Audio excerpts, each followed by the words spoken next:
Which should I choose?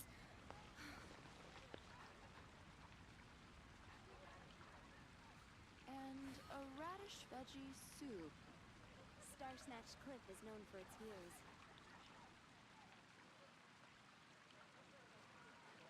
Come on, enough procrastinating. Let's go.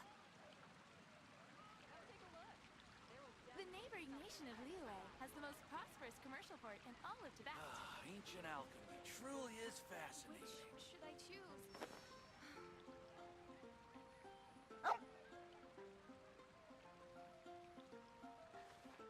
And a radish veggie soup.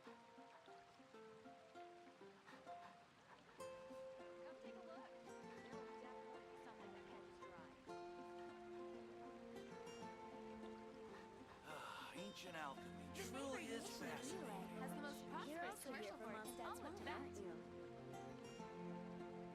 Tibet.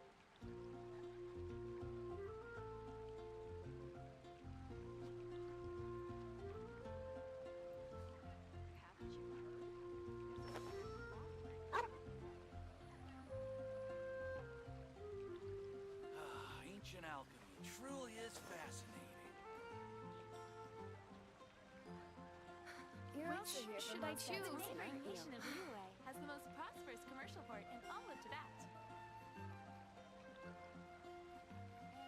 And a radish veggie soup. In adventuring, as in business, you always have to seize the opportunity while it's there.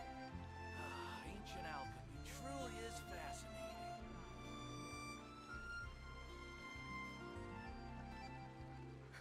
Which should I choose? Welcome. How can I help you?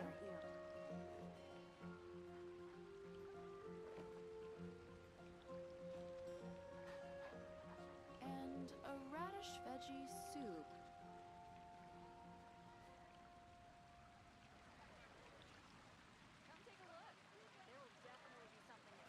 Ancient alchemy truly is fascinating. Guild. The neighboring nation of Liyue has the most prosperous commercial port in all of Tibet.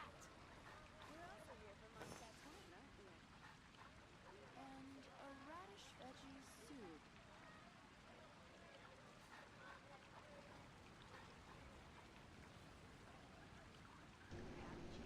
Okay. I'm all for work-life balance, but I think this is pushing it. Ancient alchemy truly is fascinating. Let's see. Alright. So we are going to be playing Baizhu Story Quest. In addition to that, after this I'm going to be playing Layla's Hangout event. We're just going to be going through it, and I definitely want to establish myself more as someone who's more lore invested. I know a lot of like other lore YouTubers have like they've talked about like the actual, like they talk about more of like the themes and the concepts, and they do a lot of theories on lore. I'm taking the approach of just a very technical, how good was the writing from a storytelling perspective? That's what I want to establish a bit more. I'm gonna be talking, like, instead of me auto-playing through the quest and trying to, like, make comments in between, like, 3 seconds of, like downtime between the sentences. I'm just gonna, like, manually click through it, and that way I can just express my thoughts without being interrupted by anything.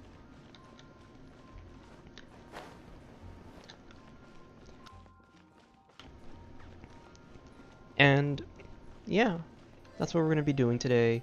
I also I'm streaming at a much earlier time. Usually I stream at like 11 p.m. because that's when the the day resets for me. That's why I've had to do like the event quest at 11 p.m. But today I'm like late to the party. Baizhu Story Quest has been out for a few days now. Layla's has been out for a few weeks, and you know, I figured now summer has actually started for me, so I don't have to wake up early for anything else. Which means I can wake up early and do a stream. I want to try to do an earlier stream this time because two reasons. One, I just feel like it's better. Like other people are like awake at this time. And the other thing is because it's daytime and because my parents are out of the house at work, I do have that liberty to be a little louder when I'm talking. I'm not sure what the difference is going to be between like this stream and other streams. Like I might be talking at the same volume. But at least I have that liberty if I need to like be loud about something. Did you hear what happened? I streamed a little. I originally planned out for the stream to be like 12 o'clock, like noon time. But then I pushed it back, or I pushed it forward, because I was pretty confident that I could wake up before 10 o'clock. And then I woke up this morning at like 7:30 and I was like, oh, I guess I could stream at 9 instead. For me, the earlier in the morning that I stream, the better. Because I'm very sensitive to heat. And it gets really hot and humid where I live, especially in the middle part of the day. And the stream is slated to be around 5 hours maybe, because it's going to be about 90 minutes for Baizhu story quest, 2.5 for Layla's, and then we have to take into account like the half an hour to an hour of me just analyzing and pausing going in the stream. So there's a lot. Like I'm expecting 5 hours, and so yeah, the sooner I start the stream, the earlier I can like get off the stream, and hopefully I won't have like a headache from the heat. 'Cause that kind of happens to me a lot when I play video games in the middle of the day. I get really hot and my head starts to hurt like really badly, so yeah. If I ever stream more daytime streams, expect them to be in like the morning. But before we do Baizhu story quest, I do want to do the test runs. Also, for anyone who doesn't follow my Instagram, I do post like a little bit of extra stuff on there. Just yesterday I posted that I had I just did a random 10 pull. Come a little closer. I did a random 10 pull on the weapon banner just off stream and legit just for fun. And then I ended up getting Amos. Remember, health comes first. Try not to enjoy this too much. You're in for a little shock. Come. A bitter pill to swallow. You're open. Yeah. Come a little closer. Let me weave you a berth. Yep. Taking a turn for the better. I like the... Surrender and I'll be gentle.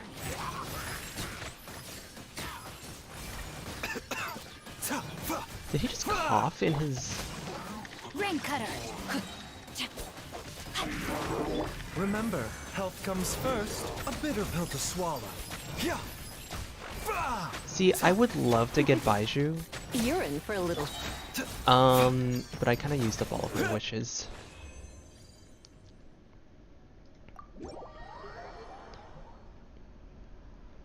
So here's like the really difficult thing. I want, it's like I got Amos bow now. Like, let me just show you. I didn't do anything yet, but I have Amos bow now. I don't know what to do with it. I could give it to Tainari, but the thing is, Tainari's gonna get that free... I think it's called like... Oh, I don't know if I can talk about... No, I shouldn't talk about the leaked... I won't go into details about what the bow does.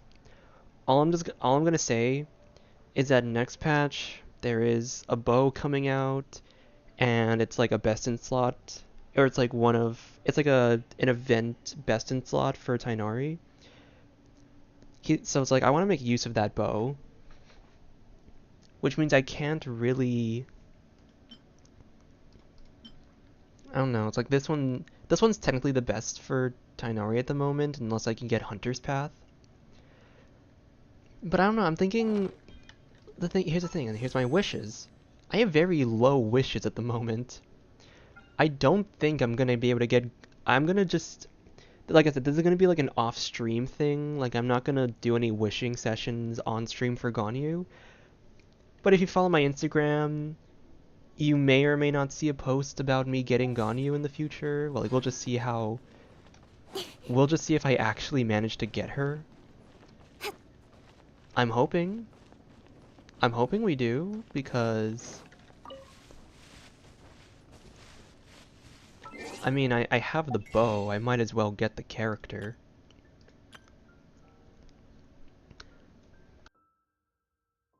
The thing is, do I need anything with here? Like,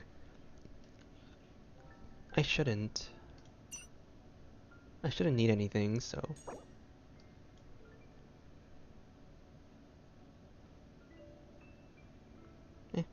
Might as well.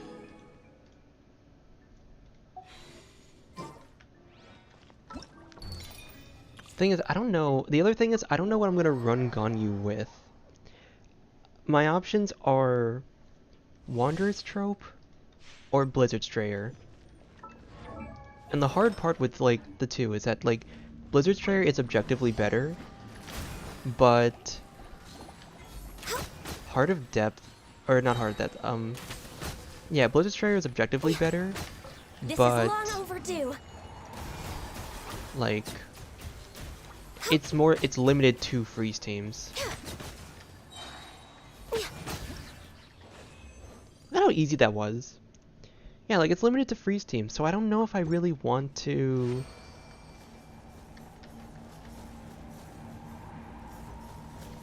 Wait. Is Ganyu's duration longer than... Oh no, it's the same. Huh.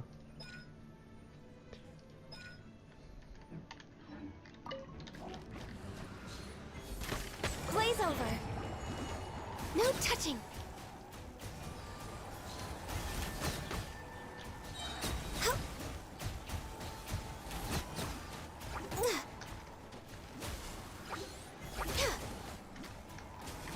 This is long overdue. Access denied.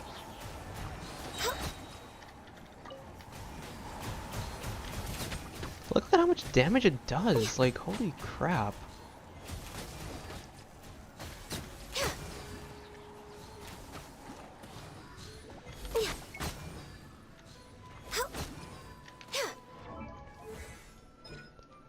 Like...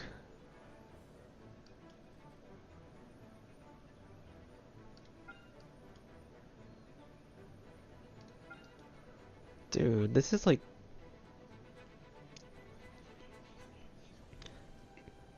I don't know. That's crazy.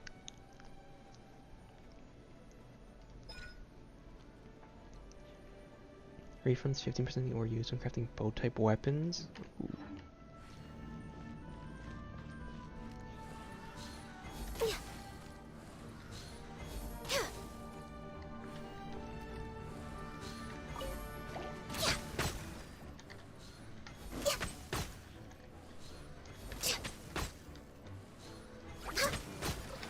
All hail!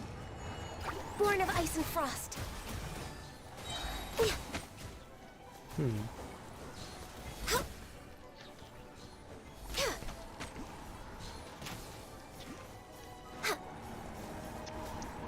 Healthy body, healthy mind. I think for me, I could get Ganyu. I'm not opposed to getting Ganyu. It's just gonna be kind of hard to... I think it's just kind of hard to justify...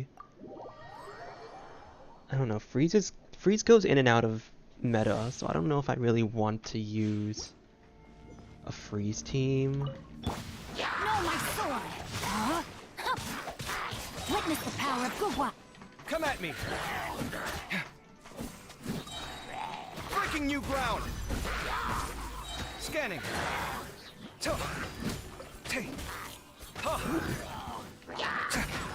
Sight clear!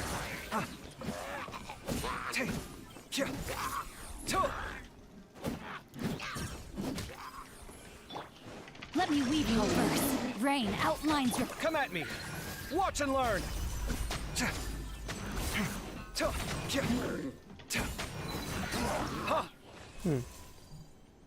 Kaveh seems pretty cool.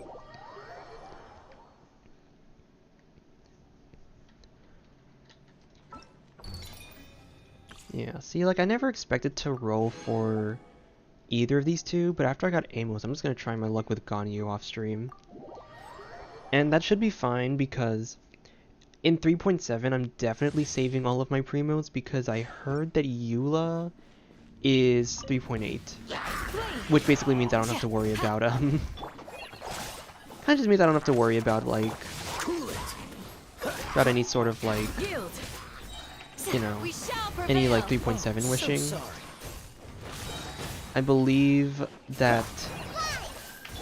Let's spark things up a little. I believe that the 3.7 banners are gonna be, like... one, you know, like, unofficially, this is, like, speculative.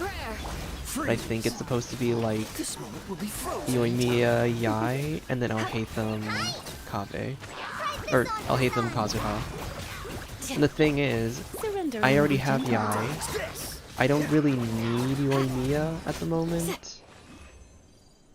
Oh. Hi, Bryson. I already have Yai, I don't need Yoimiya. I'll hate them would be nice, but I don't need him. And then I already have Kazuha. So I don't necessarily need any, like... I don't really need any, characters. Like, out of the 3.7, I don't really need any characters. Which is good. I can kind of just, you know, I can kind of just save my primos in 3.7. Let it rain! No rest for the wicked. Worst case scenario, if I don't have enough primos by the time Eula comes in, then, you know, I think I've said it before, I'm not beneath, or I'm not above spending money, like, more money than like, I pay for Battle Pass and Welkin. I'm not above, like, other, like, spending more money. So...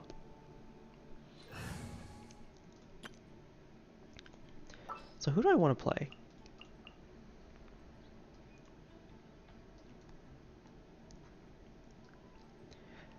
I think I'll try my luck.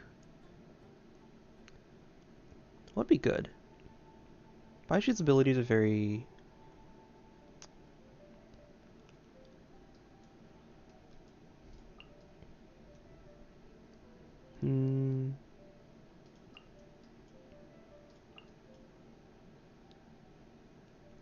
Let's do Liyue characters only. Xingqiu.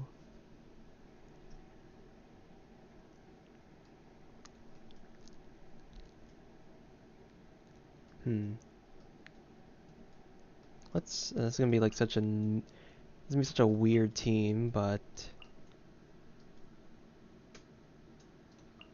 I'm here.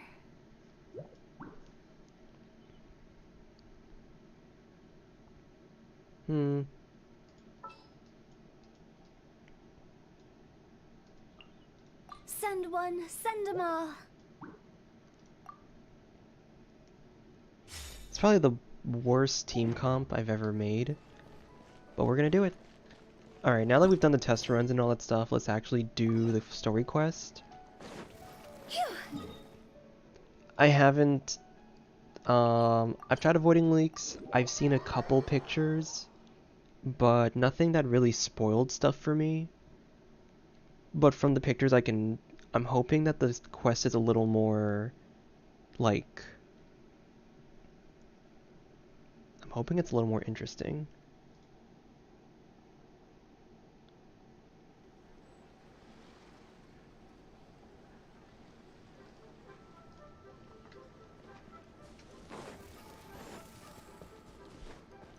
Huh? I will admit I'm a little tired at the moment because it's early in the morning. So hopefully the quest is interesting and I don't get sleepy during it. What's your name, buddy? Are you here to buy some medicine? Where are your mom and dad? Are you lost? No, I'm not. My name's Ayu, and I'm here because... Hey there, Chi-Chi. Hi, Gray. What's going on? Hi, Traveler and Paimon. You've actually come at the perfect time.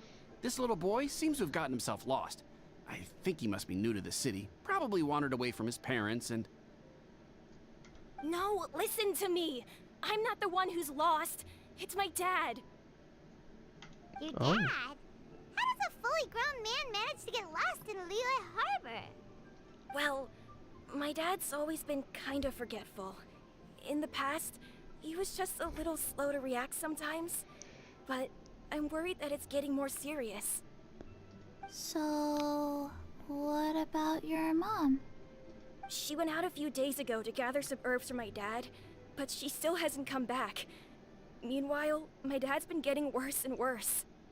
I remembered that the owner of Boo Boo Pharmacy always runs a clinic in Chingsa Village during the Lantern Ride, so I thought, why don't I take Dad to Liyue Harbor to see him there? The owner of Boo Boo Pharmacy. He must mean Baizhu. When we got to the city gate, I took a moment to ask the Millith guards for directions to the pharmacy. And then, when I turned back around, my dad was gone. I asked the Millith guys to go find him, but he said they won't be able to send that many people. So then I figured, maybe I could ask some other people in the city to help. You came to the right place. We're pros at finding people. Isn't that right, Traveler? It'll be a piece of cake for us. Changshin can help. She has a good sense of smell, like a dog. Hey, who's talking about me behind my back?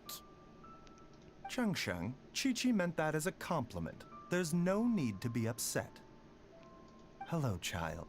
You mentioned that you were looking for the owner of Boo Boo Pharmacy. How might we be of service? You have a talking snake? Oh, are you Uncle Baizhu?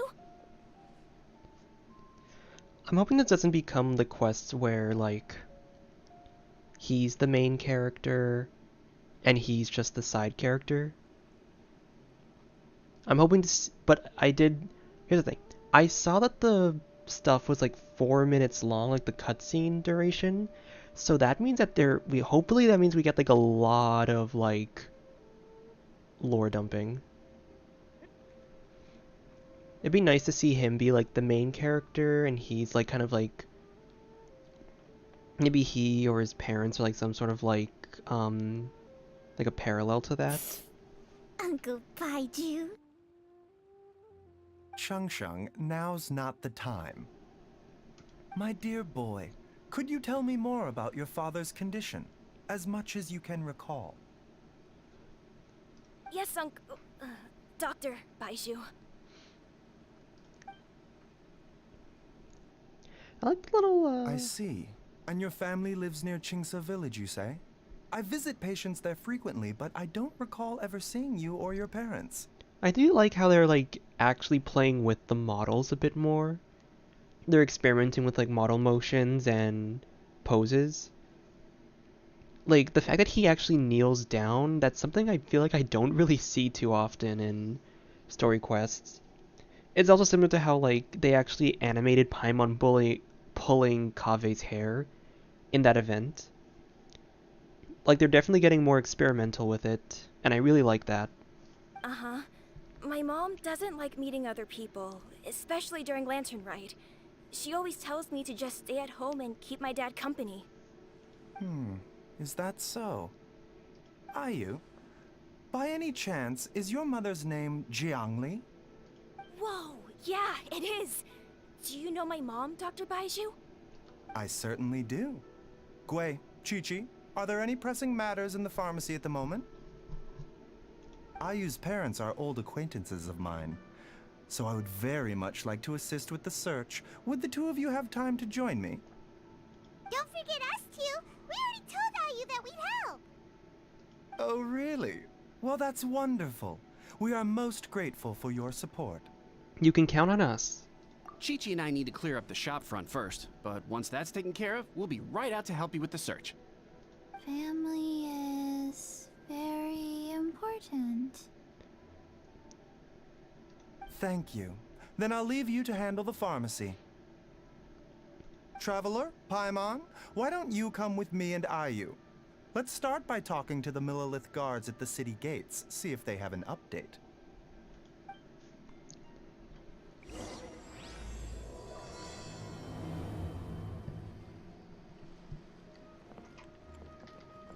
His family. Oh, we have to find them. His Oh. Can you believe that little boy brought his father all this way to see the doctor? Oh, what a remarkable child. I didn't even know how to buy medicine by myself when I was his age. No, honestly, he's right. Kids are getting like more mature There are much still faster. so many places for us to explore. I just want to make sure. Okay.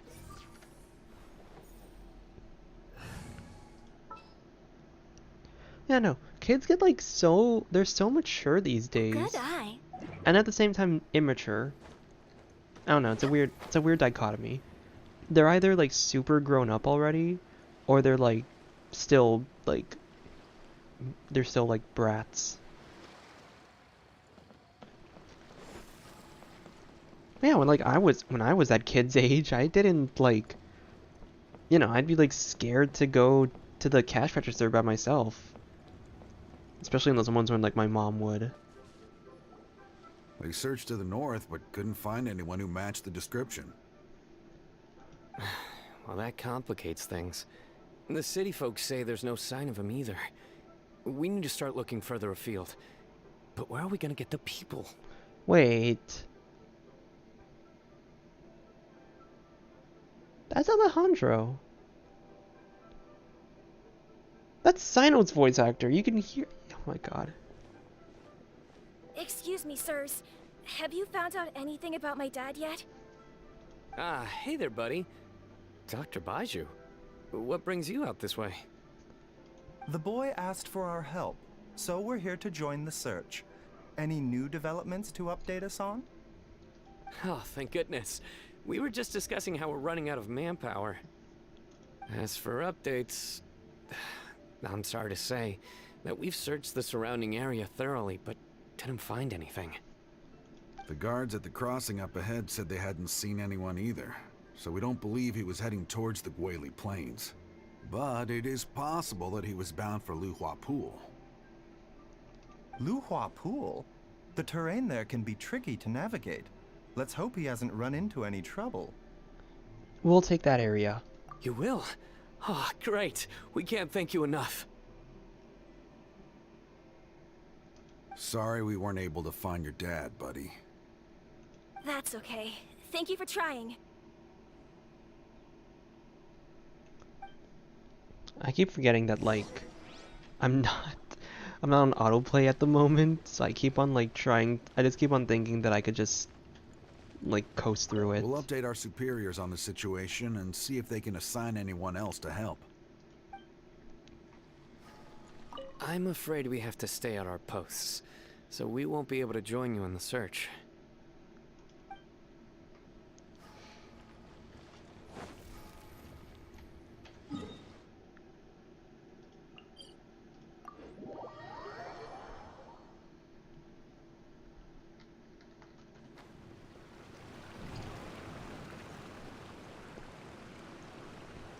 Let's see.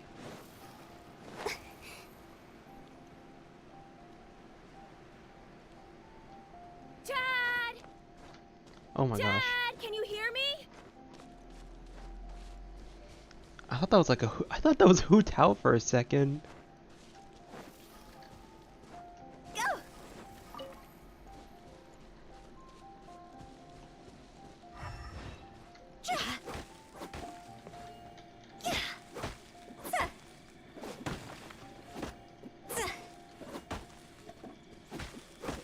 Do I even need the bamboo?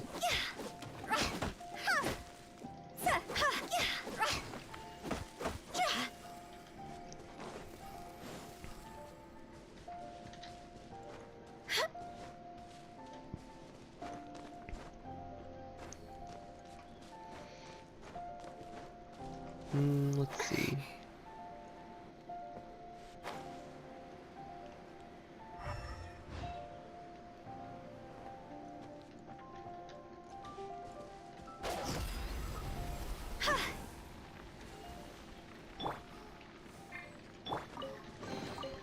Oh, what a cute treasure coffin. Treasure coffin? Is that what we call it now?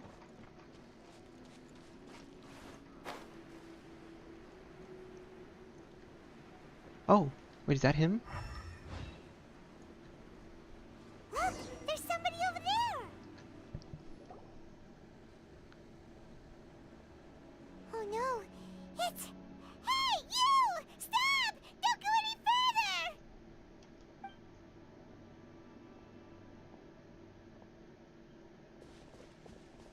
Watch where you're going!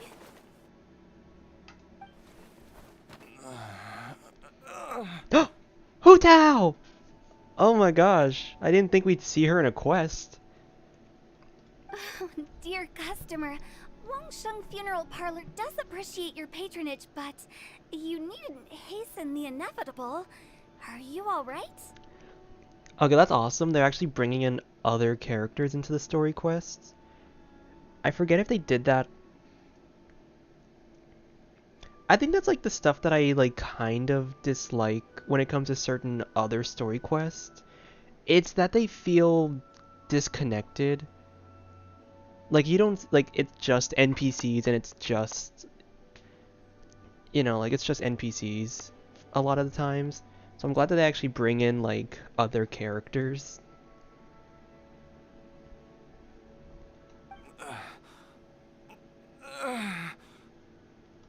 Huh?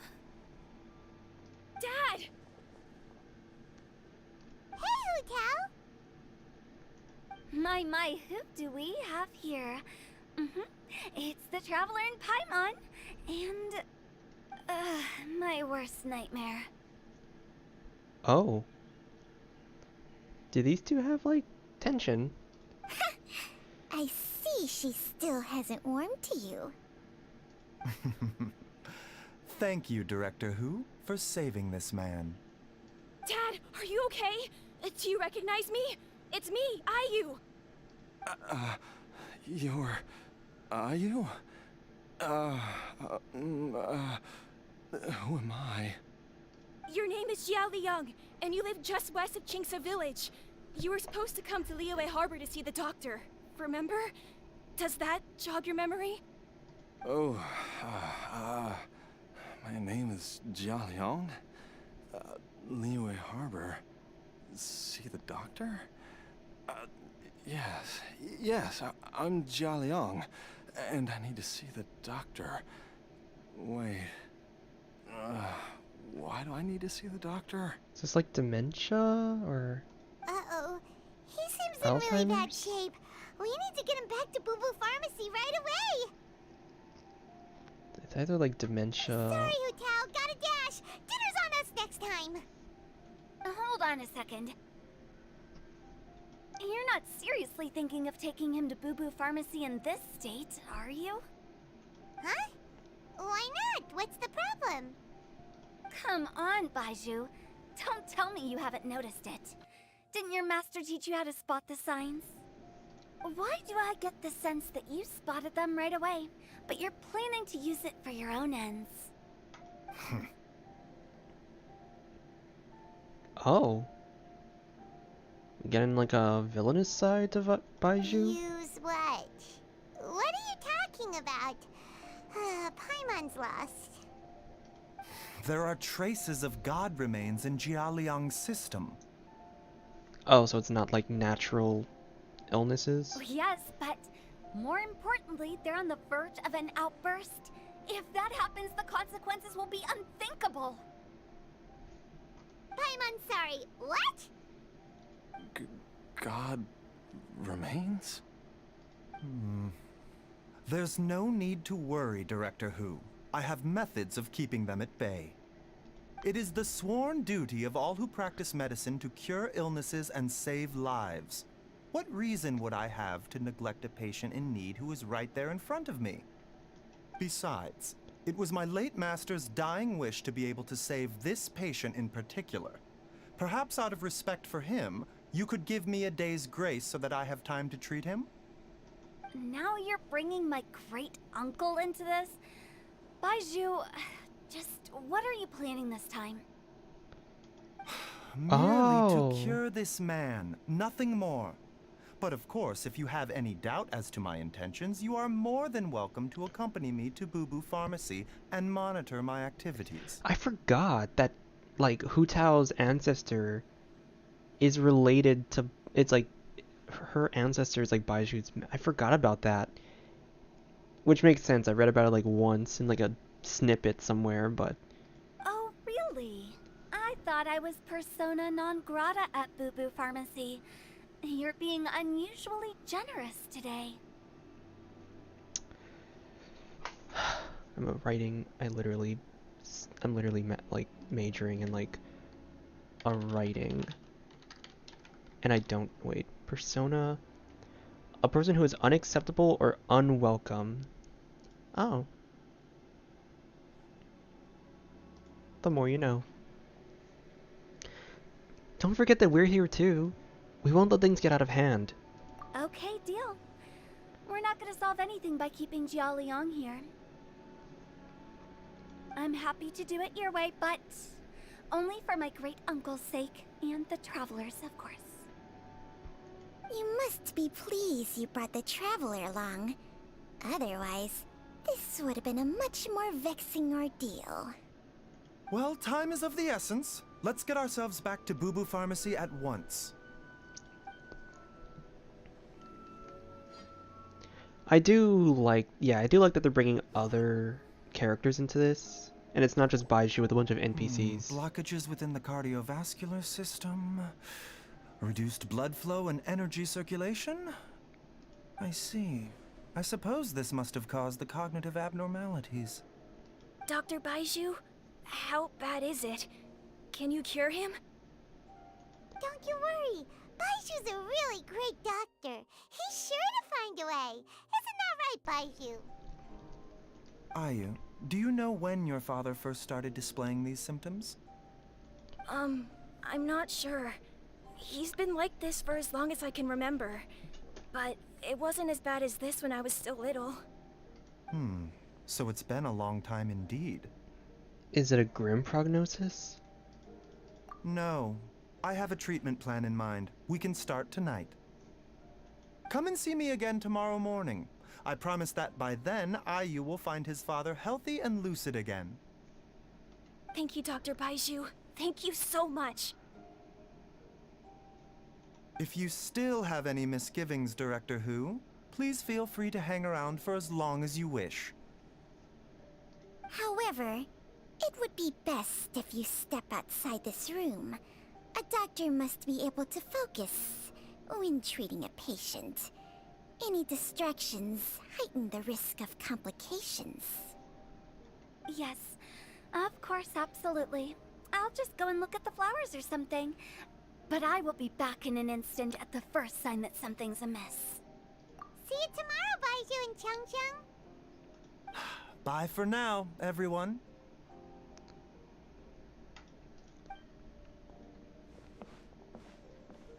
Are you ready, Baizhu? Ready as I'll ever be. I'm used to it by now.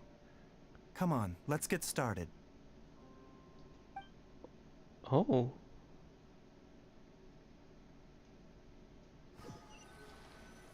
Ominous. All's well that ends well, huh? You know, Paimon's kind of curious after hearing Baizhu mention those people from his past. What do you think they were like? You mean Baiju's master? Yeah, you must be curious too, right? Let's go see what we can find out while Baiju's busy treating Ayu's dad.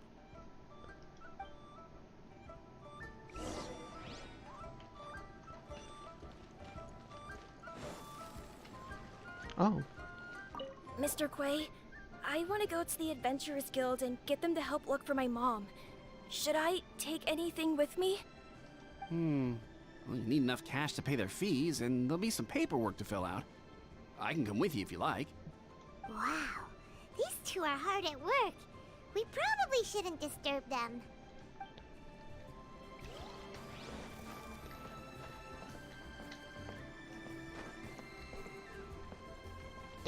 Oh, that's right. Wait, I forgot.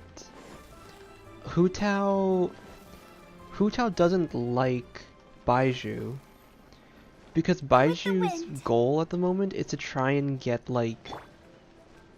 Okay, I'm gonna just like stall for a bit because Baiju's goal is to like something about like being immortal or something, or finding like the key to immortality.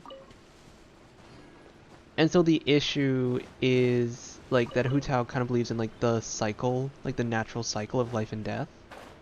And that's why she doesn't really like Baizhu.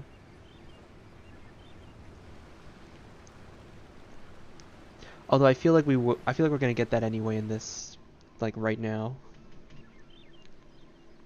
While I'm idling time on admiring the scenery, the spectacled snake-bedecked docks doing surgery. I like how she like. I love seeing the side of her. Like it's so nice to see. It's nice to see like dimensions to a character. Hu Tao's usually very happy, and she even jokes about death all the time. But this is like this is a serious side to her. Hello, you busy bees, and what do you have to discuss with the funeral director today? So... Actually, don't tell me. Let me guess. From the looks on your faces, you've got some questions for me. Guilty as charged. So, we were just a little curious about Baiju's master. What was he like? Oh, and also, how come you and Baizhu could tell so quickly that Jia Liang had god remains in his system? Huh? I thought I told you once before. Wangsheng Funeral Parlor was first founded to fight back against the vengeful wrath of gods defeated in war.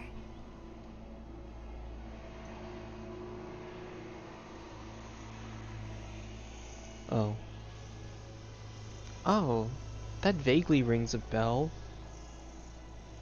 Oh my god, there's like a person mowing the lawn outside right now. Hopefully he goes away. But the details are hazy. Well, it is a dusty old tale by this point. Long story short, in the ancient world, dead gods were acting up, so our ancestors started purifying the air and burning the bodies of the deceased to guard the border between life and death.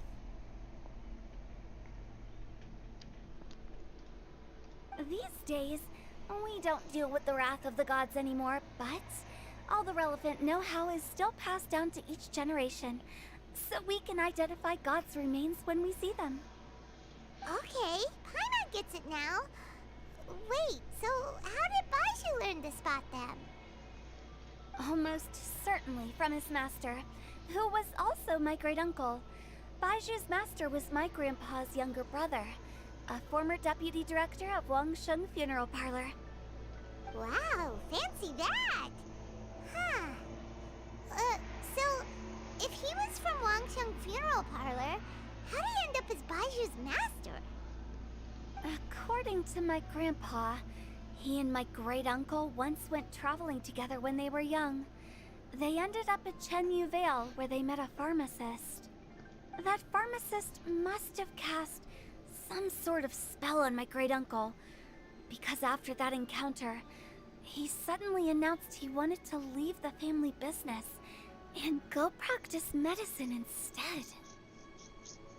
That's a bit of a stretch, don't you My think? grandpa had a huge argument with him, but he couldn't convince him to stay. So my grandpa inherited the funeral parlor, while my great-uncle stayed in Chenyu Vale to practice medicine. They never spoke to each other again. Funeral director to doctor is a pretty big career change. Kinda hard to imagine. But why did it drive a wedge between them for the rest of their lives? That seems a bit extreme. If he had just become a regular doctor, there would have been no issue. After all, the Wangsheng funeral parlor wasn't unlike a regular doctor's clinic in the early days. I really want to close my window right now so that it muffles the sound of the lawnmower guy. But if I do oh my god, this is like the dilemma I'm dealing with. If I have my window, especially when it's daytime streaming, if I have my window open, there's noise outside. But if I close my window, it becomes hot and humid and I start, it gets really, really hot. I don't know what to do.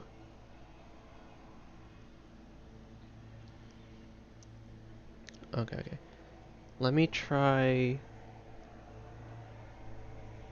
Let me just close my window for now.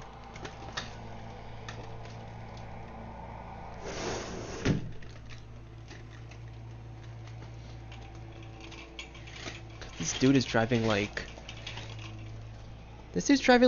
right next to my street.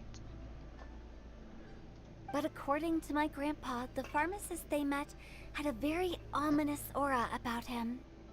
And on top of that, the kind of medicine practiced in the Chenyu Vale tradition goes against the natural order of things. Should be okay for like the next few hours because it's not gonna get crazy hot until like 12 or 1. 11 at the earliest, but I should be done with the quests by then.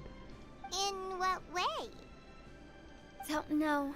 My grandpa didn't know the specifics. And you've seen how wary Baizhu is around me. He'd never tell me anything. But even that says to me that he definitely has something to hide. One thing I do know about Baizhu is that he's obsessed with the idea of immortality. But whether that has anything to do with what he's hiding is hard to say. Immortality? Anyway, so I will be sticking around here for now to keep a close eye on the situation. Maybe tomorrow I'll finally figure out what he's up to.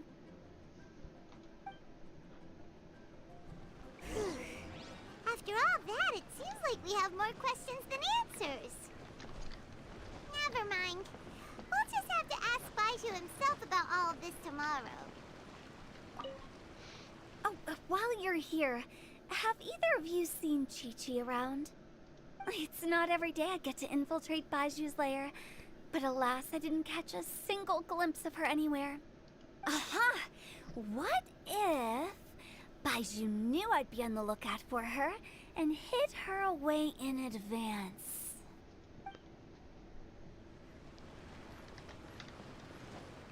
Oh yeah, I remember Hu Tao likes to mess with Chi-Chi.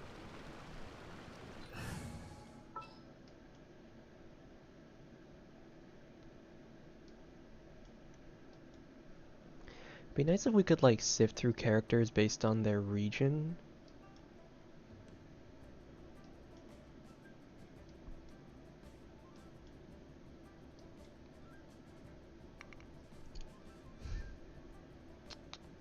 Let's see.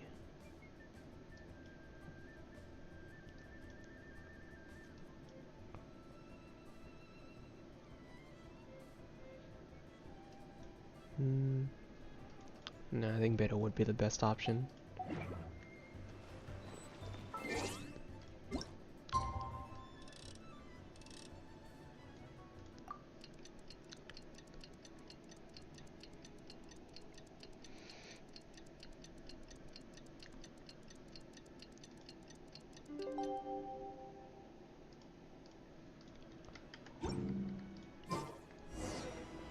new day! Let's go back to Boo Boo Pharmacy and check out how Jia Liang is doing. Dad!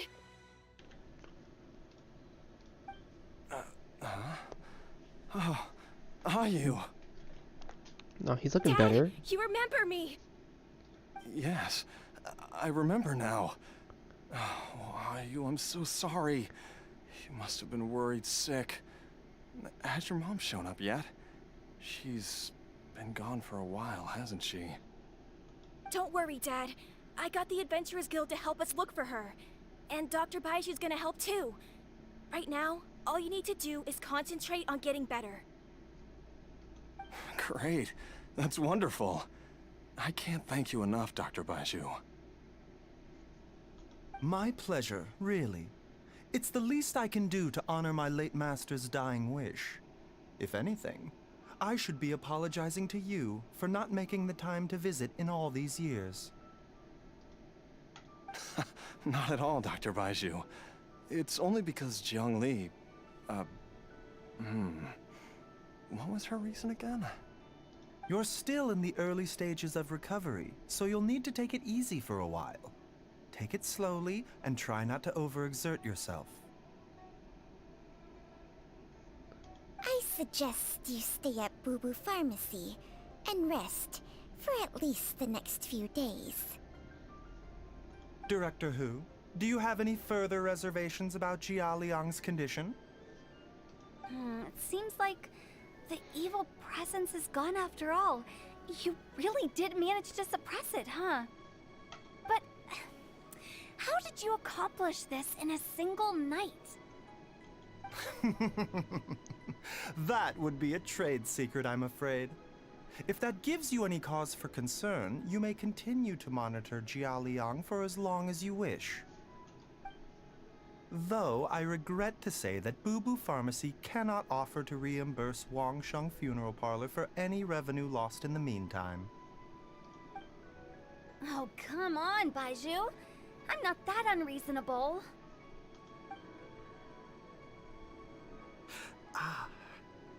Oh? Baizhu looks a little worse for wear. Something's wrong. Yeah, I've been stuck indoors for too long. Baizhu, take me outside for some air, or I'm going to suffocate. Yes, of course. Everyone, please excuse Qiangsheng and myself for a moment.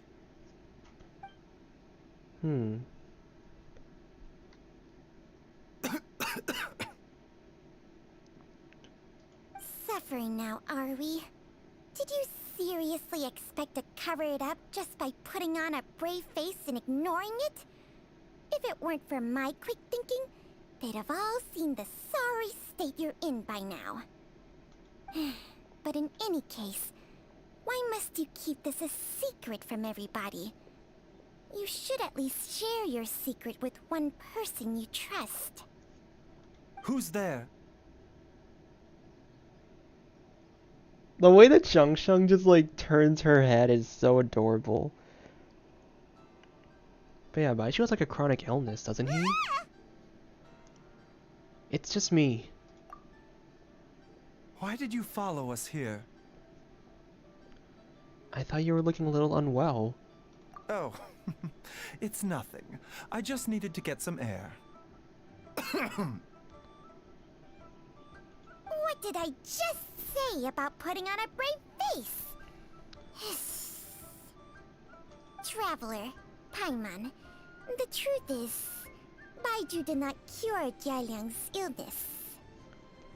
Instead, he transferred some of his own life force to his patient to temporarily subdue the poison in his system. Life force? And poison? Baizhu, can you please explain all of this? My predecessors in medicine forged a contract with Changsheng. Every successor to this contract is able to use Changsheng's secret art to treat patients. I believe the irregularities with Jialiang's heart meridian were likely caused by a poison concocted using god remains as a key ingredient. The poison has not been purged from Jialiang's system. Rather, I infused him with some of my own life force, using Changsheng as the delivery medium. This will suppress the poison's effects for a limited time. Changsheng? You can do that? Huh. Paimon always thought you were just Baizhu's strange choice of a necklace. Hey, I'll have you know that I commanded the respect of even the Adepti back in Chenyu Vale. If anything, he is my mannequin. Oh. I was treating patients with Baiju's master's master long before he ever set eyes on his first medical text. So are we gonna get Changsheng lore? I want to know more about the snake. Whoa. Guess you shouldn't judge a snake by its skin. Please, that's enough. You're looking even worse now than before. Are you sure you're okay? Wait a sec. Huto was saying that the branch of medicine you studied uses some pretty dubious methods. So, when you transfer your life force, does that mean you're actually damaging your own body? Hardly. Changsheng helps to keep my chi in balance, so there is no great harm done. Still, Baiju's life force is not unlimited. We must find a way to neutralize the poison in Jialiang's body, and soon. Traveler, Paimon, would you lend this dummy a hand? He needs someone checking up on him, or he'll exhaust himself trying to accomplish everything on his own. Go on, Baizhu. Let us help you. Baizhu, don't you think you should seize this opportunity?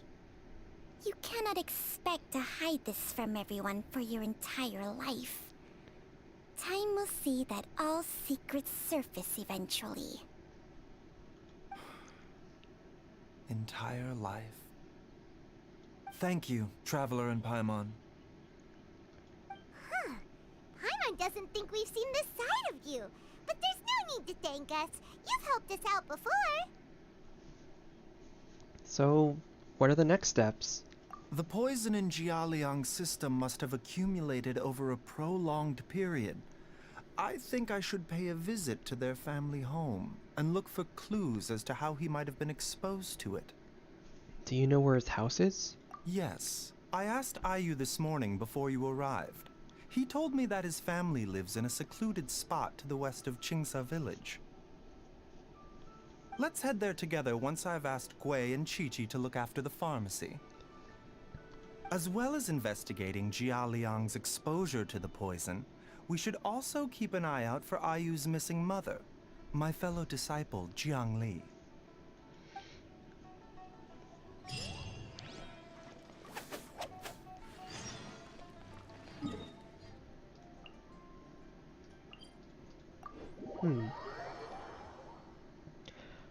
I want to read Baiju's story quest after this. Or not story quest, his like story details.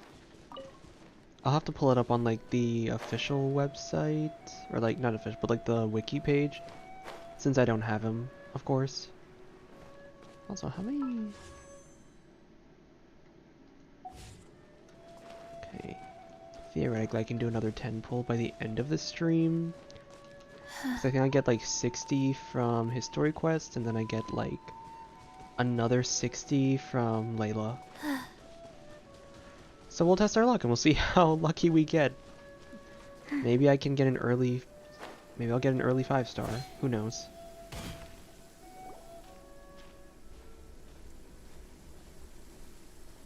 Whoa! There's a house all the way out here? Huh. It's so well hidden, Paimon's never noticed it before. Nor have I. And I've hosted clinics at Qingsa village many times in the past. If you ask me, Jiang Li was trying to remain unnoticed. Oh, that reminds Paimon. We meant to ask earlier, but it slipped our minds in the rush to get here. Could you tell us more about Jiang Li? You said she was your fellow disciple, right? She was indeed. We studied medicine together under the same master near Chenyu Vale. She is several years older than I and also began her travels far earlier than me. As a result, the time I spent studying alongside her was rather short. Supposedly, she met an herb gatherer sometime during her travels and decided to settle down with him. That must have been Jialiang. Wait, Changxiang, are you saying neither of you had actually met Jialiang or Ayu before all of this? Jiangli did occasionally come back to Chenyu Vale to see our master, but for whatever reason, she hardly ever talked about her family. The last time she visited us, she and Master had some sort of quarrel. We never heard from her after that. It almost seemed as if she'd gone into hiding. Quarrel? What happened? I don't know. I did not witness the argument myself. Nor did Master ever explain it to me. All he would say is that should I ever encounter Jiangli or her family in the future, I should do everything in my power to help them. Oh, so that's why you went to such extreme lengths to help Jialiang. No. Even if my master had never said anything, it would still be my duty as a doctor to help him. My decision would have remained the same. Paimon never knew you were so selfless, Baizhu. Paimon always had you down as the sneaky, scheming type. Sorry. He probably is. So a few words from me is enough to dispel all your suspicions? You ought not be quite so quick to relax your guard, Paimon. Sometimes even the good guys have their own private agenda. What the... Okay, that was the most suspicious sounding thing you've ever said. Let's leave the idle chatter there for now. Jiangli has lived in this house for many years. There must be something here that can shed a little light on this whole situation. Let's split up, but if anyone finds anything, we'll examine it together.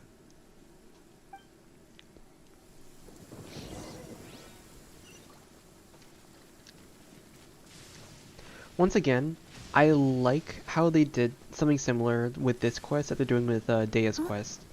They're making it a little more personal by like adding a relationship between Baizhu and like... How time flies. Jiangli's had a son, and he's all grown up. Yeah, like Baizhu and Jiangli have like some sort of like... They like that, you know, like it's like a personal connection. So I like how it's not just a random NPC at this like... That adds like another layer to the writing process of like Genshin quests. You make it personal for the characters, and it's not just... And that's what keeps them from being a side character. I wonder if Jiangli's changed at all, after all these years.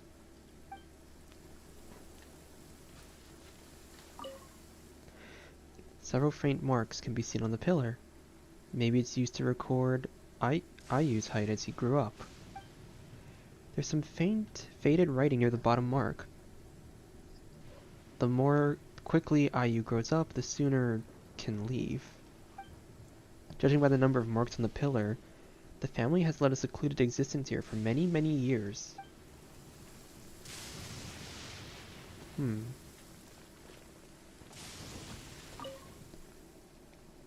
The firewood is neatly stacked, and the logs are cut with great power and precision. Whoever chopped the firewood must have been physically fit. Some logs at the bottom of the pile have begun to rot. It must have been a while since any new wood was added to the pile.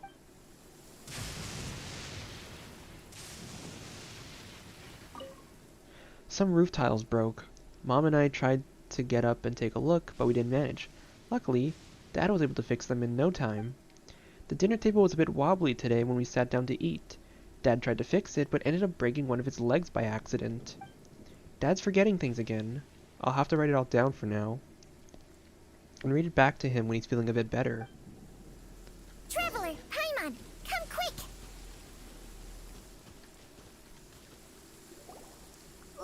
What is this? Sheng and I found a hidden compartment. This is what was hidden inside. God remains? Huh. You sense it too? You're right.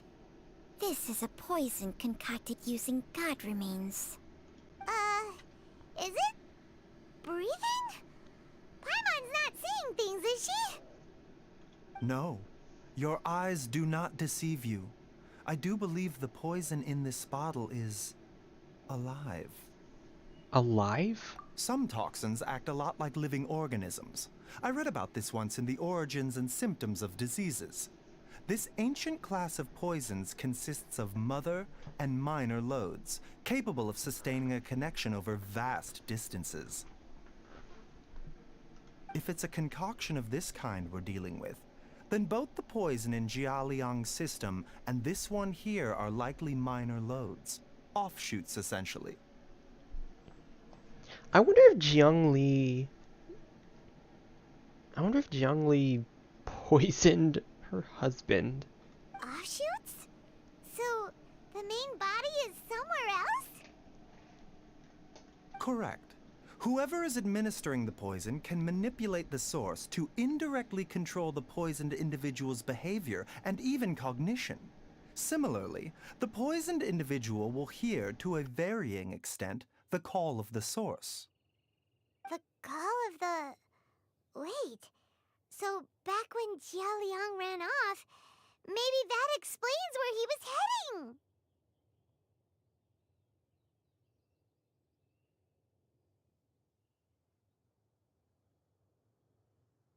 Sorry, I opened my window again since it's like the weather or the noises, the lawnmower guy is gone. He was going back towards Chingsa village. Only one thing could have been drawing him there. The source of the god remains used as the poison's key ingredient, the mother lode. This is getting crazier and crazier. What kind of person would do all this just to poison Jialiang?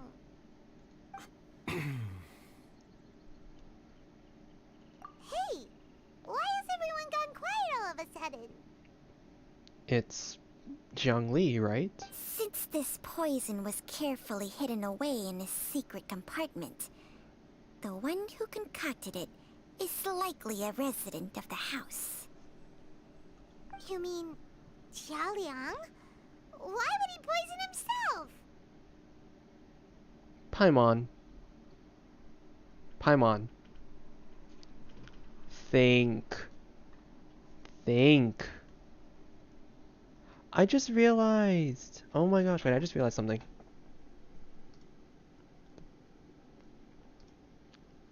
Oh my gosh, this whole time I have not had the PNG model. Think a little harder, Paimon. Someone else who lives here, and who might have expertise in crafting drugs. Huh? So you're saying... it was Jiang Li? Wait, but that doesn't make any sense either! Why would she poison her own husband? I agree. It makes little sense. Jiang Li does not strike me as the kind of person who would do such a thing. Look at the facts, though. How many people in the entirety of Liyue have the ability to concoct a poison from god remains? It's too early to draw any conclusions. We should question Jialiang about it once he has made more progress in his recovery. Do you know of a method to neutralize the poison? Yes. According to the Origins and Symptoms of Diseases, the minor loads will disappear if the mother lode is purged. So if we can find and destroy the source of these god remains, the poison will leave Jialiang's system without the need for any further treatment. Do you know anything about god remains in Chingsa village? Nothing concrete. Even the history books have no record of this. The only ones who'll know anything are those old fogies who have been hanging around here since the beginning of time. Didn't you used to be on good terms with the Adepti, though? You sure they didn't tell you anything about this? Well, Changsheng's memories and powers are not what they were in her prime. These days, she has to enter a contract with a mortal and share their life force just to sustain her own life. I fear that such ancient events are long gone from her memory by now. whoa. What? Enter a contract? Share life force? Sounds like some pretty spooky sorcery if you ask Paimon. Hey, plenty of people would jump at the chance to join forces with a powerful being like me. With my assistance in rebalancing your chi, not only can you extend your lifespan, but you will also be stronger, healthier, and able to eat whatever you like with no risk of upsetting your stomach. Suddenly, I want that snake. And I hate snakes a lot. Stronger and healthier? Wow, that's amazing! Baizhu, maybe when you retire, you can let Paimon sign a contract with Changsheng for a few days. Unfortunately, Changsheng's contract has strict requirements regarding the host's temperament. None of her hosts have ever been exempted from these rules. I fear that I will be unable to accommodate your wishes, Paimon. Temperament? Hey! What are you trying to say? Did you just subtly insult Paimon to her face? Strange. Baizhu has a weak constitution. And didn't his master pass away at an early age? Ugh! Paimon's mad! You're getting ugly nicknames, both of you!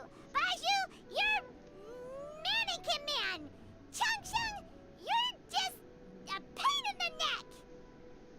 This is exactly why your natural temperament makes you woefully unsuited to being my host. All right, everybody, calm down. Back to the matter at hand.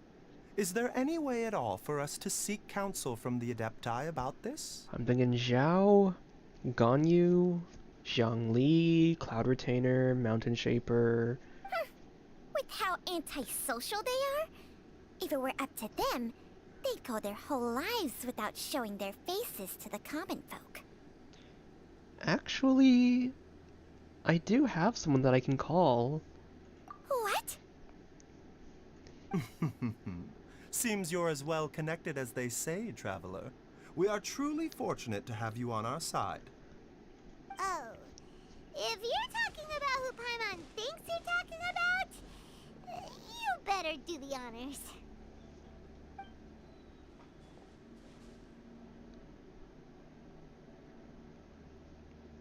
Zhao? Baby, are you there? You called? Is that a smile? I don't know if that's there's just like the angle, but that looks like a smile. Ugh, gets Paimon every time. Are all Adepti in the habit of materializing out of thin air like this? Well, this is unexpected. Okay, can't have the window open because the wind is picking up my mic. Actually, maybe I can do like just a little bit of a breeze. Just enough to get some air in. Huh? It's you. Oh, they know each other too? Baizhu of Bubu Pharmacy. I do believe I've had the pleasure Oh, that's before. right, the 3.4 lantern right. The Lantern Rite, when we met briefly, I was unaware of your true identity. I must apologize for the discourtesy. Huh? You two already know each other? Our paths have crossed once before. I sense the presence of evil spirits. Is this why you called me?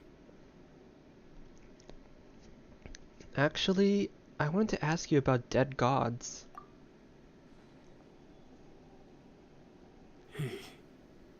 So someone has been concocting demonic poison.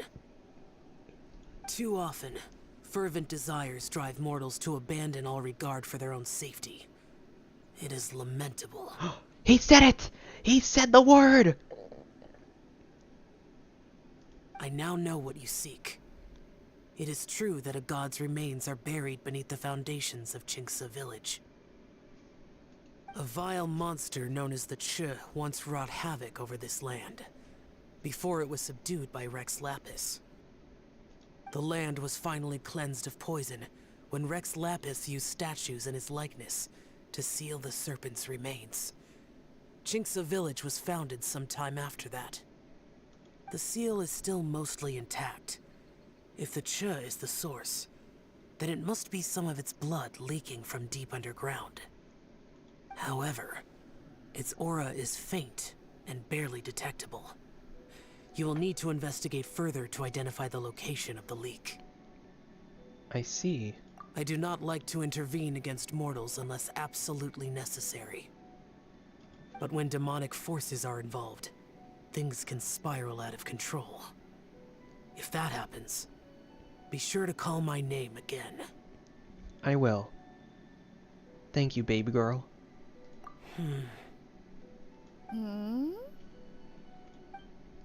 Nothing. I do not wish to sway decisions that are mortals to make, but immortality may not be the blessing that you imagine it to be. I shall treasure your words of instruction, Master Adeptus. Farewell. What a strange Adeptus.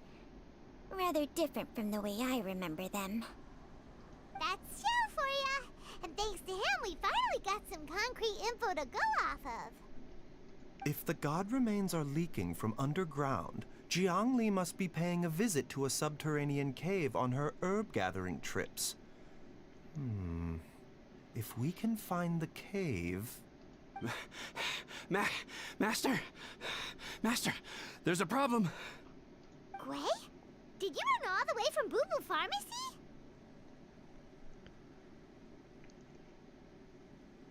Wait, I just realized how...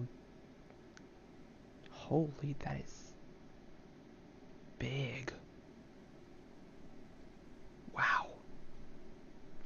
Sorry, I got distracted. What happened? Don't panic. Just catch your breath and tell me everything.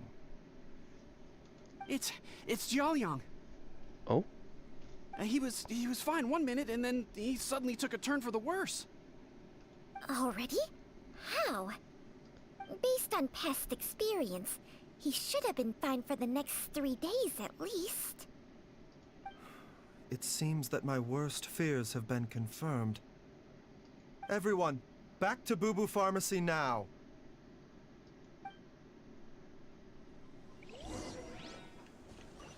Okay. You gonna tell us what those worst fears are?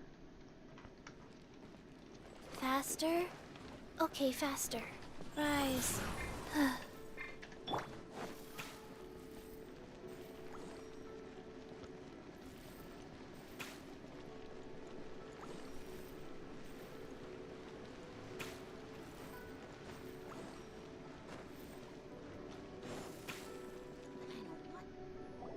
Dad! What's wrong? Dad?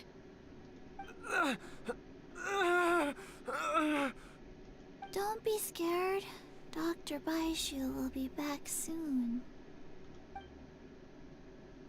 How is he doing? Dr. Baizhu, you're back! My dad was doing fine earlier, but then he suddenly started coughing up blood. Now he can't even get a full word out anymore. When Gui left, he was still conscious. But now... Gui, please take Jiaoliang to the back room and prepare for treatment. Yes, of course. Don't worry, Ayu. I will cure your father. Baizhu's not gonna use Changsheng's secret art again, is he? Is that right? Oh, please don't worry. Dr. Baizhu will find a way. But... Oh. Huh?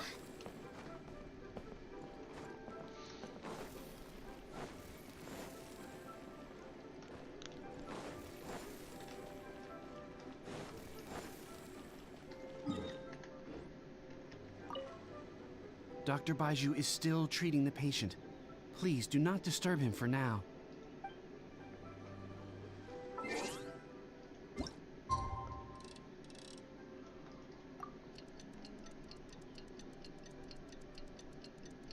How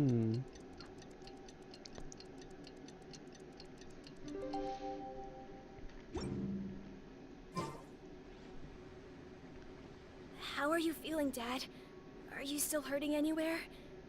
You're not gonna suddenly collapse again, are you? Much better, Ayu. I'm feeling much better. In fact, I can't explain it, but somehow I feel even better than usual. But that means Baizhu used more of his life force. Wait, where's Dr. Baizhu? I still haven't had a chance to thank him. Seems he moved me here before I came to. Master said he needed to take a quick rest and asked me to bring you out of the treatment room. He hasn't emerged yet, so he must still be resting. Oh, really? Well, he must be tired from treating me for 2 nights in a row. I don't know how I can begin to repay him for saving my life. I'll have to discuss it properly with Jiangli once we find her. Speaking of which, has there been any word of her whereabouts yet? No, the Adventurers Guild hasn't gotten back to me yet. I'll go check with them again in a bit. I'll come with... Don't forget what Master said. You're still not out of the woods yet, Jialiang. I strongly suggest that you stay and rest at Boo Boo Pharmacy for now. I can accompany Ayu to the Adventurers Guild. I suppose you're right. I'll have to rely on you this time. Though, on the bright side, this means I can thank Dr. Baizhu in person once he's finished resting. Traveler, Baizhu hasn't shown his face ever since he went in to treat Jialiang again. Do you think he... Let's go check up on him. Huh? Hey, wait up!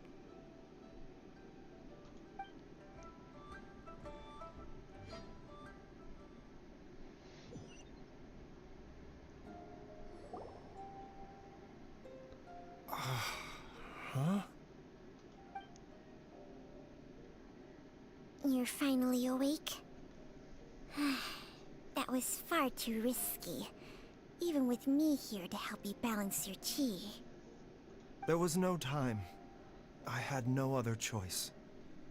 In any case, it was not completely without benefit to myself. I managed to learn something. Jiangli's design is quite brilliant. She makes numerous innovations that I can learn from. Alas, if only there wasn't a catch. So, how much longer do you think Baizhu's gonna nap for?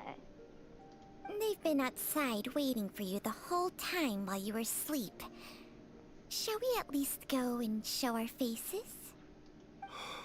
All right.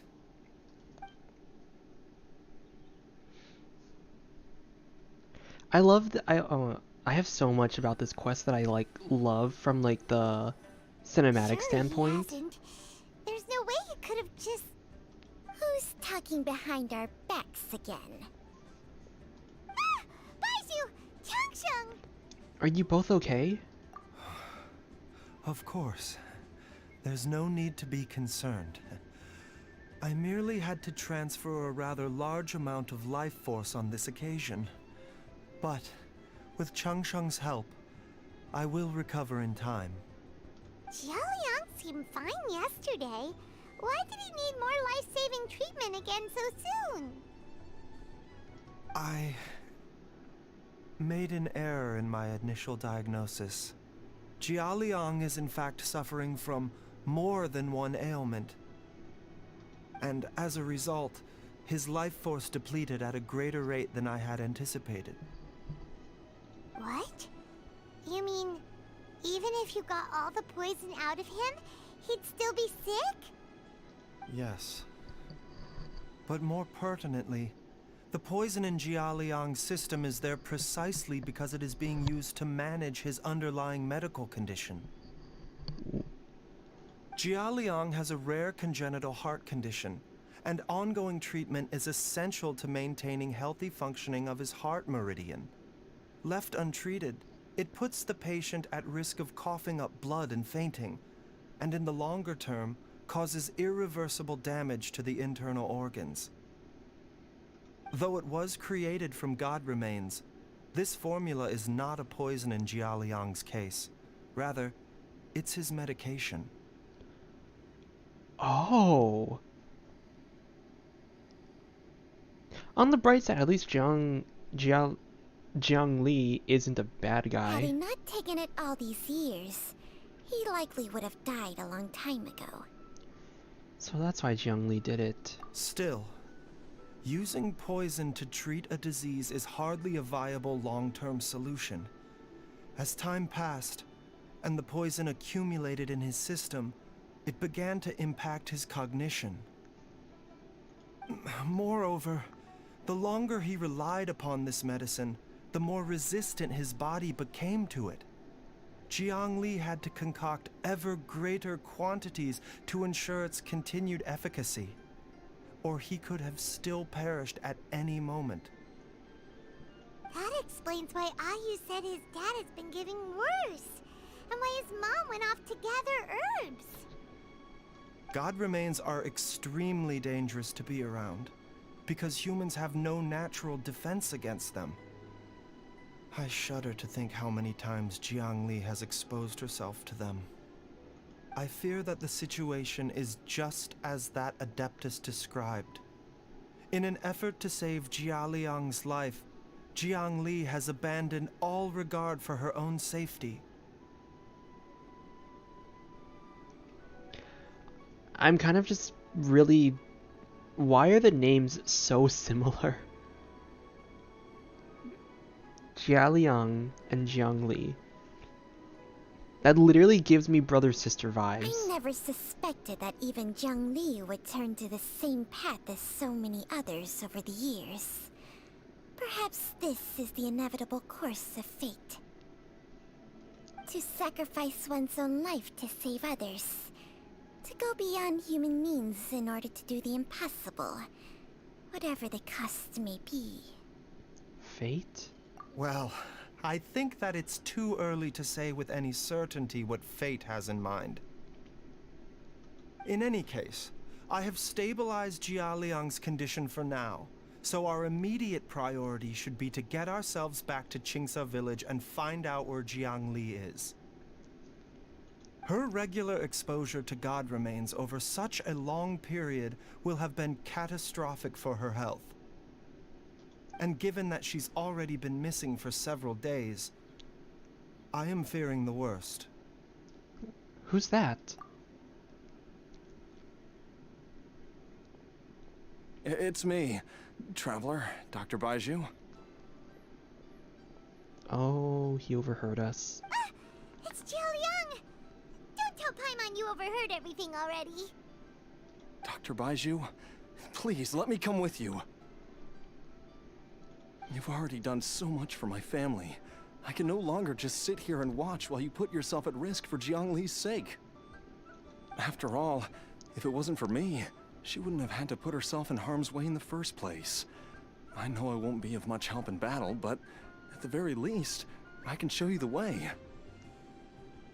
I'm sure I'll be able to remember. I know there's a spot where she says goodbye to me every time she goes to gather her herbs. I'm sure I'll remember. I have to remember.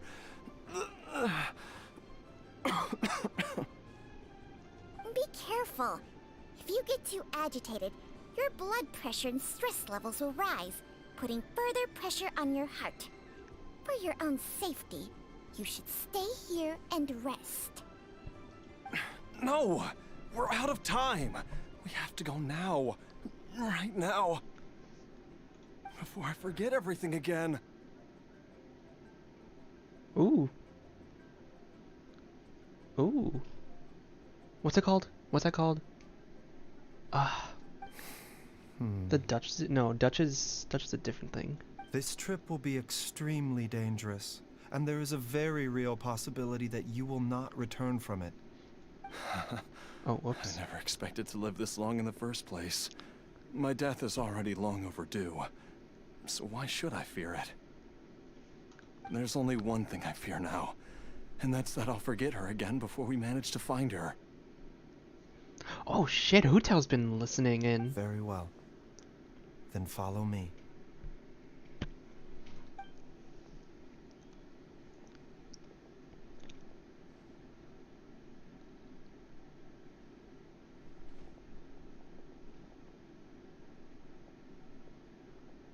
Dr. Baizhu, are you heading out again?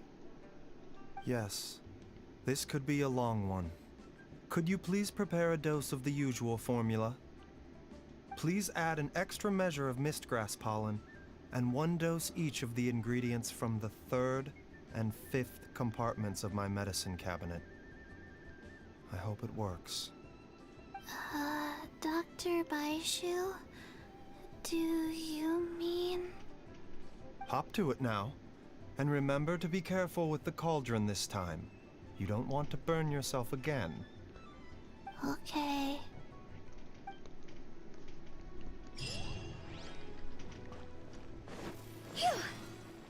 Is Hu Tao still here? Nope. Oh, you can enter. Anything here of note?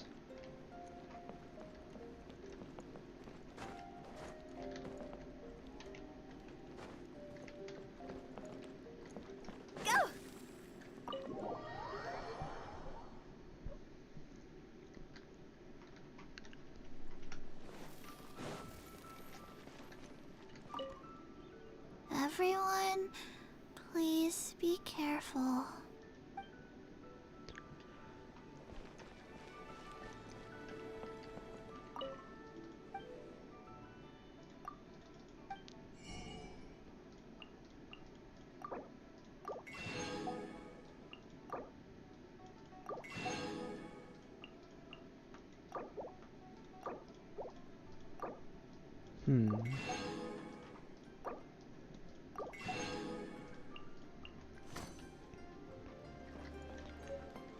Definitely.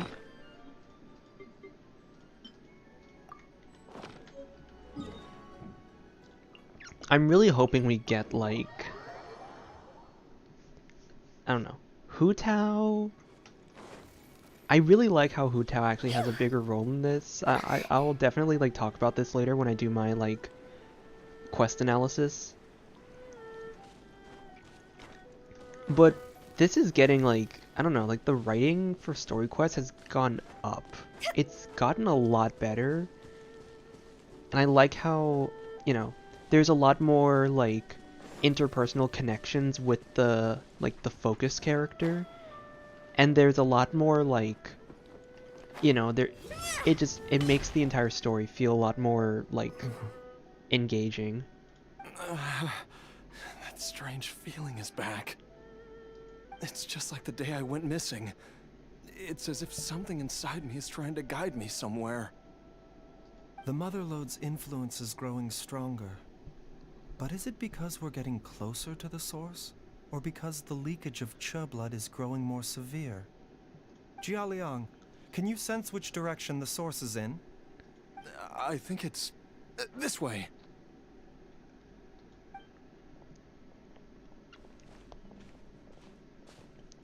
You know, they said it was a giant snake. I'm sure of it.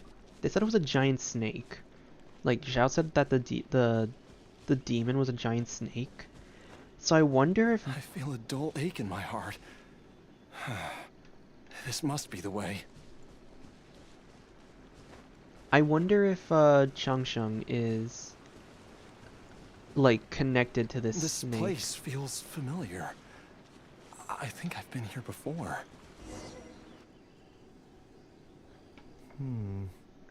There is an inauspicious presence here. Even I can sense it. I think I remember this place.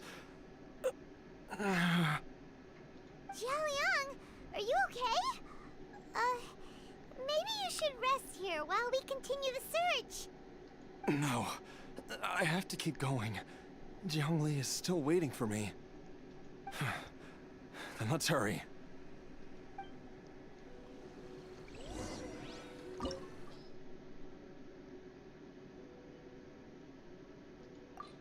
Recommended elements? Oh. Okay, I'll bring Zhongli then. I don't know why we need... What shall we do? I don't know why we need Geo for this, but this will be an interesting... This place gives Paimon the creeps. Who knows what we're gonna find up ahead? The digging marks here appear amateur and rather old. I suspect it is a thieves' tunnel. A thieves' tunnel? Paimon has heard rumors about treasure around these parts before. Maybe it was the treasure hoarders that dug this tunnel. Judging by the tools they left behind, it's certainly a possibility. But why did they abandon this place without even stopping to pack up their tools? I remember now. She took me here once and told me that she'd found a way to save me in this cave. But she said that the method would cause me to,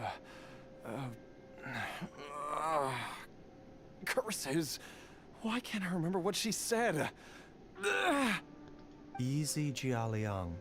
Come on, let's keep going.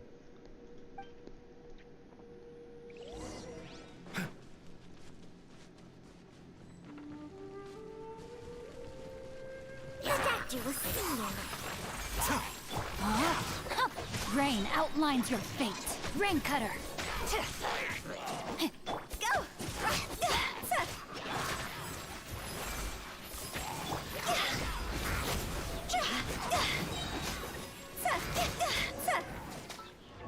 Does Baizhu have like constellation? Oh, he does. Universal diagnosis gains 1 charge. When your own active character hits a nearby opponent, Baizhu will unleash. Gossamer Sprite Splice. This will initiate 1 attack before returning, dealing 250% of Baiju's attack and healing for 20% of the skill's normal healing. Oh.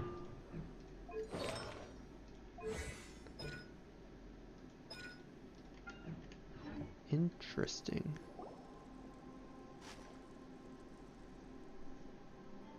Whoa, there's a sensor here. Those treasure hoarders sure made themselves at home. I don't see any dust on the sensor's surface, and the burn marks on the inside are still fresh.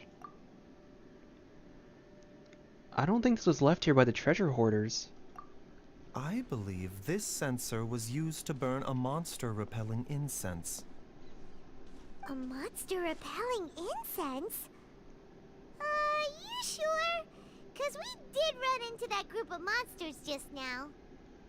The incense was burned several days ago. If I had to guess, the monsters we fought just now were enticed here by some entity deeper inside the cave. No doubt an encounter with the very same entity was what prompted the treasure hoarders to flee and abandon their designs on this cave. After them, Jiang Li was the next person to discover this place and what lies inside. But to her, it presented an opportunity to save Jia Liang's life, albeit as a last resort. That's right. This sensor, it belongs to Jiang Li. Yes, this was the place. This is where I told Jiang Li to give me the poison. Jialiang! I'm fine. Let's keep going. I can feel it. She is right below us, waiting for me.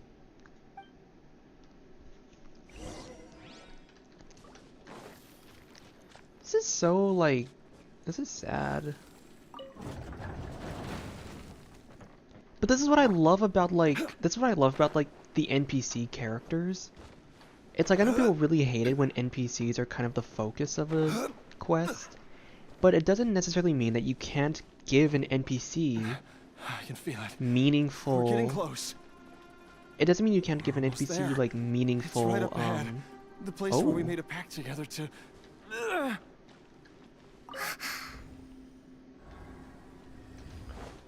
Like, it doesn't mean that you can't give an NPC some, like, focus. Some focus to, like... Aha! We can keep going now. From the looks of it, the energy released by this mechanism can not only clear barriers, but also be conducted by corresponding mechanisms. Perhaps it's something we can make use of. Whoa.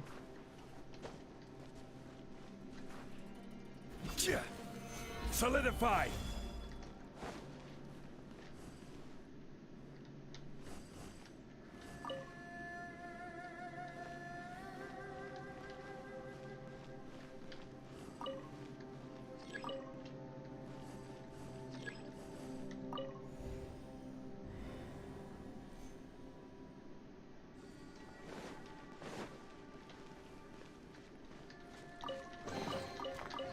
Where was I going with this? I lost my train of thought just now.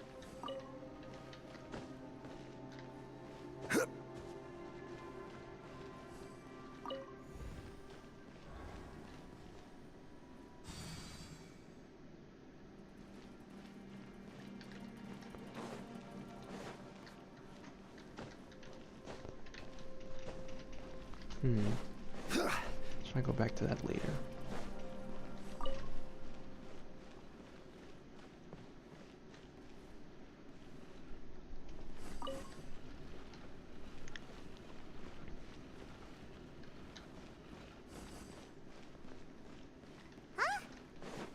Doesn't see any barrier-breaking mechanisms around here. There are tracks here, and it looks like they're connected to something. Shall we follow it and see where it takes us?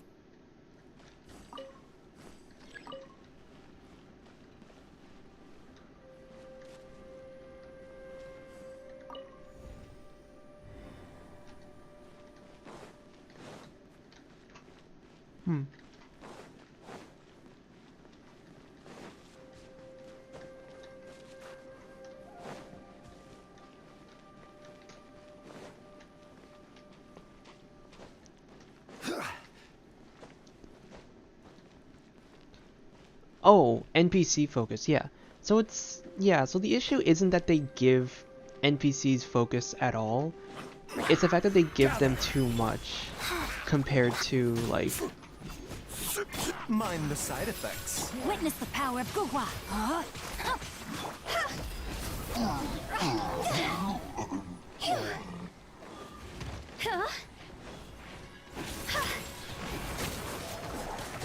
Cross over.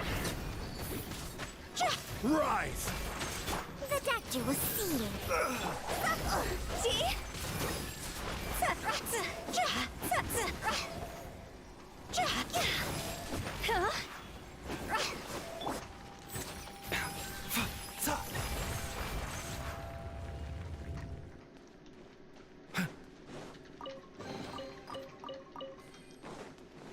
Yeah, the issue isn't that you can't, you shouldn't give a character or an NPC like some design and focus. It's that you shouldn't give them more focus than the other character. Oh.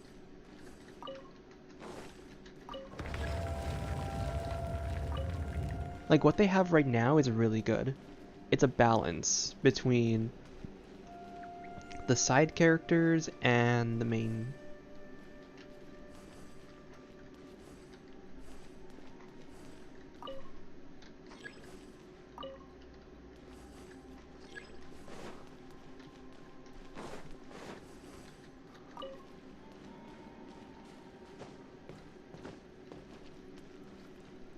Yeah, it's like you have a balance between like the focus character and the NPC.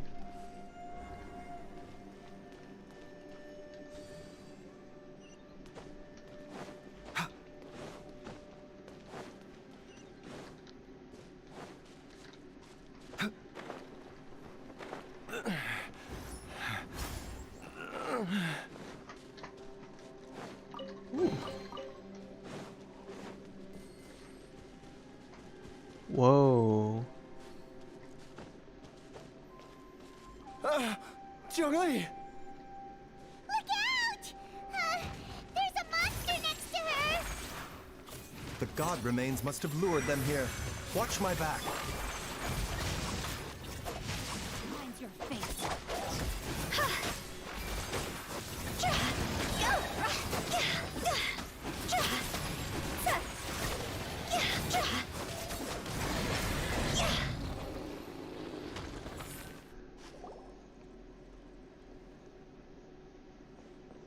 Dr. Baizhu, how serious is it? Is she... I can still feel a pulse, but her condition is quite grave. The god remains here are encroaching on her cognition, much as the poison in your system did to you. If we don't eliminate it soon, then even if we save her life, I fear that she may never wake up again. Then, what are we waiting for? Let's destroy the remains right away! Oh, it's like a snake. It's not as simple as that. Don't you remember what Baizhu said? The poison within Jialiang's body is inextricably linked to the god remains here. If the source is purged, the poison in his system will stop having any effect. And the poison within Jialiang's body is keeping his heart condition under control. So, if it stops working... Oh no.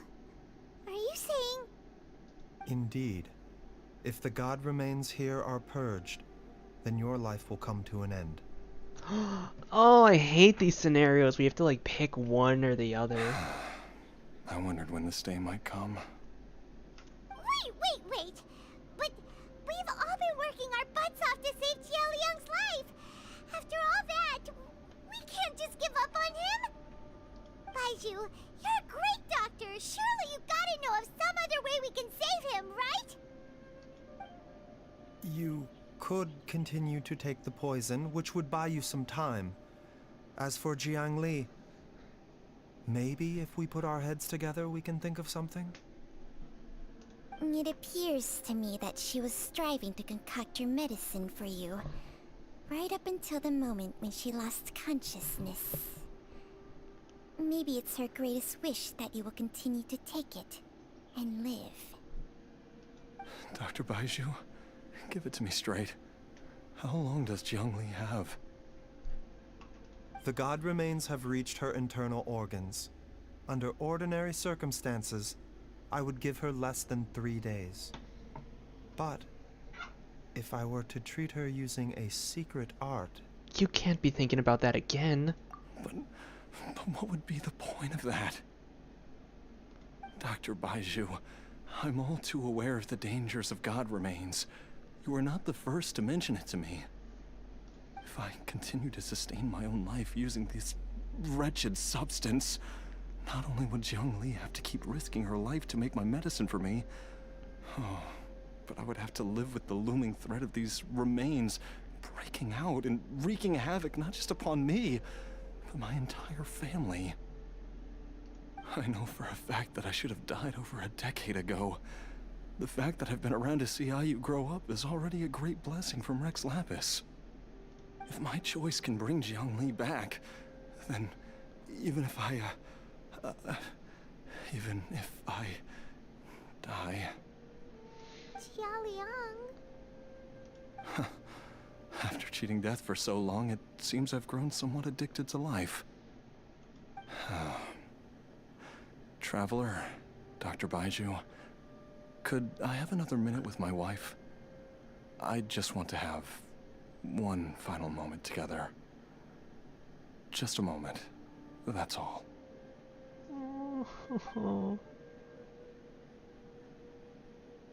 Of course. Thank you, everyone. And I'm sorry that I won't be able to repay your kindness in this life. Jialiang...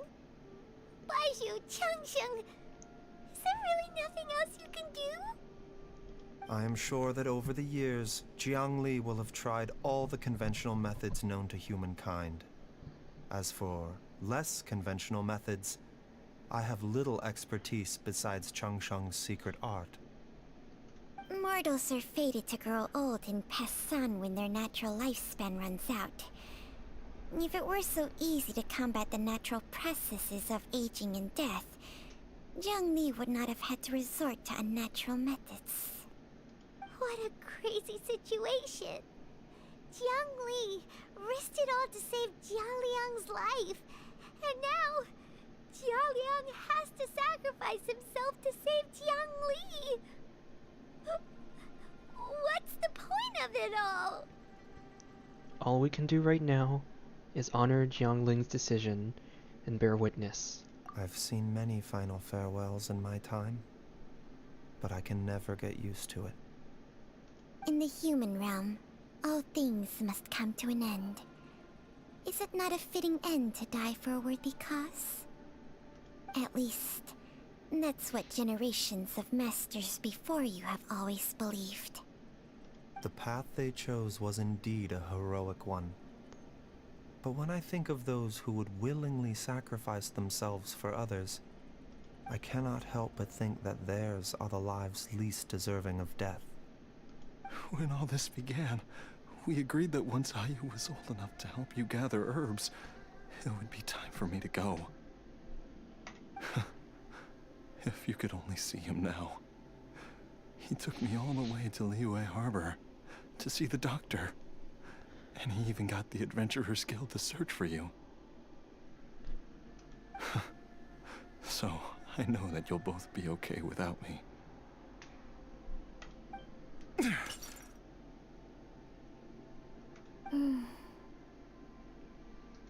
I've said my goodbyes.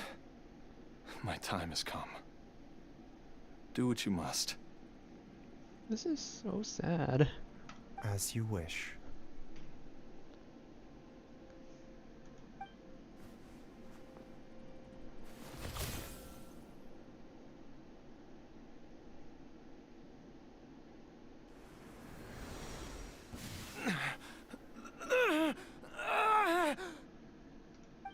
It will eat away at both your cognition and your memories.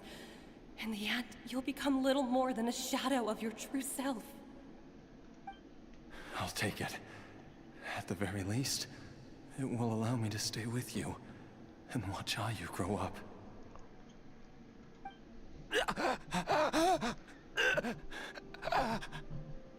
Mom, something's really wrong with Dad.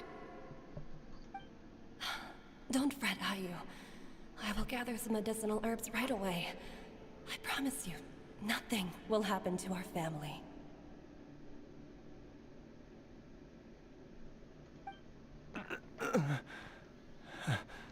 Why would these memories come to mind now?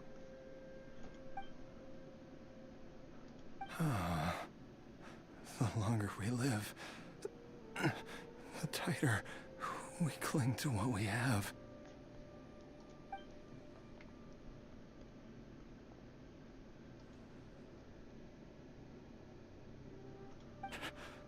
Oh, how I would love to hear your voice one last time.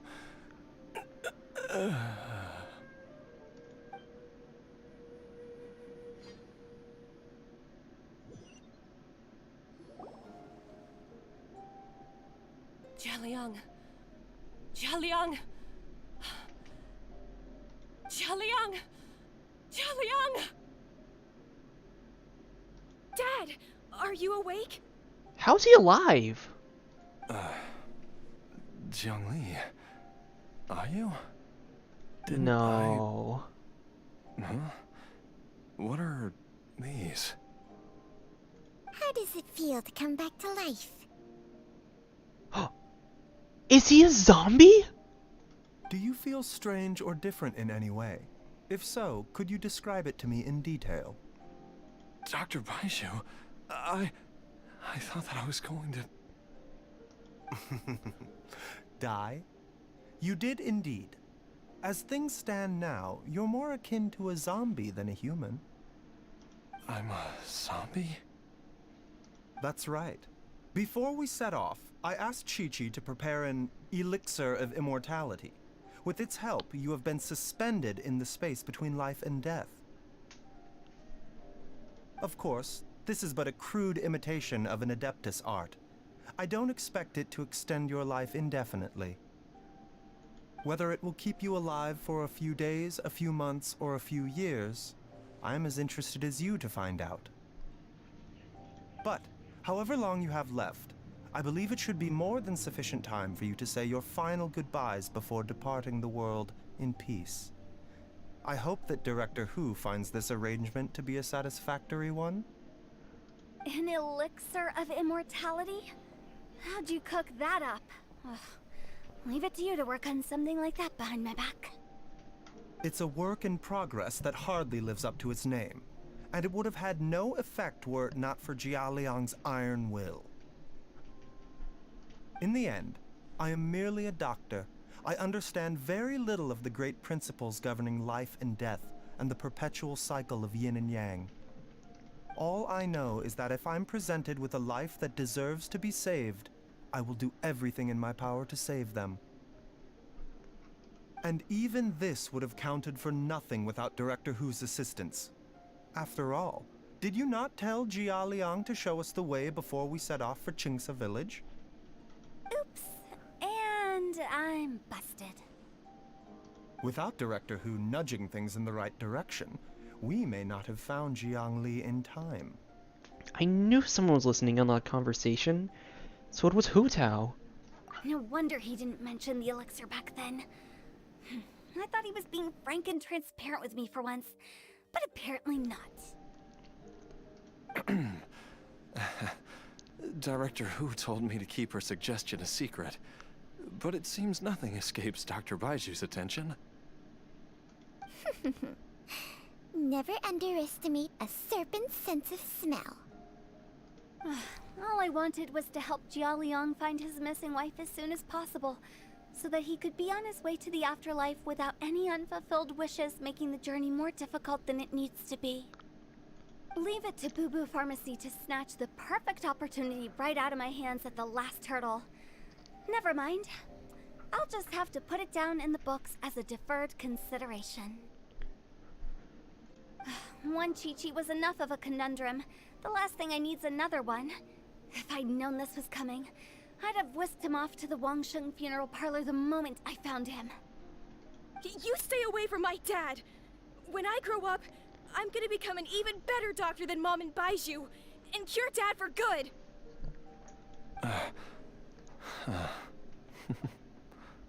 Oh, is that right? Well, you wouldn't be the first person who's tried to put Wangsheng Funeral Parlor out of business. If you're serious about it, you'll have your work cut out for you. Traveler, Paimon, I'll catch you all another time. Is she finally gone? All's well that ends well. If you ask Paimon, we should probably do something to celebrate this hard-earned family reunion. Such as? At times like this, a grand celebratory feast is in order. It feels like it was a whole lifetime ago when I last talked with Zhongli and Ayu around the dinner table. This was a hard-won meal. Maybe I'll whip something too. It's been a while. Yay! Paimon can't wait! Alright, first things first, off to the market for some fresh ingredients. Let's go! Wait up! I'll come too! Baizhu, thank you so much for everything you've done for us. Don't mention it, Jiangli. I was just doing my duty. Just your duty, huh? Baizhu, Changshang, would you mind if we took this conversation outside?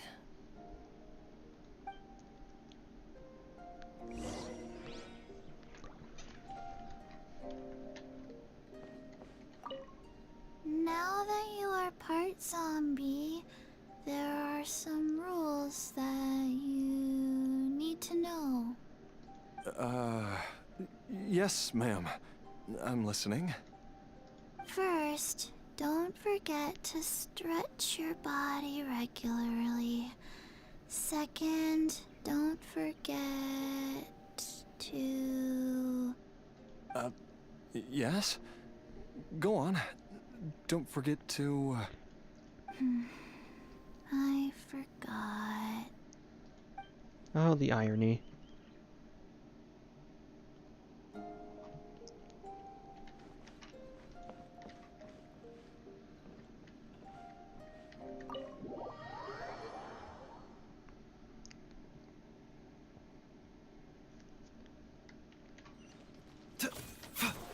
A bitter pill to swallow.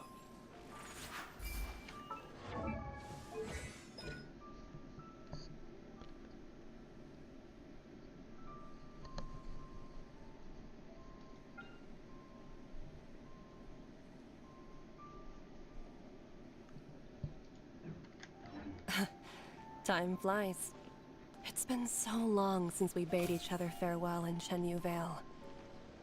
Changshang, you're the same as ever. You haven't changed one bit.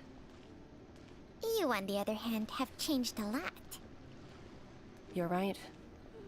My younger self would have never imagined that things would one day turn out this way. Or that you'd turn out this way, Baizhu.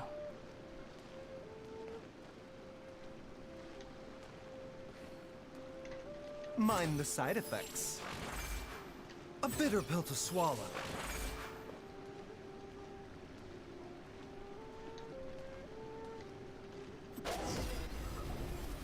I've taken a look at your elixir of immortality.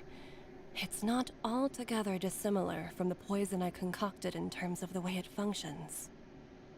I have to say, Jiangli, it was a stroke of genius to use poison to maintain life. I hope you're not too upset at me for copying your methods. No, not at all. With your intellect, even if you'd never seen my poison, I believe you would have eventually arrived at the same approach. But I'm still impressed by how quickly you managed to gain such a thorough understanding of it. Jialiang's still only been in your care for a few days. Not just that, you even managed to improve upon the original formula. That cannot be explained by intellect alone. Baizhu, be honest with me. Did you try out some of the poison on yourself? Huh. Told you the truth would surface sooner or later. Life force isn't the only thing that Changshang's contract lets you transfer between bodies, is it? Nothing gets past you, Jiangli. You are correct. Besides life force, Changsheng's secret art also allows for the transfer of toxins and diseases. When I treated Jia Liang for the second time, I transferred some of the poison from his body into my own. Not only did this allow me to alleviate the burden on him, but it also gave me an opportunity to study its properties. There is no need to worry about any long-term consequences to my health, however. Now that the source has been destroyed, any remaining poison in me will have already dissipated. But you took such a huge risk. If we hadn't destroyed the god's remains back there, then even you might have... What am I saying? I'm in no position to criticize you for this. The reason I left our master and went into hiding all those years ago was that he was getting old, and I didn't want him using up any more of his own life force to treat my husband. But in the end, how were my methods any different? I risked one life to save another. And then you tried the poison on yourself, too. It looks like both of us have ended up going the same way as our master before us. Are all disciples of Chenyu Vale destined to turn out this way? To live a short life, having given away our own for the sake of others? To fight relentlessly against the natural course of life and death, whatever the cost? Maybe our fate is sealed the moment we decide to study medicine. We are doctors, Jiangli. We ought never say that anyone's fate is sealed. Baizhu, I can tell that, over the years, you've used the contract with Changshang to transfer many diseases and toxins to yourself. There are so many that, some of them, I don't even recognize. Can you still stop before it's too late? I think you know the answer, Jiangli. Every one of us from Chenyu Vale believes in the same thing. Hey, food's ready! Mom, come and join us. The Traveler taught me a load of new recipes and said even Dad will be able to taste them. Come and try them out. Yes, darling. Mom will be there in just a second. Hey, slow down. Baizhu, I know I won't be able to convince you, but please don't forget that if one day you're not around anymore, Chi-Chi, Gui, and all the friends who have grown fond of you, they will all miss you dearly. There's no need to worry, Jiangli. I know what I'm doing. I can only hope so.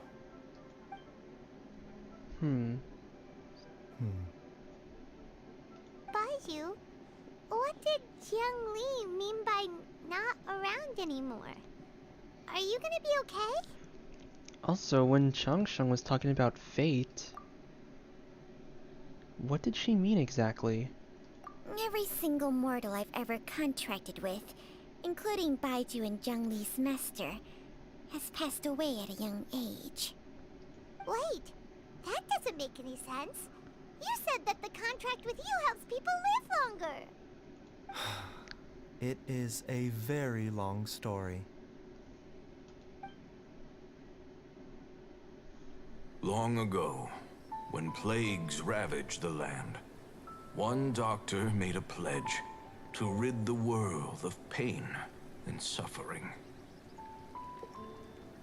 But even the most ingenious mortal medicine could not stay the tide of disease.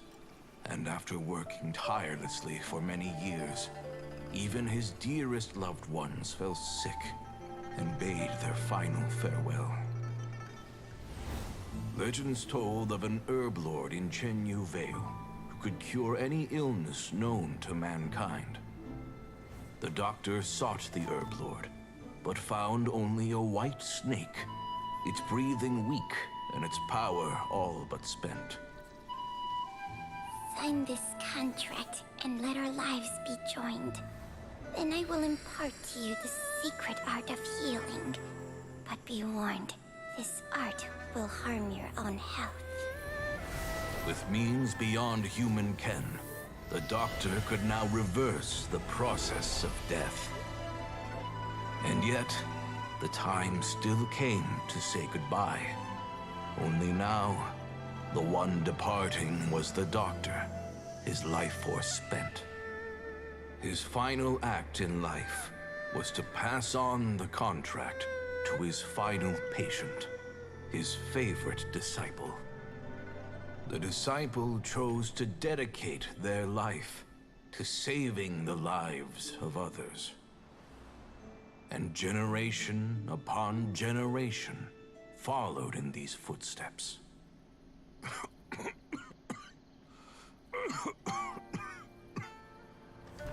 Since I inherited this contract, I've always respected the path taken by my predecessors, and followed it myself unquestioningly. That is, until I tried to use the art to save my own disciple's beloved. She begged me not to use up my own life force. She said that this art is a poisoned chalice, an evil and unnatural practice. She did not wish to sacrifice one life for the sake of another, when both were lives she treasured. Only then did it occur to me. Did I not suffer when my master passed away, just as patients' families do at their loved one's deathbed? Are not the lives cut short by this contract just as worthy of saving as any patients? What is this contract to us? Medicine or poison? Alas, I no longer have enough time left to find the answer. I entrust to your care both Changsheng and this final question. May you find a remedy for this conundrum, which has ailed us so. Time and again, no matter how much I try to warn them or balance their chi, I can never save them. And you? What's your answer? If I abandoned the contract and left you without a host, what would happen? I suppose I'd spend my final moments taking a nice nap on Mount Yaojin. Then I'd be reunited with my old friends and your predecessors. Then it's decided. If there's a life in front of me that deserves to be saved, why shouldn't I do everything within my power to save it? Once again, it's the same answer. So be it. Close your eyes. Who knows how many more people will take on this contract? None. This contract will end with me. My contract has strict requirements on the host's natural temperament. All my hosts have been most pure of heart. But when one with an altruistic nature gains access to this art, they are more seduced than the average person by the miracle of overturning the laws of life and death. Though they know better than anyone else the fate that awaits them, when faced with the sorrows of humanity and the pain of losing their nearest and dearest, they cannot help but reach beyond human means. They are like moths that throw themselves into the flame, seeking a glimmer of hope in a dark world filled with pain and suffering. So, Baizhu, does that mean... I suppose that would make me a moth that yearns for the light, but doesn't want to be burned to a crisp. Changsheng's art can transfer pain and suffering between people, but it cannot reduce the total amount of pain in the world. It's just like we witnessed. Either Jia Liang feared for Jiang Li's life, or Jiang Li grieved over Jia Liang's sacrifice. I have nothing but the utmost respect for my predecessors, who sacrificed their lives for their principles. But I do not wish to join their ranks, nor do I wish to pass on this contract to anyone else in the future. Huh? But didn't you already transfer a ton of diseases onto yourself? What makes a poison, poison? And what makes a disease a disease? When it comes down to it, are not both mechanisms that affect the operations of the human body? If disease is defined as deviation from normal functioning, then who knows? Perhaps the true elixir of immortality could in fact be a kind of poison. Many may view the notion of searching for immortality in poisons and illnesses as a flagrant violation of the natural order. But to me, it is no different from the way our ancestors tested the medicinal qualities of herbs by sampling each and every one. I don't want those who come after me to lose their lives to this contract. Nor do I wish for Changsheng to perish from losing her host. This leaves only one solution, doesn't it? The elixir of immortality.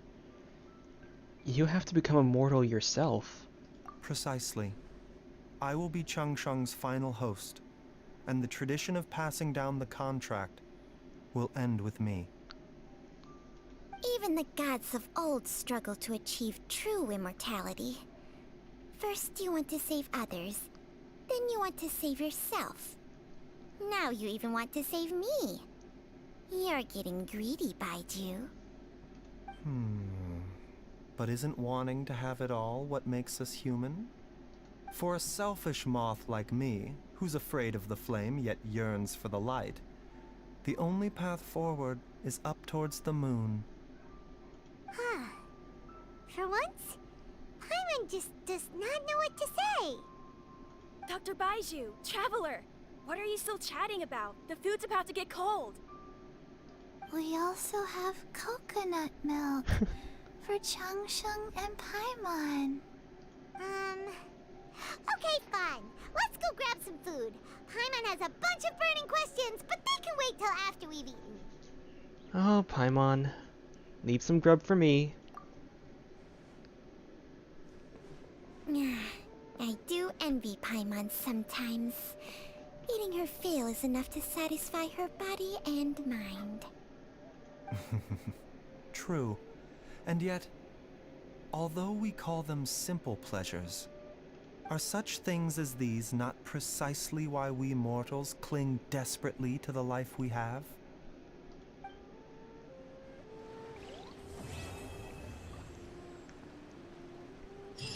That was a really good quest. Phew. Go!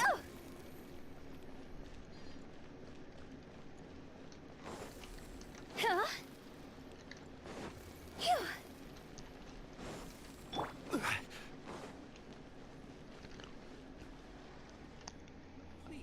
Alright.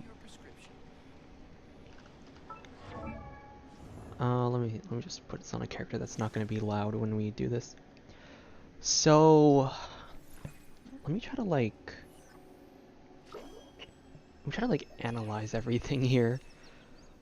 I think this is like, I don't know who's writing these quests, but these are getting a lot better. Like that quest was really, really good. There's a lot in terms of the themes of Where do you want to? there's a lot in terms of the themes of life and death with this story quest, which makes sense. It's Baiju's.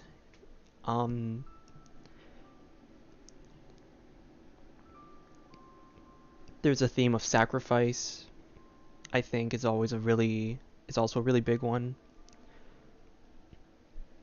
Doctors every day sacrifice their time and energy to help other people, even if it's at the risk of their own health. And I think that this quest perfectly describes that.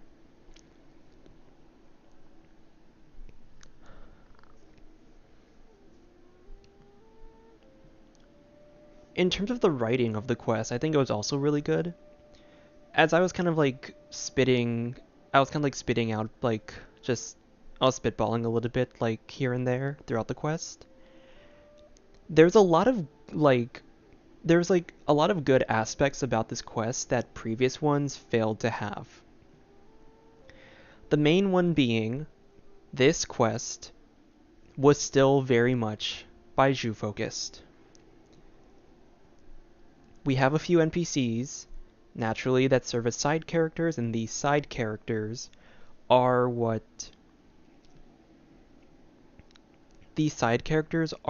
make the they're what connect Baizhu, and it's what gives us insight into Baiju's story and personality. These characters are connected on a personal level to Baizhu, so it kind of helps with that development as well. There's no... Who are you?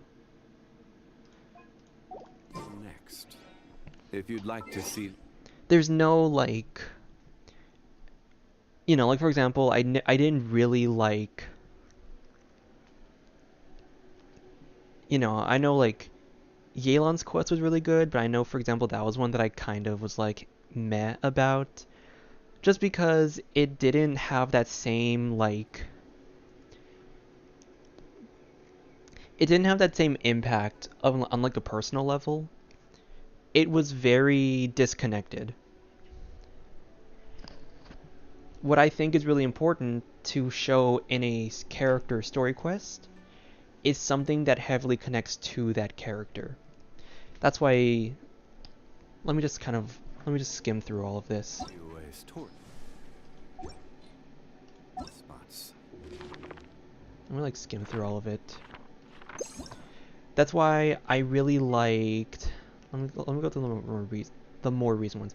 So I like Dea's story quest, because this was like personal between her and her father. It's why I liked Nilu's story quest, because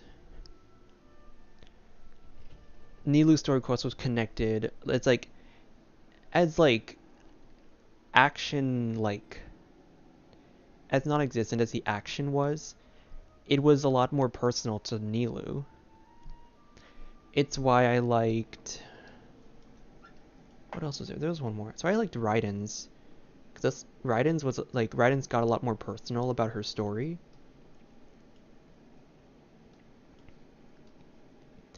But when you look at a lot of other characters, there's not a lot of personal connections that make it as enjoyable. And it also focuses a lot... These other quests focus a lot more on the NPCs, where the character's just fixing their problems. I think, oh my gosh, It's just so good. With Baizhu Story Quest, another thing that's really, really good about it is that he's going through his own struggle throughout this. This isn't just like him being the this isn't just him being like the know-it-all and being able to fix everyone's problems completely, just like totally fine. There's consequences to his choices. There's a struggle on whether he should continue down his path. Even if it's like brief, he's already made his decision. He knows what decision he's making, and that's why he's trying. But you can see that there's still a struggle and there's still consequences. It's also why I liked Dia's story quest. Dia's story quest had a lot of like internal conflict about how she felt about her father and coming to terms with that on like his death and how his father was as like actually was.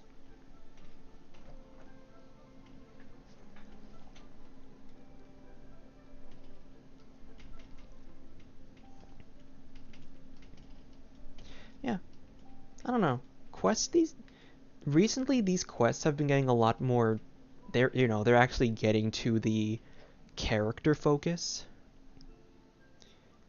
They're actually more like they're actually developing their characters within the quest, and I think that's what makes it really, really important, involving like I think that's just what makes the quest good. I think that's like the formula they have to follow. And I hope they do different things with the quests, but this is like the formula that you want to follow. When you have the focus character should remain kind of the main focus. You want to have other characters that are kind of connected to them in little ways and in very important ones. And you want even though these characters have all gone through their development, like these characters, when you look at their characters' backstories, that's where their most development comes in. So, but even though these characters are already developed, you need to find ways to show a conflict, an internal conflict, and have a way to like give them a struggle, even though they're technically like at their peak.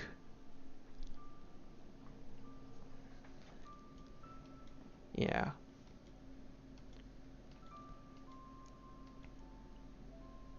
This was good. This was a really good quest.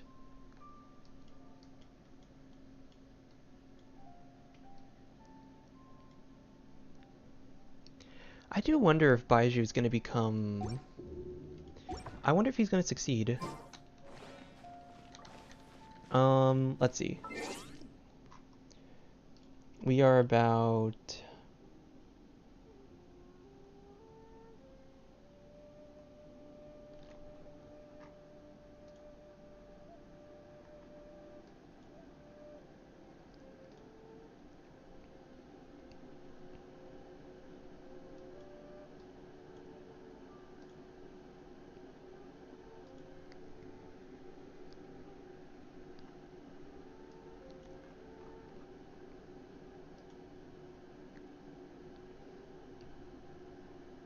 We are about 2.5 hours in. I'm gonna take a bit of just a small break, just get some water, get the headset off for a couple minutes, and then we'll be back and we can do Layla's Hangout event. Here, I'll give you some...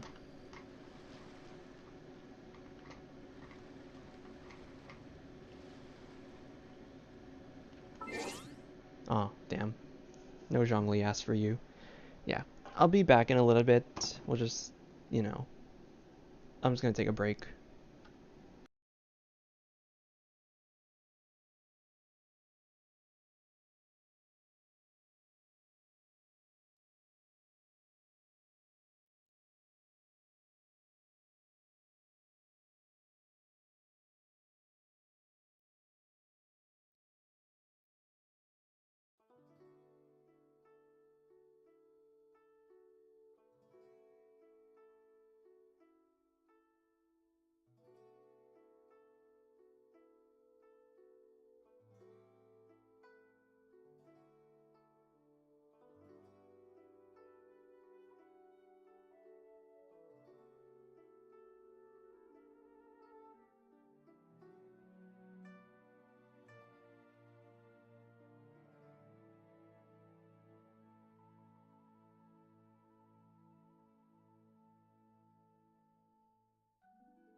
Okay.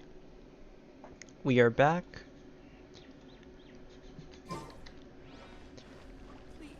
So we're gonna start off with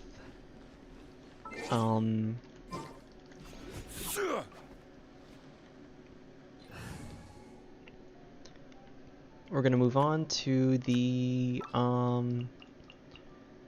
story quest on Layla's story. We're gonna just keep with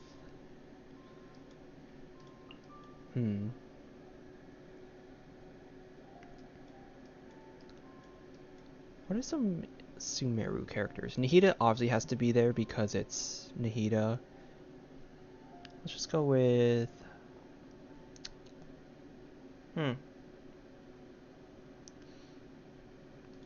guess Wanderer counts.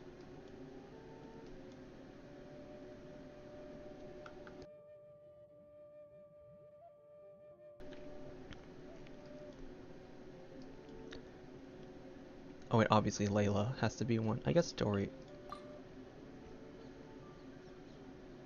There are still so many places for us to explore. Kind of scuffed, but this works.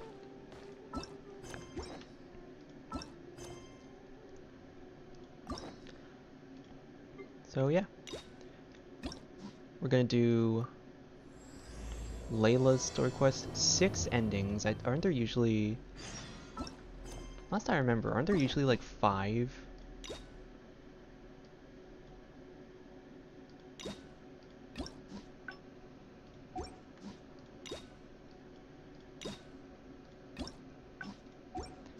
Damn, Layla's getting special treatment. So yeah. Oh, actually, wait. Before we...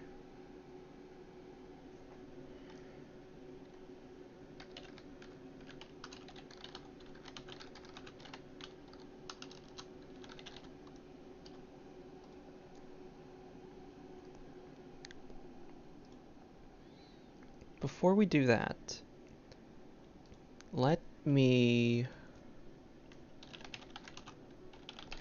I wanted to cover this actually.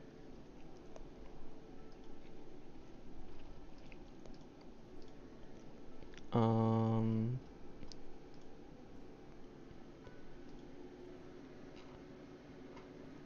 want to read through Baizhu's character lore.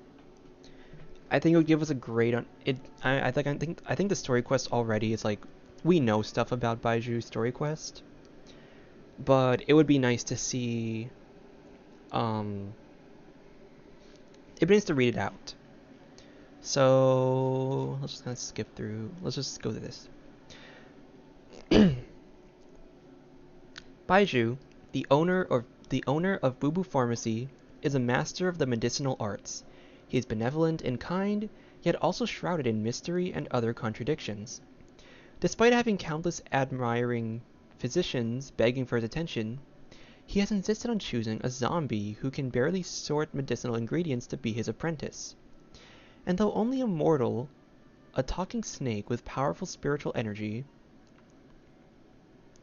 is always wrapped around his shoulders. Maladies major and minor may all be mitigated with his medicine, but the physician seems unable to cure himself. Such a person does not go unnoticed in Liyue. For the greater a person's capabilities, the greater the calamity they should cause, should their heart harbor any evil intent. Yet both public observation and private investigation have not only found no trace of any hidden wickedness, but have seemed to confirm time and time again that his unimpeachable reputation as a benevolent doctor was in fact the varnished truth. As for all those inscrutable secrets, Baizhu simply smiles and laughs.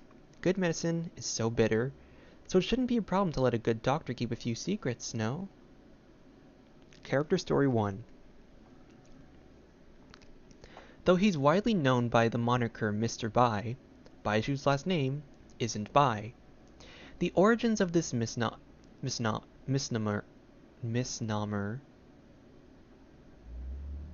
am I pronouncing that correctly? can be traced back to his apprentice at Bubu Pharmacy, Chi-Chi, and her sieve-like memory.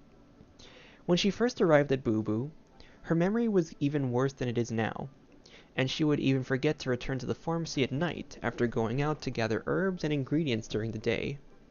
Fortunately, Baizhu is always patient when dealing with patients, and doubly so when dealing with Chi-Chi. At first, he attempted to have her stay at the pharmacy and rest, but Chi-Chi was always resolute and could not be dissuaded from harvesting materials, saying, "My responsibility."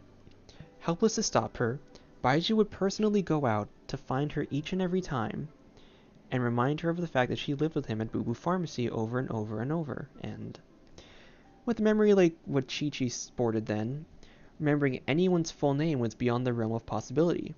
So for a long time, the names Baizhu and Changsheng were simply replaced with that person and that snake.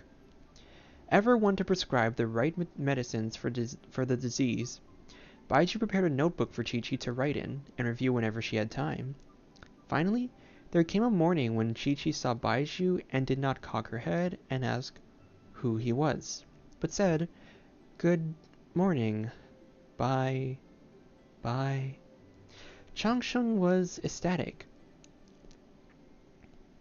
and immediately extended her body outward, even more excited than Baizhu. "Yes, yes. Bye what now? And how about me? Don't forget about me." "Mr. Bai," Chi-Chi answered earnestly. "And long snake." "Outrageous! My name isn't Long Snake." Remembering things is like curing an illness. One cannot be too greedy for progress, but be satisfied with gradual improvement. Baizhu smiled slightly and nodded, as though having accepted the name Mr. Bai. In the days that followed, the phrases "Mr. Bai said" and "Mr. Bai won't allow it" were never far from her lips. And the endless stream of customers asking after medicine soon brought the name Mr. Bai out of Bubu Pharmacy to every corner of Liyue Harbor. Chi-Chi's notebook has been filled to bursting and then some, and today she no longer needs to consult it before recalling Baizhu and Changsheng's names. But Mr. Bai had already found its home in the hearts of some, and it was too late to change that. Oh my gosh, and this is only story 1. There's like 6 more I have to go through. Character story 2. Baizhu is not only a brilliant physician, but possesses considerable business acumen. This should not come as a surprise. It would be impossible to operate at such a large pharmacy on the strength of one's medicine skills alone. The prices of Bubu Pharmacy are generally fair, and the pricing strategy for most products is one of high sales with low margins on each transaction. But there is some merchandise priced at a curious premium, such as the everlasting incense, which was 22,990,000 mora even after a discount. Usually, the customers for goods like these aren't picky about price and only care about the quality and effectiveness. So why head to the market to haggle and search when you can get everything you need at Bubu Pharmacy? Even if it's a bit more expensive, the peace of mind provided by Mr. Pai's reputation is worth it. Naturally, price is not Bubu Pharmacy's only competitive advantage. Many of the customers are business people who have become partners, bringing Baizhu rare herbs from across the land and exporting the medicines he develops to every corner of the world. As the pockets of Bubu's business partners began to bulge, so too did the pharmacy's ledgers. But the objectives of Baizhu's plans do not seem to revolve solely around Mora itself. If they did, why would Bubu Pharmacy take care of someone with no positive impact on income flow like Chi-Chi? It makes no sense from a business perspective. When encountering unusual or novel diseases, Baizhu often accepts only a token fee, saying it is difficult to assess a fee for such a rare ailment. As this practice has persisted, clients from far beyond Liyue have come to seek treatment at Bubu Pharmacy. Baizhu never refuses a patient, and is very willing to treat people from all walks of life, regardless of the disease that afflicts them. Thus has the good doctor cultivated a reputation as a selfless and benevolent healer who makes money elsewhere, presumably so that he can continue to perform acts of kindness far into the future.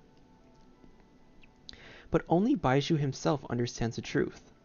Bubu Pharmacy never engages in unprofitable transactions. Some goals are impossible to even think about without massive financial backing and a reliable network supplying resources from around the world. Even with sufficient wealth, these goals would have little chance of success without the right opportunities and a bit of luck. As for the chance to research the secret arts of the Adepti and strange diseases, these are opportunities no amount of Mora could ever buy. Story 3. Baizhu habitually has a pot of water before boiling a pot of tea after waking up early in the morning.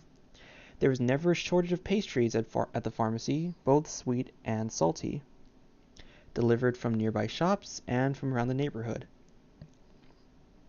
This routine has never ceased, and is unchanged throughout all 4 seasons. The snacks are divided into 3 portions, 2 large and 1 small. The large plates are for Baizhu and herbalist Gui, and the small plate is for Chi-Chi and Changsheng. Whichever of them so desires can take a bite. And this counts as having any breakfast with anyone. In addition, the doors of the pharmacy are always lined with fresh supplies when it opens in the morning. Vegetables, rice, fresh fish, melons, and fruit. There is always an abundance of food at Bubu Pharmacy. Baizhu has repeatedly attempted to persuade the community not to give him such gifts, as he does not like to take things from others for free. But the public knows that Baizhu doesn't always charge for his consultations, and offers steep discounts upon already reduced prices to the people. The child of this family, the grandfather of that household, the number of people who have benefited from his care is beyond count. Of course, since cheaper healthcare means more Mora in the pocket, using the savings to give gifts by way of thanks is a perfectly sensible thing to do.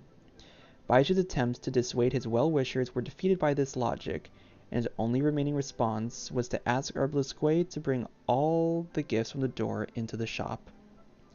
After breakfast, the clinic opens for consultations.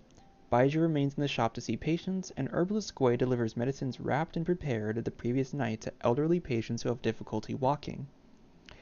Each package comes with a detailed note explaining clearly both the frequency and quantity of medicine to be taken for the convenience of the patient. When patients began arriving at the clinic, Changsheng takes leave on her perch on Baizhu's body and wanders around the clinic.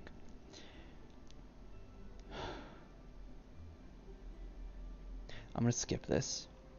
I want to find something that's more...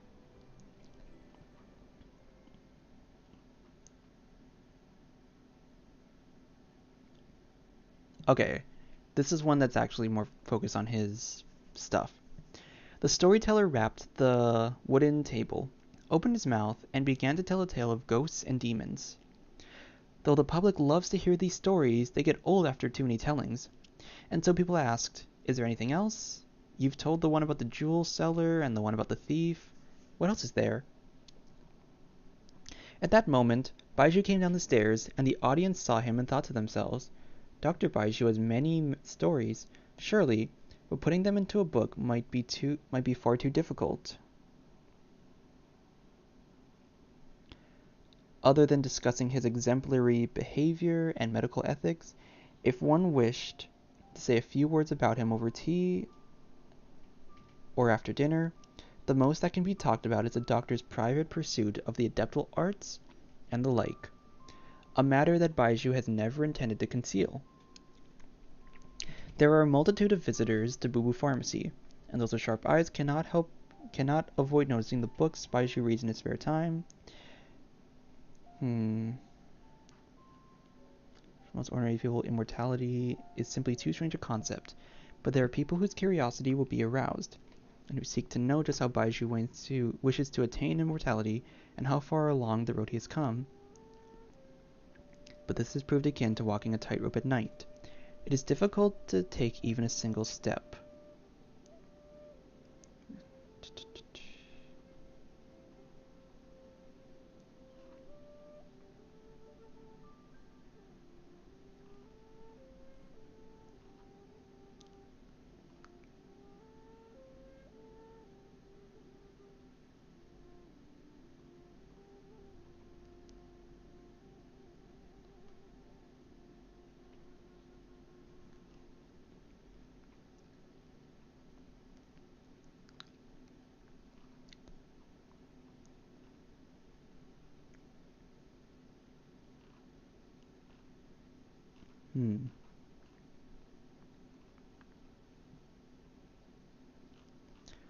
I think what I'm really interested in, honestly, is just the Vision, to be honest. I want to read the Vision storyline. When Baizhu was young, his hometown was struck by a horrific plague.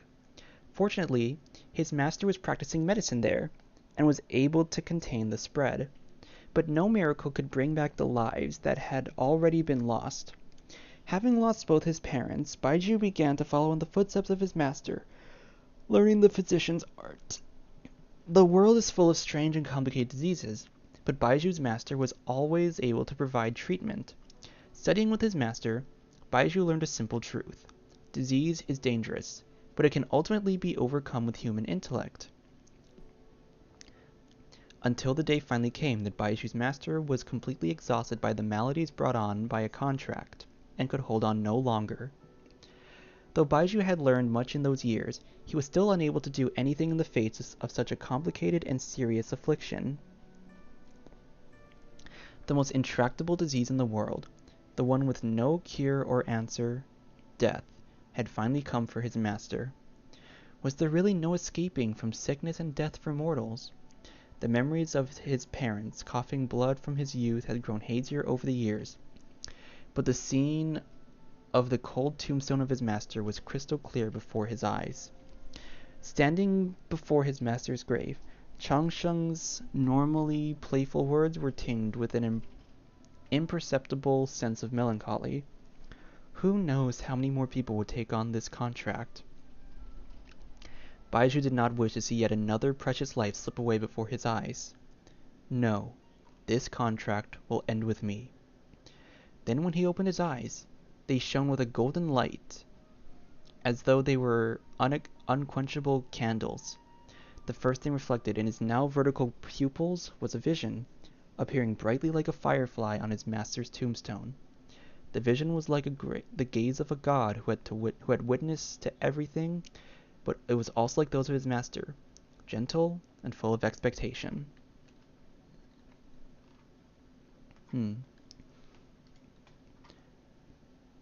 So the thing that I am not certain, I really want to know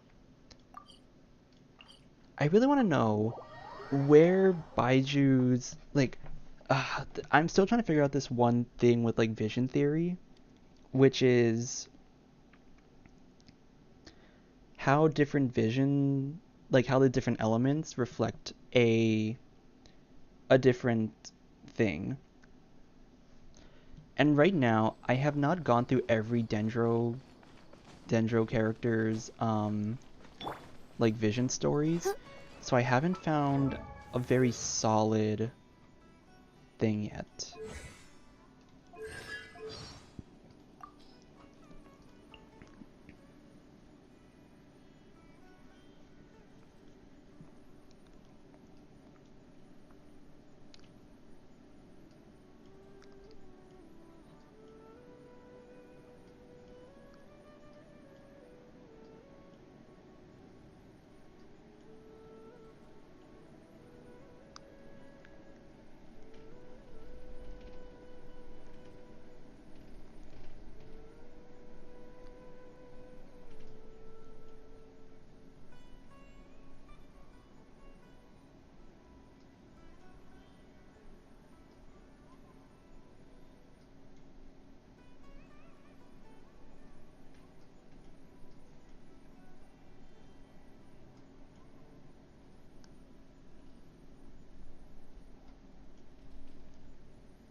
Oh,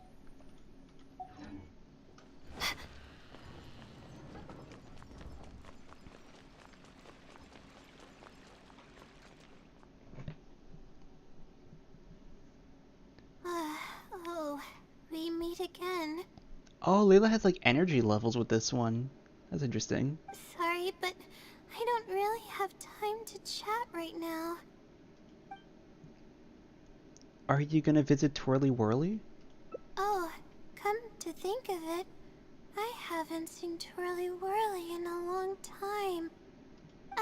But no, now's not the time for that. I was originally looking up some information at the House of Dana, but the more I read, the more I realized that my thesis is horribly lacking. Layla's stress value. Oh. Being long tortured by her own anxious thoughts, Layla's stress value shows her current mental state. This value will fluctuate as the story progresses. Appraise the situation carefully before making your choice. I should have been done with the first draft of my thesis by now, but I've barely written a third. Okay, so what are you planning to do now? Well, I guess I have to keep looking up as much info as possible. I shouldn't give up now. But who am I kidding? Maybe I'm not cut out to be a researcher. Maybe I shouldn't have come to the academia in the first place. All I've done is cause trouble for my advisor and classmates. I should probably notify my advisor sooner than later, so he can focus his attention on the other students. No, I don't even have the guts to bring it up, and I haven't completely given up yet. Cheer up. Things probably aren't as bad as you think they are. To be honest, I haven't slept a wink for days. Just thinking about the awful state of my thesis keeps me up at night. Lack of sleep hinders my ability to focus, and if I can't focus, I can't do any proper research or thinking. I'm stuck in a vicious cycle. I've seen the caliber of the other academia students. They're all geniuses and fast learners. I'm nowhere near as gifted as they are. Oh, if it wasn't for someone who's been helping me out, my advisor probably would have kicked me out of the Darshan by now.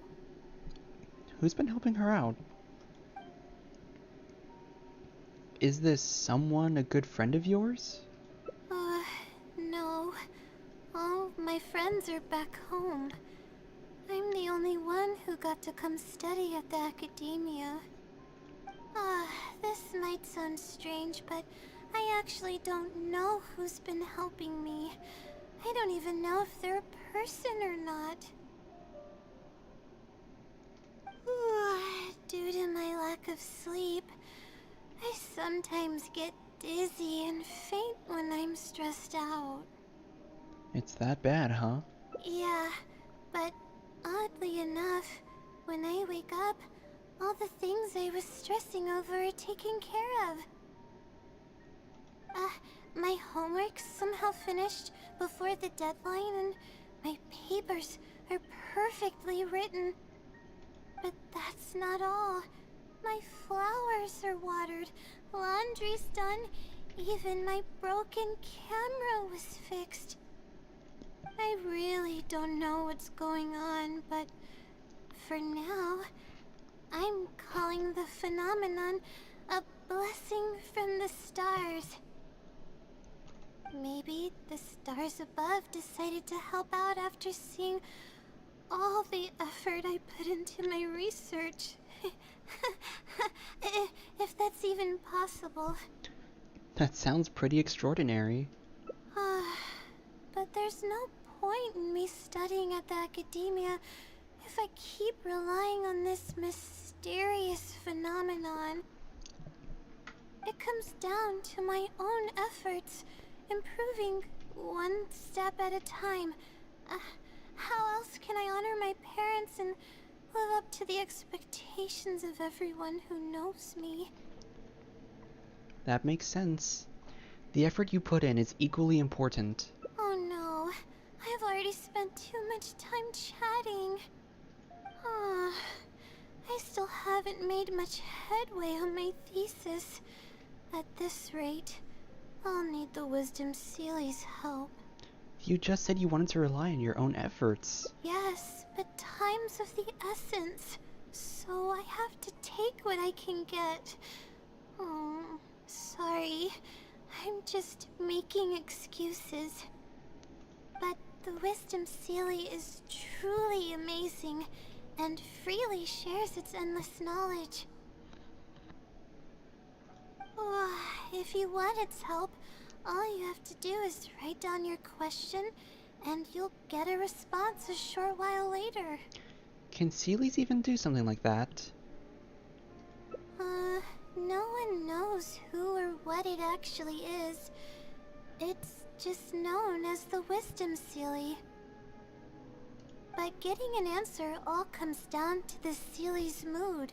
Sometimes it'll only give you a vague answer or play tricks on you. I'm pretty sure a researcher wouldn't do something like that. All I can do right now is hope that it helps me. But what about the blessing from the stars? Who knows if it'll happen this time? I can't put all my eggs in one basket. Trying my luck with another phenomenon is better than doing nothing. It sounds a little sketchy, but I'll go check it out with you. Oh, really? But I don't want to take up your time. It's fine. I don't have anything going on. Sorry for the bother. You're too kind. Okay, let's go give it a try. I've already prepared my question for the Sealy. I just hope it can help me get through this predicament. Among the countless legends surrounding the House of Dana, the Wisdom Sealy is one of the more popular ones lately. It hasn't been around for long, but word of the Sealy's existence spread like wildfire. Many people have claimed that they've received a reply from it. So, it should probably help me as well, right? So do you just call its name and it appears? I don't know its name, and we have to keep our voices down in the House of Dana. Or else you'll get some scary glares from the Mahamada. Let's split up and ask around about the Sealy. Hopefully someone knows something more.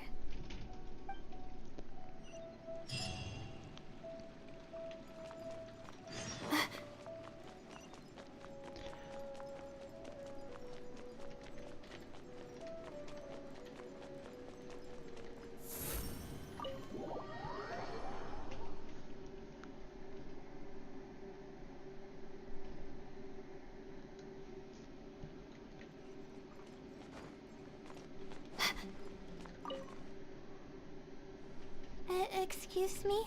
Have you ever heard of the Wisdom Sealy? You've come to the right person. I'm just gonna leave it on I came across autoplay. this legend not too long ago myself. After hearing about it, I decided to test it out and asked it a question about the brightness of the stars. 2 days later, I got a response.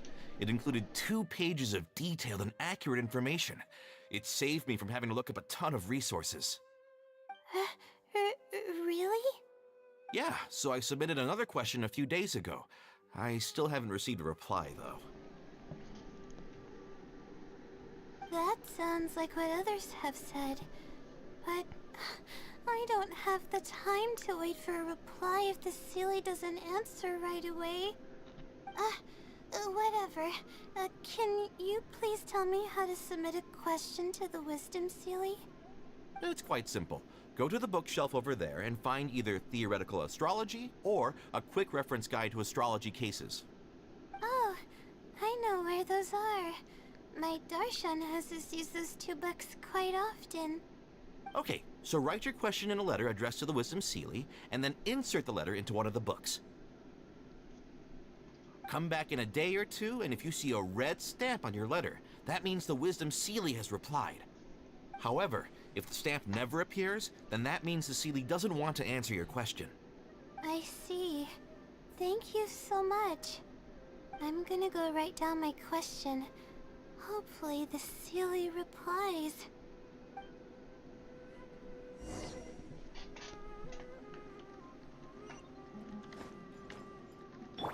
She probably won't hear back in time. There's no harm in trying. Now let's see if it's in the mood to answer your question.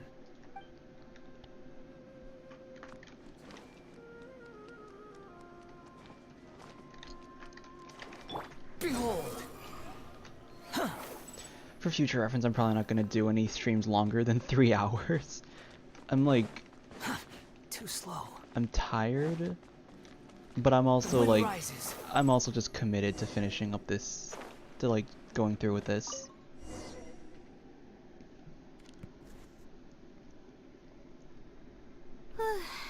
Finally. I wrote out my question and put it in the book. What do we do now? Wait, I guess. Let's give it some time. I'll come back tomorrow to check on it. Don't worry about me if you have other things to do. I'll come with you. I'm a little worried. I see. Thanks. I appreciate it.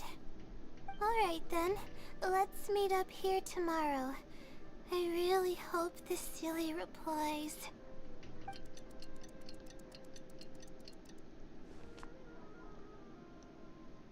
Time to look at the letter. Please let there be a stamp. Please let there be a stamp. There's a red stamp on it. The Seelie responded. Fantastic. You look better already. This is wonderful. My troubles are at an end. I can't even begin to express how grateful I am. Let's take a look at what it wrote. Thank you for your letter. Though I have extended a response, I cannot answer your query due to your questionable motives. Questionable motives? Me? Wait, huh? Okay, let's see. Completing a thesis requires independent thought and work. You planned on using my knowledge to complete your paper's most critical portions. That's not right. However, considering that your deadline is fast approaching, and that there is substance to the content in the completed sections of your thesis, I've decided to help you nonetheless. Follow the hints I've left, and you will find the answer to your question. Consider the effort you put into thinking and searching as your payment for my knowledge. What the... It's absolutely right about everything. Oh, I'm starting to feel guilty now. I can't deny any of it. But I'm running out of time. Oh, what should I do? I'll search for the answer with you. Huh? I could tell you're a very kind person, but I never expected that you'd go this far to help me. I'll definitely think of a way to make it up to you once I take care of my thesis. Don't worry about it. Okay, let's start by looking at the hint it left us. It should be on the second page. The first clue lies hidden on the road of wisdom. The headstrong child finally sees the world for how big it truly is, filled with awe, yet struck with fear. That's it? Not even a picture or any other marking to go off of. This is pretty abstract. What's this road of wisdom and who's the child? Wisdom is probably referring to the academia. Possibly. That sounds like a natural conclusion. So, is the road of wisdom the road that leads to the academia then? Wait, I think I get what it means by the child and awe and fear. When I first left home, it took me days to reach Sumeru City. I was completely shocked when I first saw it with my own eyes. It was so grand and awe-inspiring. Pictures of the city simply don't do it any justice. After seeing the city, a thought popped into my head. Am I really worthy of this place? And that's the fear? Worry, fear, or whatever you want to call it. If I'm connecting the dots correctly, then I think I know where the Sealy is leading us. But how does it know my feelings so well? Maybe it wasn't referring to you specifically. You have a point. There's nothing special about my background or experiences. It could be anyone's. Anyway, let's go take a look.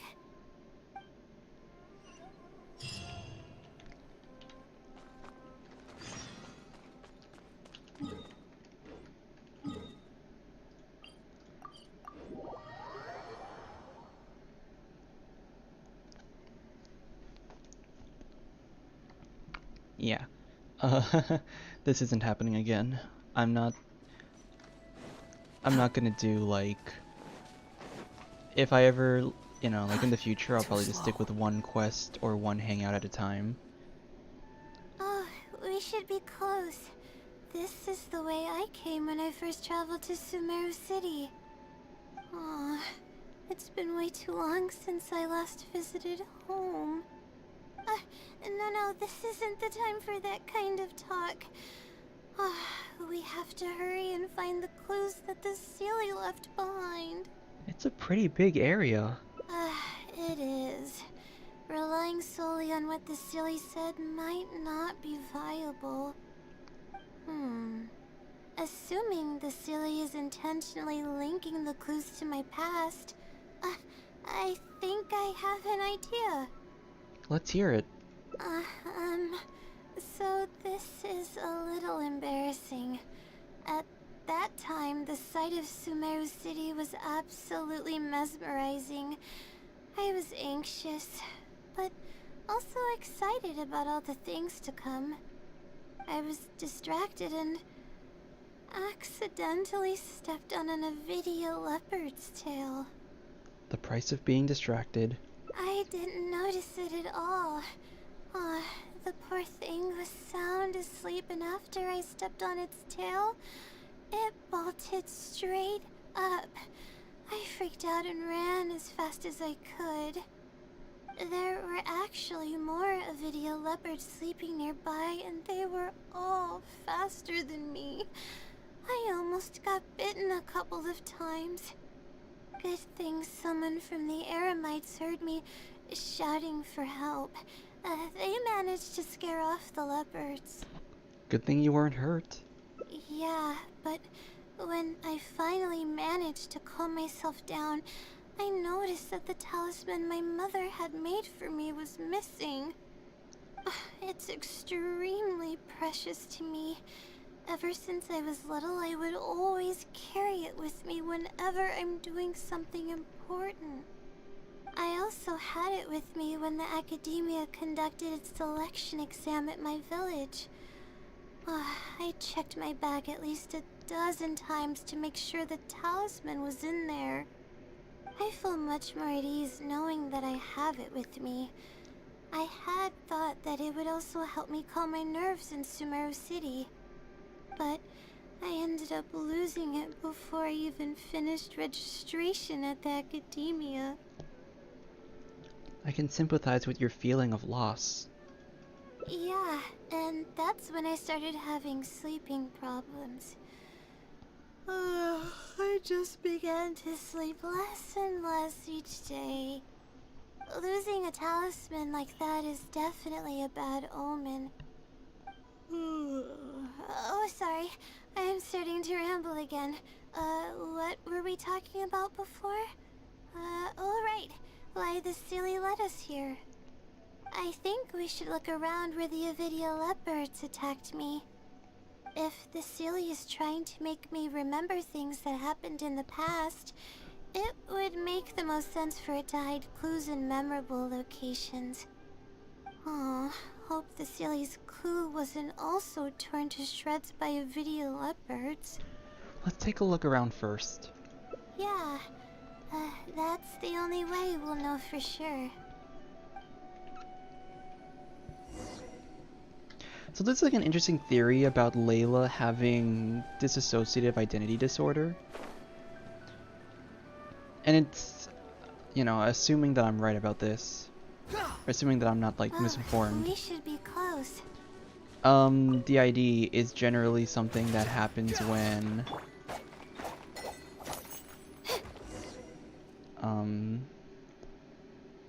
Sure enough, it's here.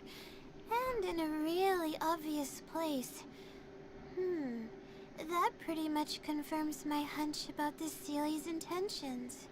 there's a statement, there's like a theory going around that she has DID, right? And assuming that like the information I have on that is correct, it's usually triggered by like some pretty intense trauma or just some it's usually triggered by some like traumatic events that cause someone to it causes like people to create these altars where they kind of, you know, like these altars kind of like come around in like different scenarios. And what we have with Layla is that her altar is split between daytime Layla and nighttime Layla. Daytime Layla is very anxious and sleepy all the time, while nighttime Layla is focused, determined, kind of a workaholic, and she also has kind of a more upbeat attitude. So what people kind of theorized in the past is that Layla has this altar because she's so anxious about her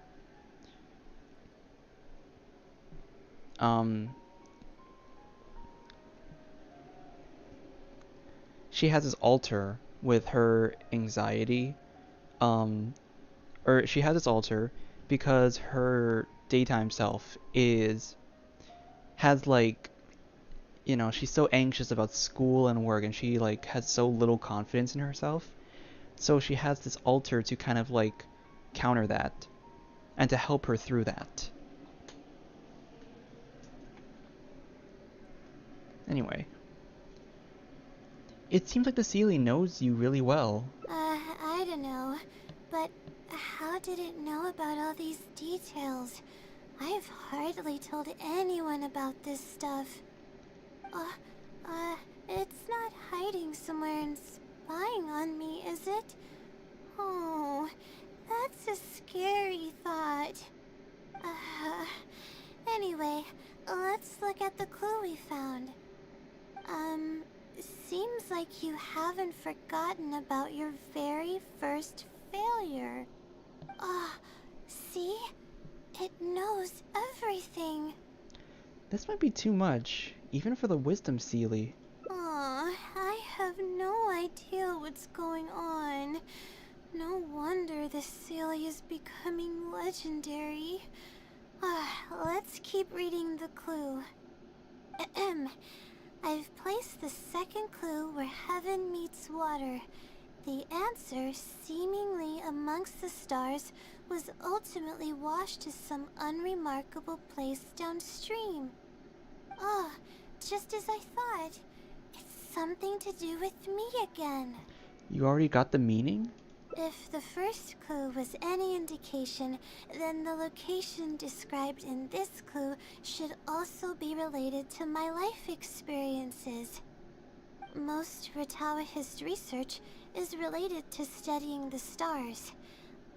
My own thesis work often requires me to go in the field and collect astrological data. And, let's just say there's another devastating and unforgettable failure I had. Should we still keep following these clues? But that can't be helped, right? We do many things not because we want to, but because we have to. Let's keep moving. It might be hard to believe, but being out and about is making me feel a lot better than usual.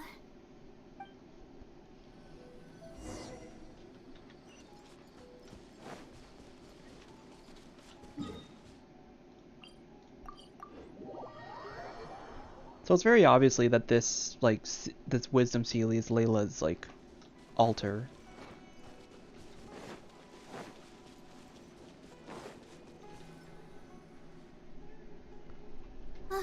We're here.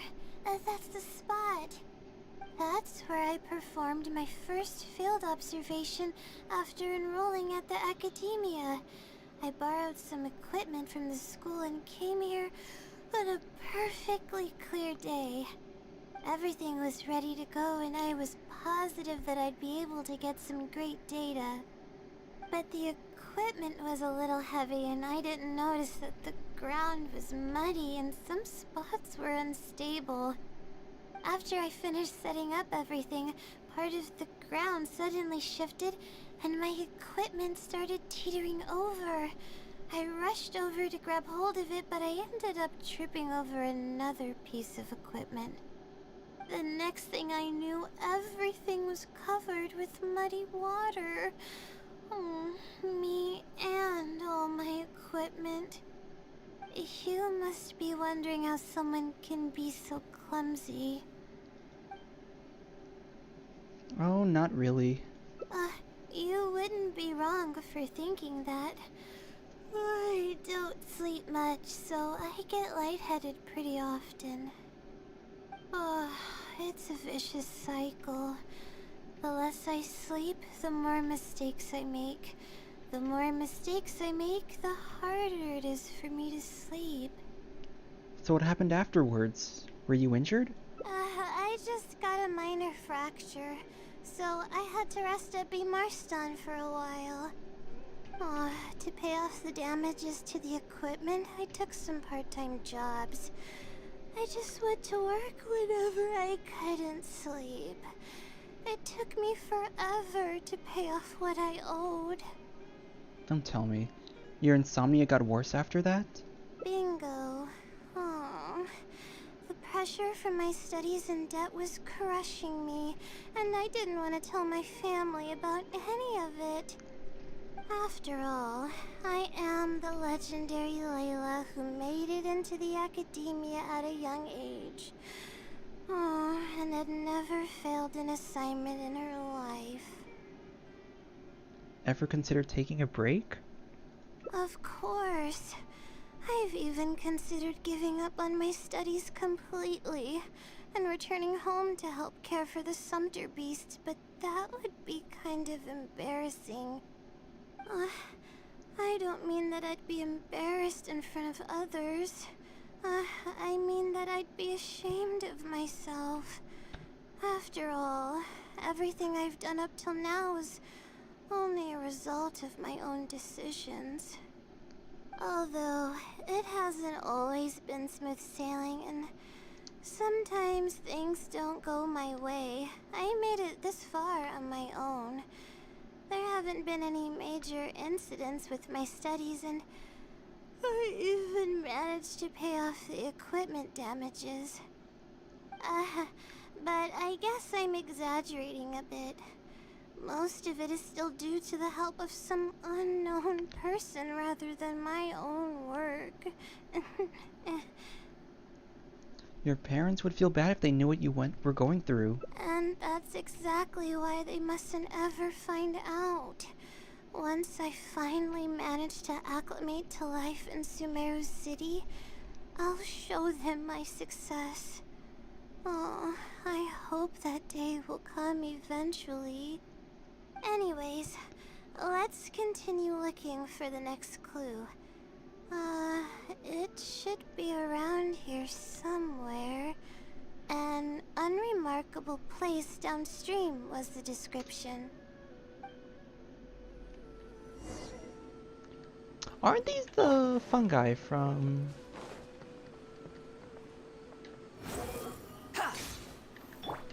Everyone hold hands!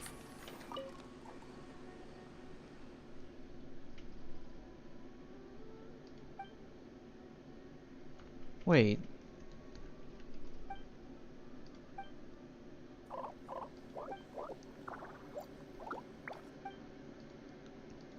Did I just start a new quest on accident?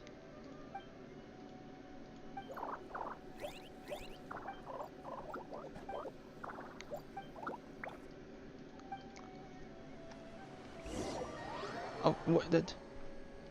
Wait, I didn't mean to start a new quest. No.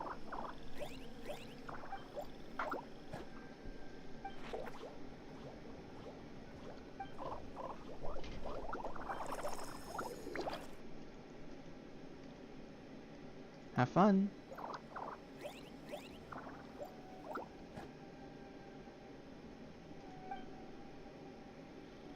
Yeah, and I was a little worried.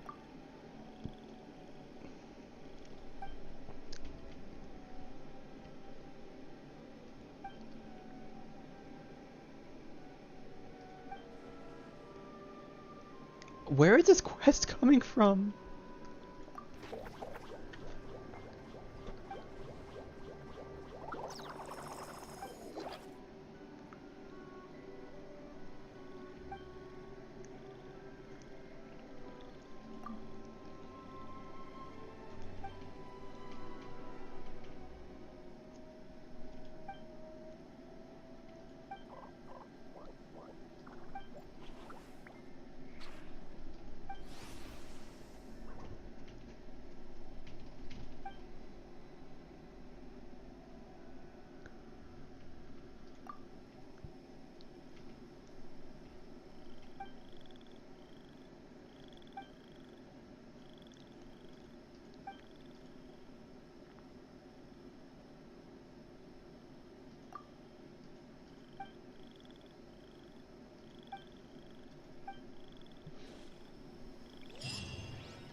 Huh. Well, that was quite the side quest I just happened to stumble on.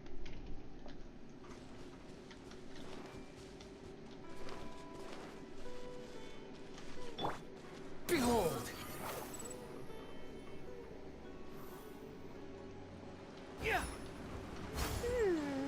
That place downstream could be somewhere close by.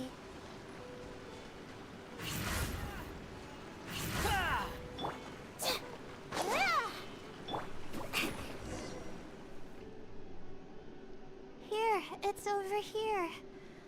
Oh, good thing it's dry. I was worried the message might be wet. Let's see. Have you found it?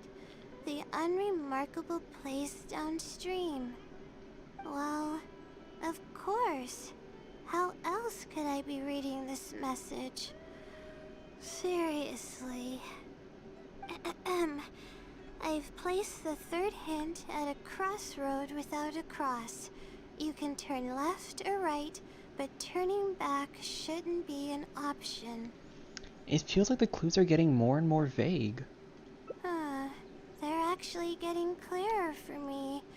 I was sort of expecting this even before I read the message. I don't know if the clues are following a timeline or if they're based on the amount of regret I have. Either way, this incident was bound to come up sooner or later.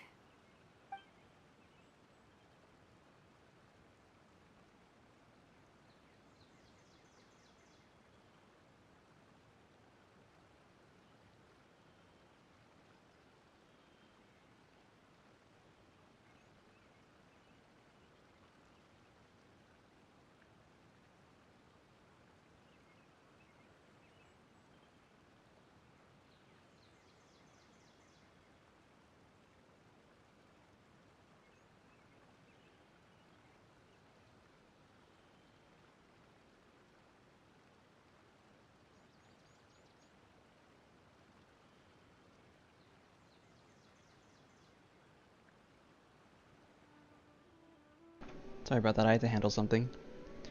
Sounds like this is getting personal. Huh. Would someone really go to all this trouble just to pull off some prank? I can't make heads or tails of it. Anyway, just follow me. I'll save the story for when we get there.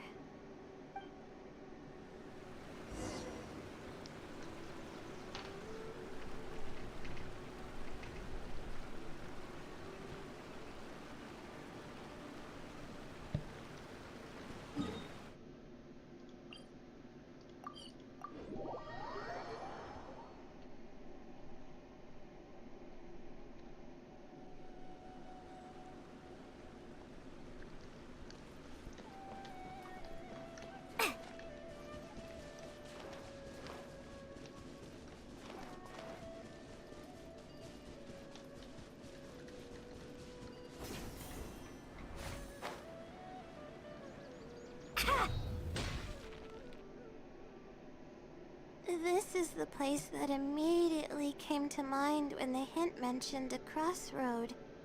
I came here to conduct some astrological observation once. Everything went smoothly on the way, and I thought I was starting to get used to life at the academia. But just as I was about to set up the observation equipment, I heard a strange sound coming from nearby. I made my way here and discovered a bunch of bandits robbing someone. They were a group of treasure hoarders, and the family that was being mugged looked completely helpless.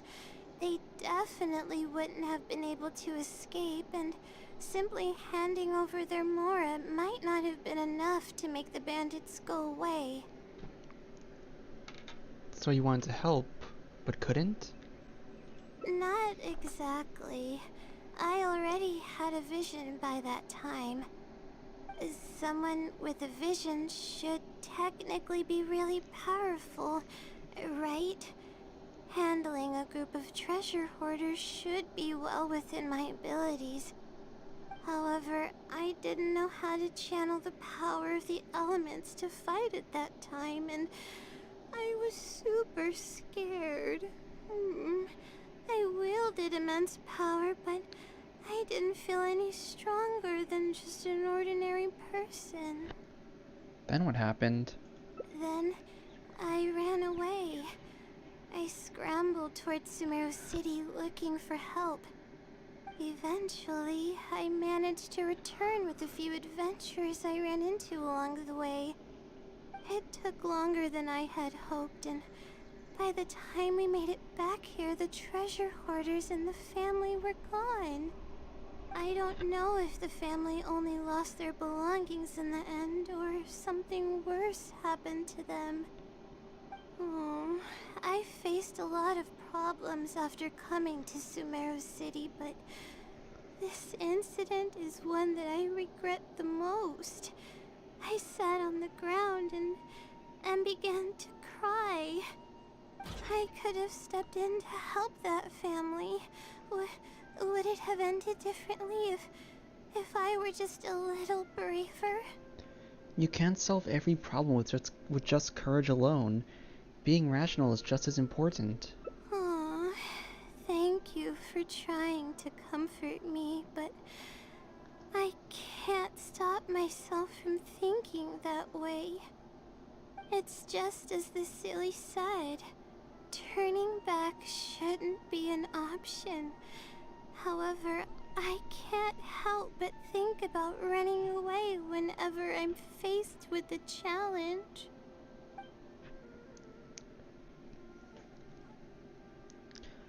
The Sealy probably wants to do more than just criticize you for the past. Why don't you try facing your challenge head on? You're right. The more challenging it gets, the harder I should try. I'm feeling calmer now. Okay. Let's go look for more leads nearby. We're probably getting close now. Let's search this area.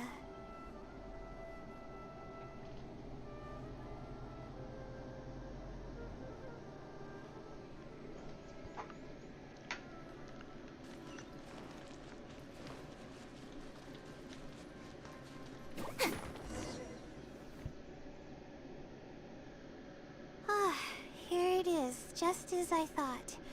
The Sealy must have placed it here in advance. Let's see what we have this time. Whatever it is, I'm ready.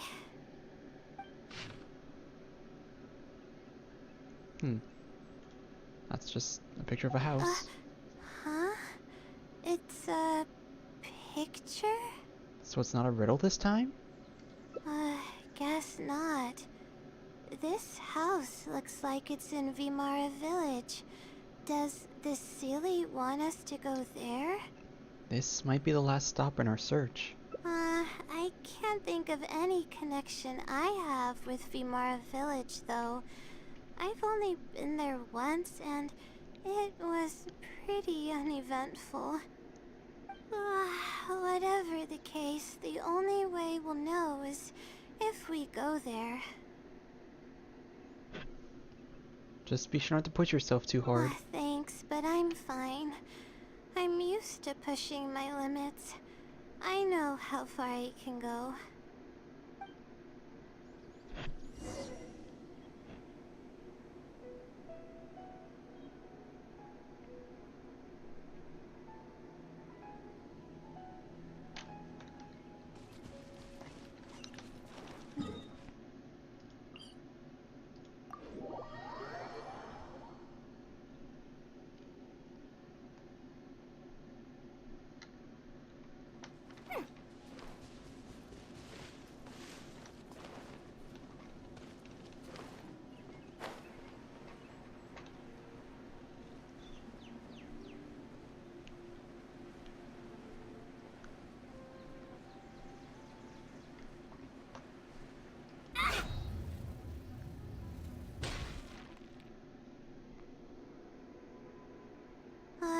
Let's see. This should be the place. Nothing seems out of the ordinary. Maybe the Sealy didn't prepare anything for us this time. Or does it want us to knock on the door first? If we're wrong about this, it'll be super awkward. Layla, calm down. You're right. I can't always be like this. Sometimes it's better to take action than overthink every little thing.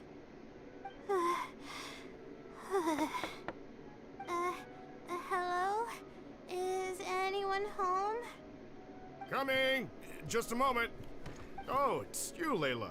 How nice of you to stop by again. Huh? Do you know me? That's no way to greet a friend. Of course I know you. Is this a friend of yours? Or perhaps a classmate? A friend. I'm having a little trouble with my thesis, and we happened to be passing by. What's going on, Layla? I don't know either. I don't even know where to begin. I recognized him immediately. He's one of the people that was getting robbed by the treasure hoarders. But he shouldn't know anything about me. He shouldn't even know who I am. You said you've been to Vimara Village once. Yeah, but that was before the robbery. I was just passing through. Even if he saw me, he wouldn't know who I am. He didn't notice me during the robbery. Is something the matter? I appreciate your kindness, but I really can't remember how we met. I'm sorry. So you aren't joking? Do you still remember when my family and I were being robbed by a gang of treasure hoarders? Yes, but I don't think I was of much help to you all. How so? You told us everything yourself the last time we met. My family and I were surrounded by treasure hoarders, and I didn't know what to do. But then, we heard people approaching in the distance. Those treasure hoarders were the first to hear them coming, and started to flee the moment they sensed the situation wasn't going their way. They didn't even bother taking anything with them. I wasn't sure what had happened, but the treasure hoarders were scared off. I immediately grabbed my wife and child and got out of there. Oh, I see. I'm so glad that you and your family were unharmed. I thought it was a party of adventurers that happened to pass by, but later you told me that you had spotted us and ran to find help. You were amazing. You managed to keep a level head even in the midst of danger. I know you have a vision, so those treasure hoarders wouldn't have been a match for you. But they might have harmed me and my family if their backs were pushed against the wall. Wait, that's not exactly what happened. I still regret not helping out sooner. Anyway, when did I come here last? I don't seem to remember. It's been some time, but not too long ago. I don't recall exactly when. What's wrong? Nothing's coming to mind? Nope. I'm sorry. I still can't seem to remember, even after everything you've told me. Maybe I'm just under too much pressure. You came over and ate with us, and you played games with my son. If only we had taken a picture. Oh! You forgot a package here from that visit. You'll definitely remember once you see it. Wait here, I'll go fetch it. A package? I left a package here? Wait! This is it! Oh! This is the talisman that I lost. The one that my mother made for me. What the... Is it really the same one you lost? Yes, this is definitely it. She made it herself. It's the only one of its kind. There's also a letter here. Was I planning to send it to someone? Let's see who the recipient is. To Layla? I'm assuming you aren't in the habit of writing letters to yourself? No. I swear I've never done anything like that. What is going on? Let's open it and see what this is all about. Hello, Layla. It must have been quite the endeavor to follow the Sealy's hints all the way here. Great work. Self-reflection is a wonderful quality to possess, but you'll only end up hurting yourself if you overdo it. Failure is a stranger to no one. The purpose of self-reflection is not to indulge in the pain of failure, but to succeed in your next attempt. If you're reading this letter, then you have succeeded in taking the first step. On the back of this letter is the core information that your thesis is lacking. It's actually been done for a while now. It only feels inconclusive because it's missing a concise summary to tie it all together. I hope that this journey has provided insight for your life ahead. From the bottom of my heart, I wish you courage as you carry onward, and hope that you fulfill the expectations you hold. Always watching over you. Sincerely, the Wisdom Sealy. Oh.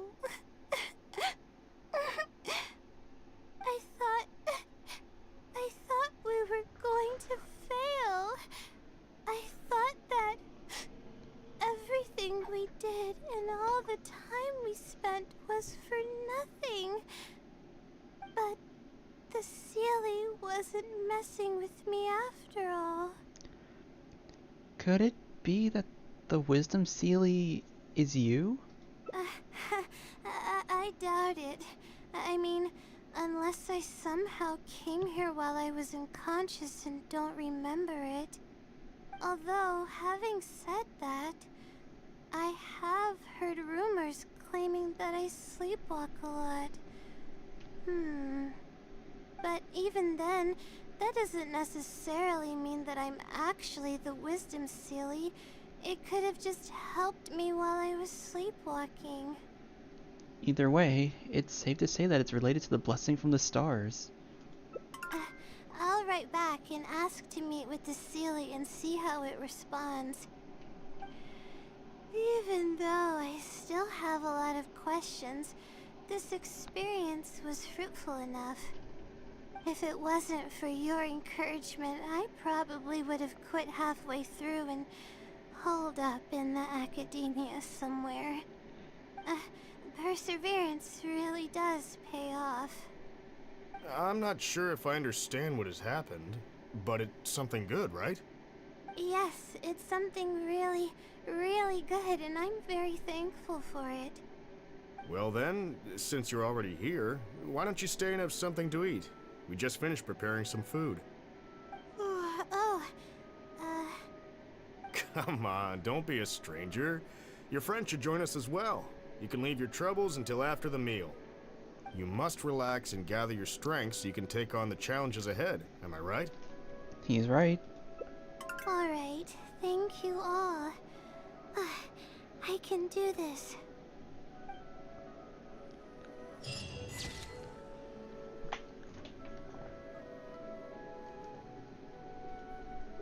That's nice. I don't make a lot of money, but it's peaceful here.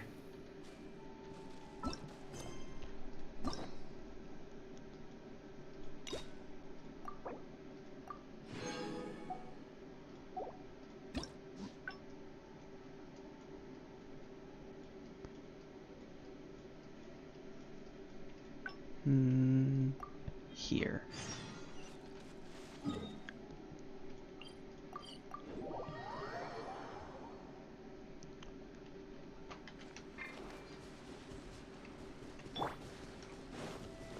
Squall and Fury.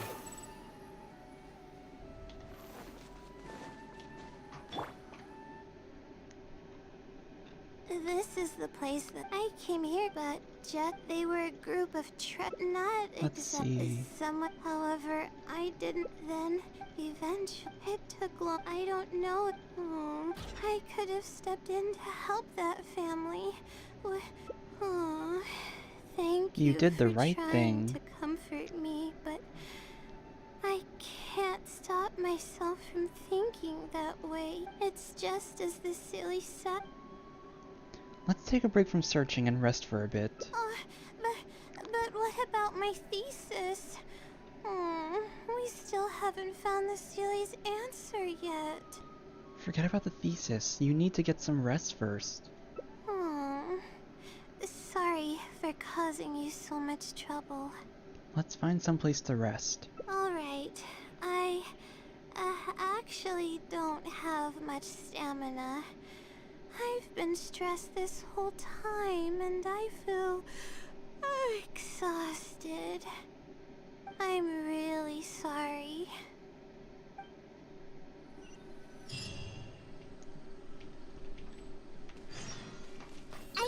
everything!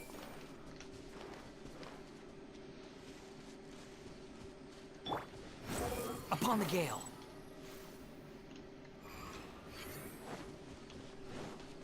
Quick fall. Hup, hup, hup.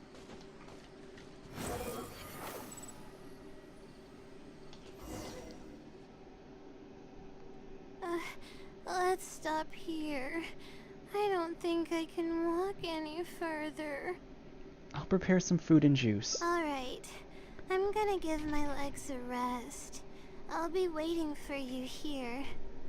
I feel bad for making you go through so much trouble for me. Oh, if only I were more capable. No, you shouldn't say that. I'm sorry.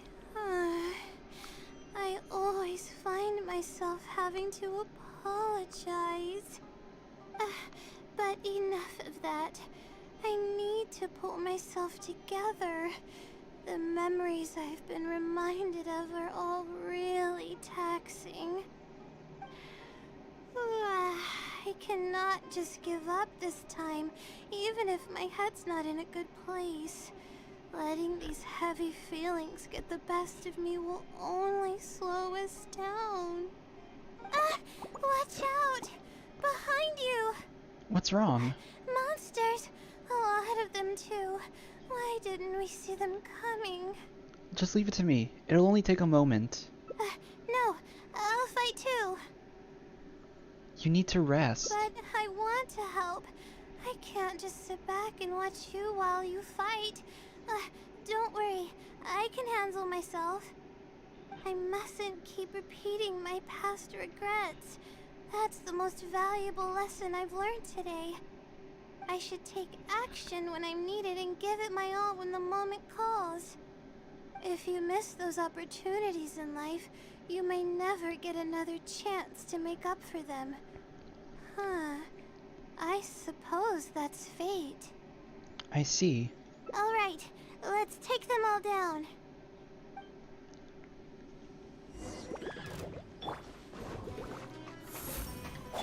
Hey! Memora's magic! Don't be scared. Behold!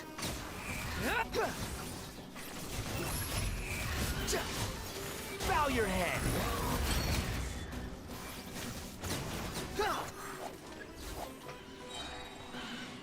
My guiding stars! Stars! I see everything! What's this? Squall Fury! Upon the gale! Nice. I really need to keep up with my training. It's embarrassing to be out of breath so quickly like this. Are you alright? Well, the only appropriate response would be to say that I'm fine, right?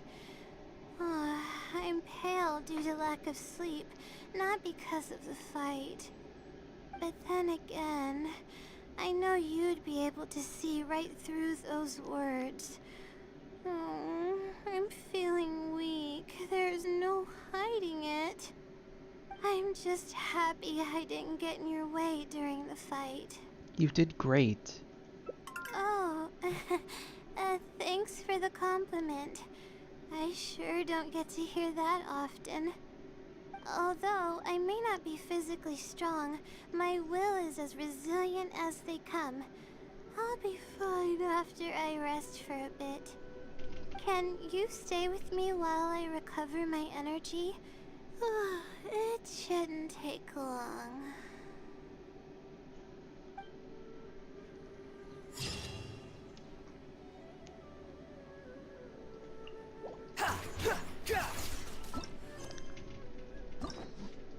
Alright. That's 2 endings down. Now the third one is here.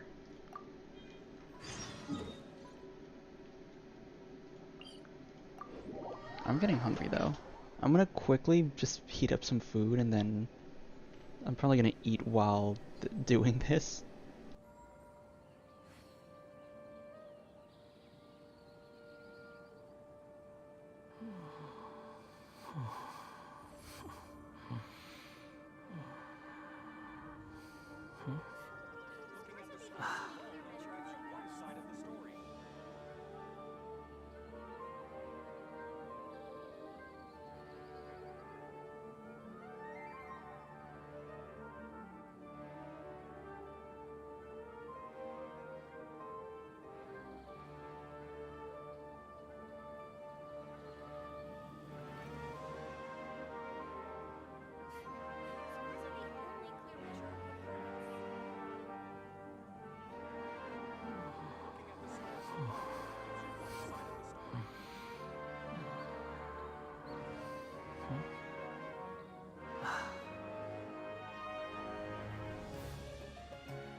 There's no such thing as pure freedom in this world.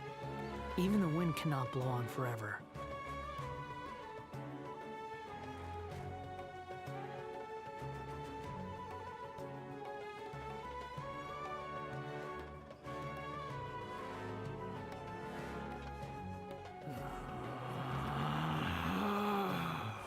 Relax.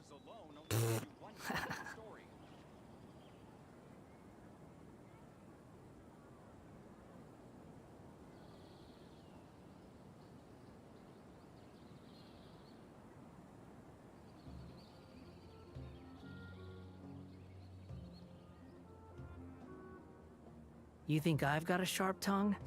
I just tell it like it is. If someone can't handle it, maybe that's their problem.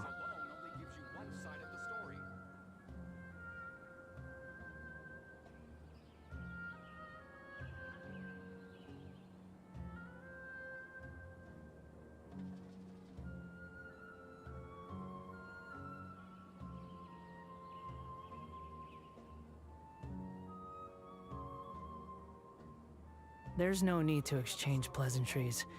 It's rather pathetic to force a conversation just to occupy silence.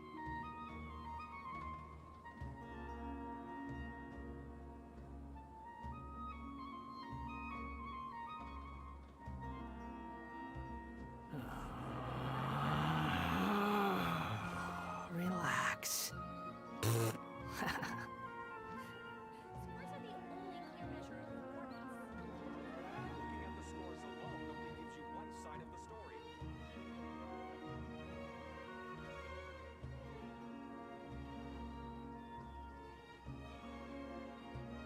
You think I've got a sharp tongue?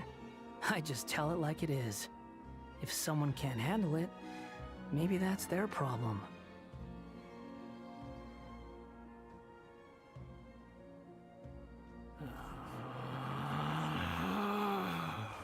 Relax.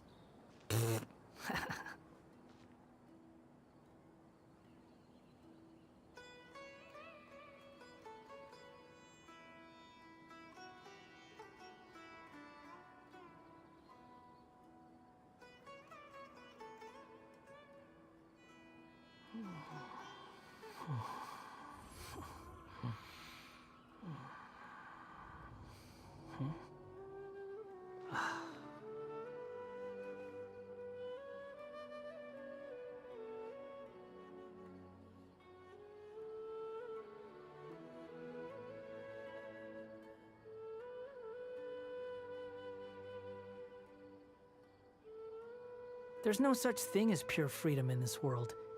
Even the wind cannot blow on forever.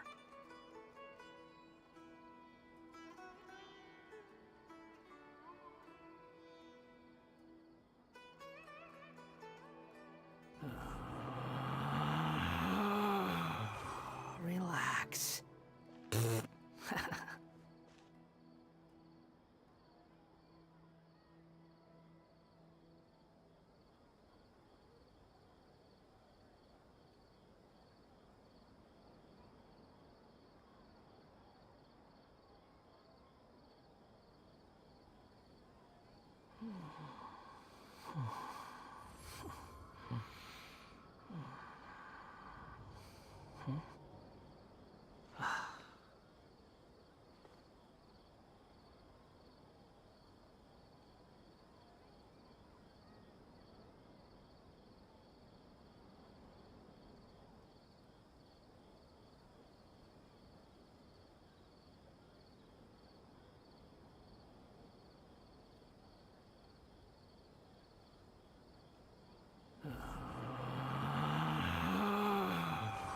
Relax.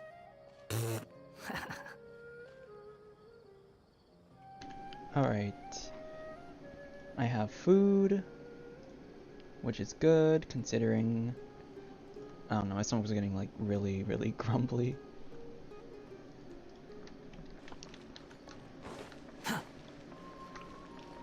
Quit following me. Behold! Let's keep going. We should be almost... We got about We have about 4 more endings to go.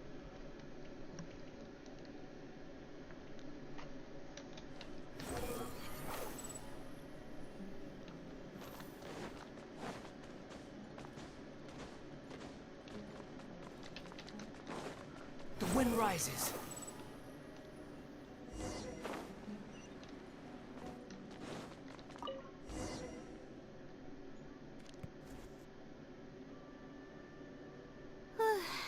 Finally. I'll come back tomorrow. I see. Alright then.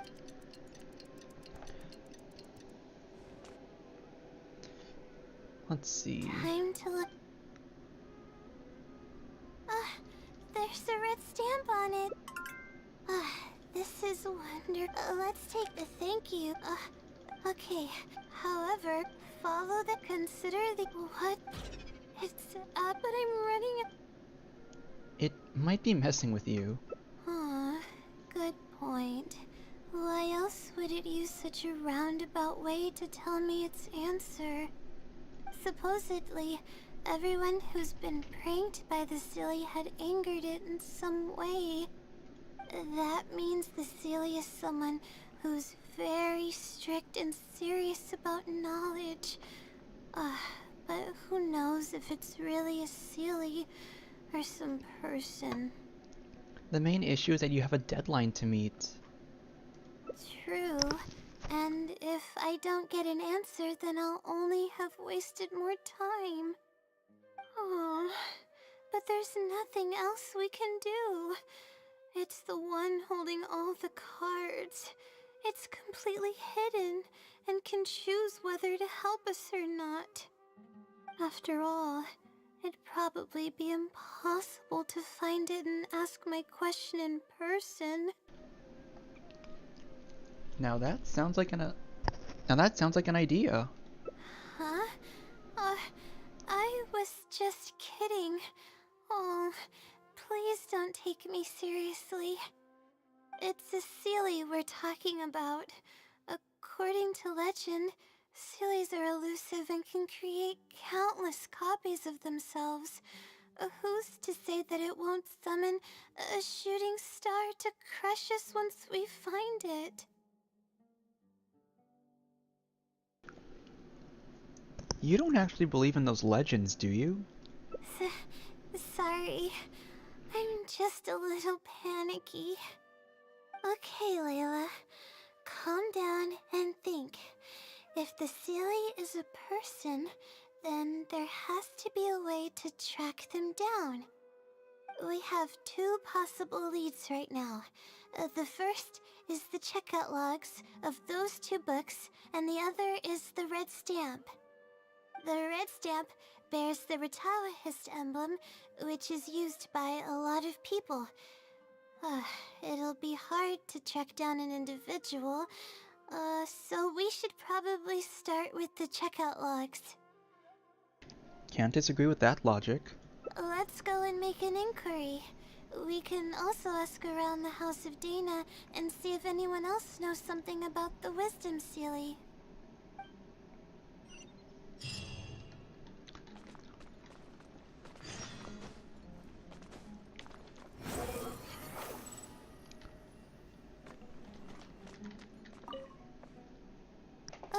Hi there. Have you heard of the legend of the Wisdom Seelie? Do I really look like the kind of student that would be interested in such a pointless legend? Oh, I'm sorry. We were just curious. Well, I do happen to have some information on it. Then why didn't you just say so? Huh? Logically, that has nothing to do with the question I asked. I just don't want others to see me as some poor excuse for a student whiling away my time in the House of Dana. I don't really think bad students would come to the House of Dana to pass the time. But anyways, you were saying? Well, I spend most of my time here, and I have noticed something odd before. One time, late at night, a black shadow fell from above and landed in the central area of the House of Dana. Of course, I was a little sleepy at the time, but it startled me, and I got up to see what was going on. And then what happened? Then, the shadow quickly circled behind me with incredible speed. Just as I tried to turn around to get a look at it, I fainted. Huh. This shadow sounds pretty powerful. Yes, it was unbelievably fast. I had never seen anything like it. It was so unusual that I wasn't sure if it was real or if I was half dreaming. But given how popular the legend of the Seelie has become lately, maybe this has something to do with it. Don't take this the wrong way, but doesn't the House of Dana have a door? It was closed that night. I suppose even the House of Dana needs to be closed for maintenance from time to time. I see. That makes sense. But what were you doing here if the House of Dana was closed? Don't look so surprised. It's a common practice to find a place to hide before they lock the doors, so you can continue reading books here. Everyone knows that. Good thing I'm not studying alongside you. I can tell that you'd really stress me out. Also, if you couldn't tell, I'm like muting on and off because I'm like eating lunch while I'm doing this. Anyway, thank you for the info. I'll be sure to take note of everything you mentioned. You're welcome.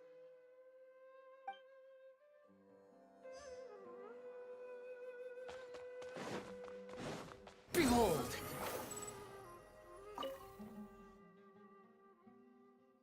Hi there.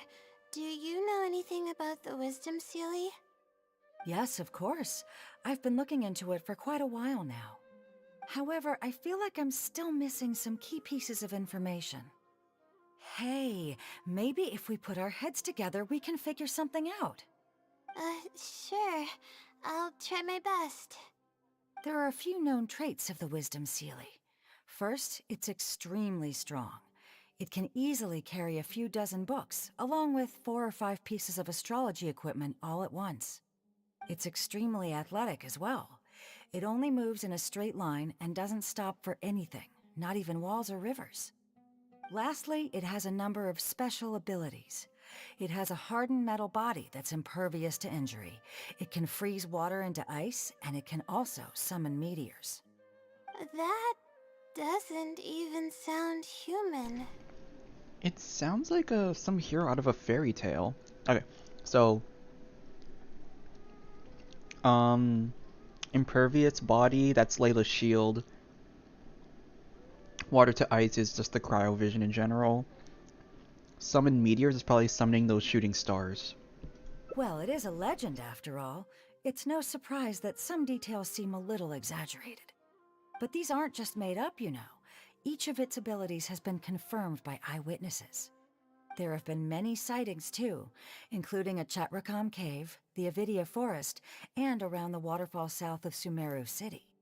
Has anyone seen what it actually looks like? Or what kind of person it is? Not that I know of. No one's been able to get close to it. It seems like it tries to stay out of sight. I would probably want to remain a mystery too, if I were someone as legendary as the Wisdom Seelie. So what do you make of it? Have you seen it somewhere as well? No. We're probably gonna need some time to digest all the, incredible information you've provided us. Not a problem. But if you manage to find anything, be sure to come and tell me about it. I trust that you'll quickly discover the excitement of slowly unraveling the truth.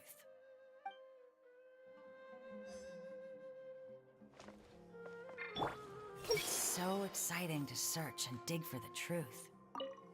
Please, remember to share any new information you come across.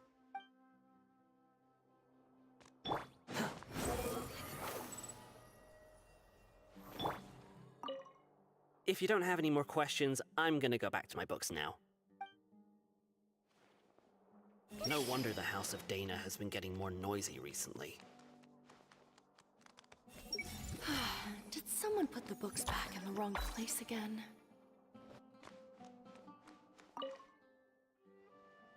Oh, hello there. Can I help you?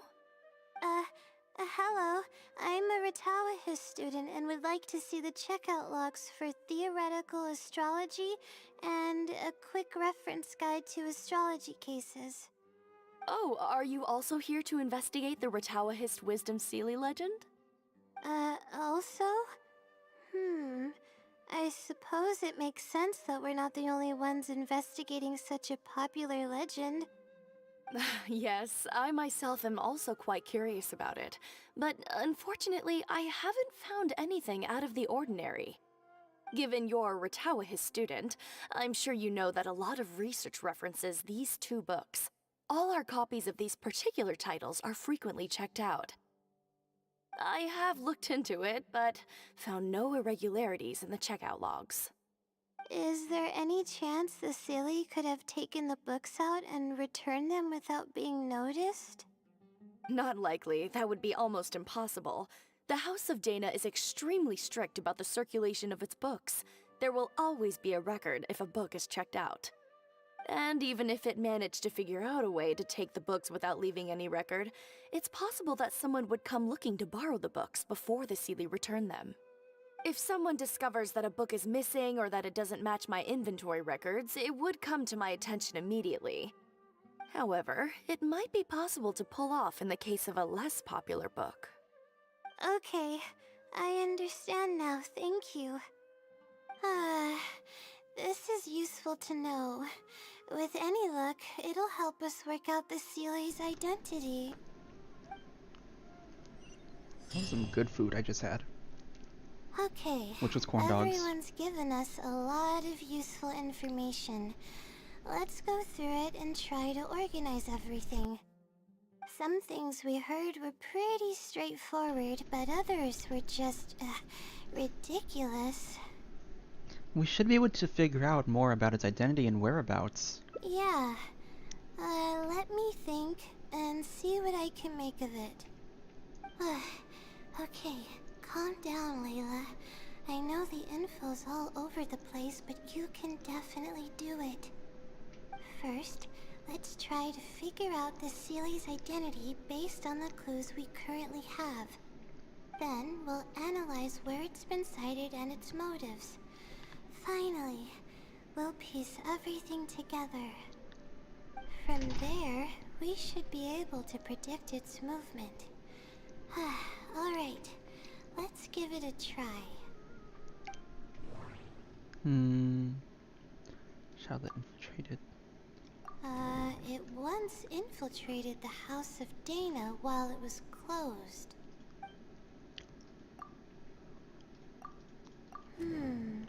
I think I heard somewhere that it has a lot of ridiculous abilities.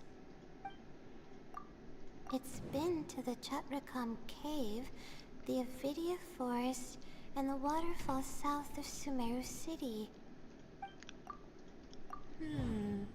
Book circulation is strictly regulated, and there's a log of anyone who checks out a book. The stamp. Which probably means they're a Ratawahis student.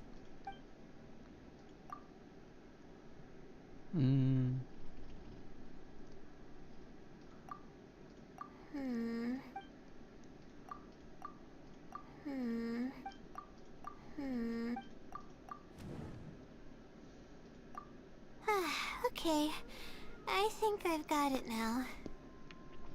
So, what have you come up with?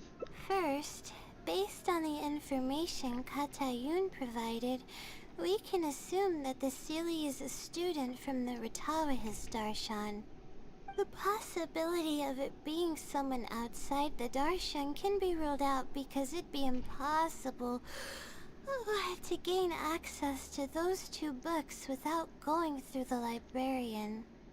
Next, leaving its crazy abilities aside, all the sightings took place in locations that are officially recommended for astrology observation by the academia. In other words, it's probably just conducting research, and the nature of its research is very similar to mine. The question that I submitted was no simple query, but it was able to give me a reply in just a day. This implies that it's familiar with a similar field of knowledge. So based on this reasoning, all we have to do is wait for it at the next astrological observation site. Look at you. Finishing your thesis should be no problem at all. It's nothing, really. There are actually some other factors that I've been speculating about. But that's not important right now. Let's get going. Even though we have a lead, it's still hard to say whether we'll be able to make any discoveries. I'll tell you what I mean by that if the Sealy doesn't show up.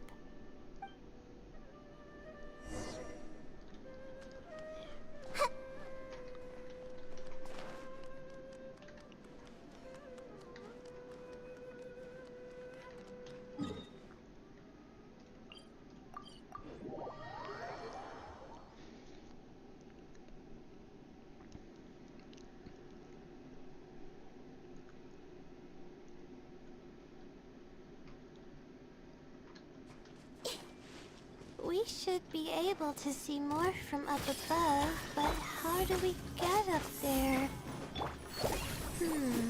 Let's try using the elemental monuments in the area.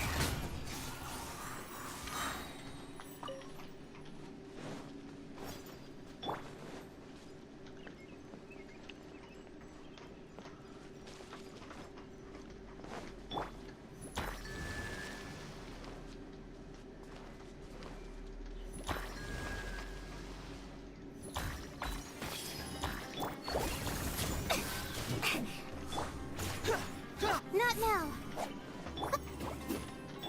Yeah.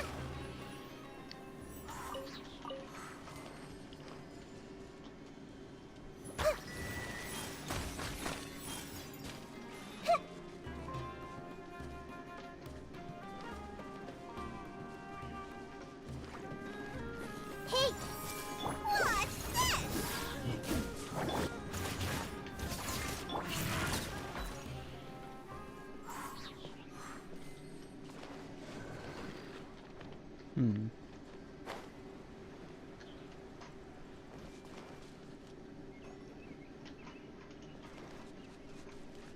I'm confuzzled.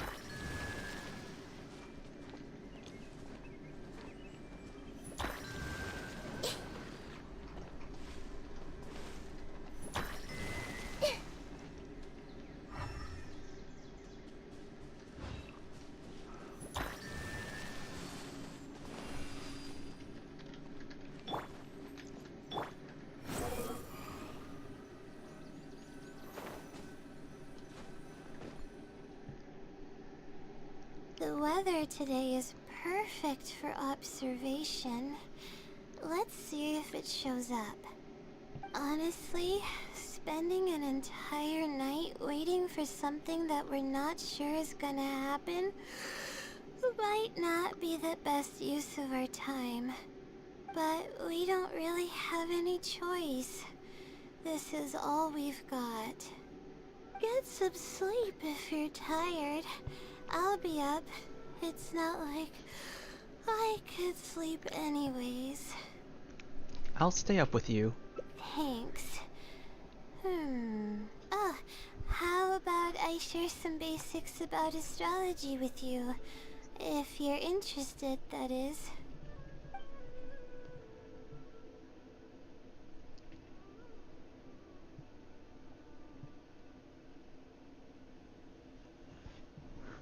Oh, it's morning.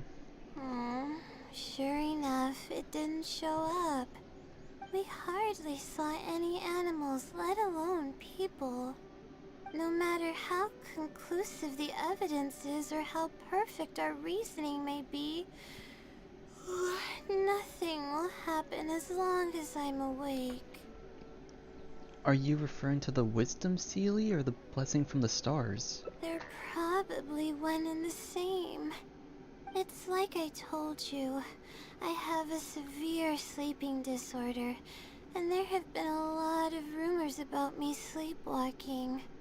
I I tried to understand what I had been doing when I'm unconscious, but I've never been able to get any definitive evidence. Something is actively attempting to cover up all the clues without my knowing. Maybe that something is me. Or maybe it isn't. I can't be sure. For all I know, I could even be the Seelie. But what if I am? Would the Seelie be willing to help me this time? What is it actually thinking? I really have no idea. What if I could help you? Huh? You want to help me? Of course it would be nice to know what's really going on. But that's impossible. It's always avoiding me and keeping me in the dark. And that won't change even if you're around. Seeing how badly she wants to know, maybe we should ask the What's other Layla wrong? about it. Oh, nothing. Maybe there really isn't anything we can do. Yeah. And to think I could have been working on my thesis this whole time. My stomach is churning just thinking about it.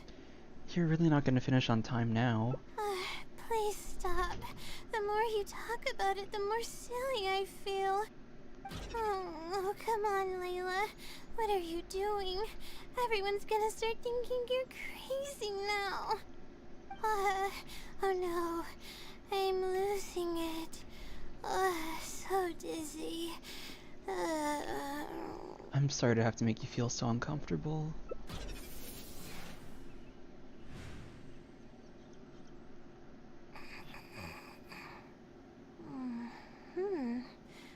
Oh, I'm sorry.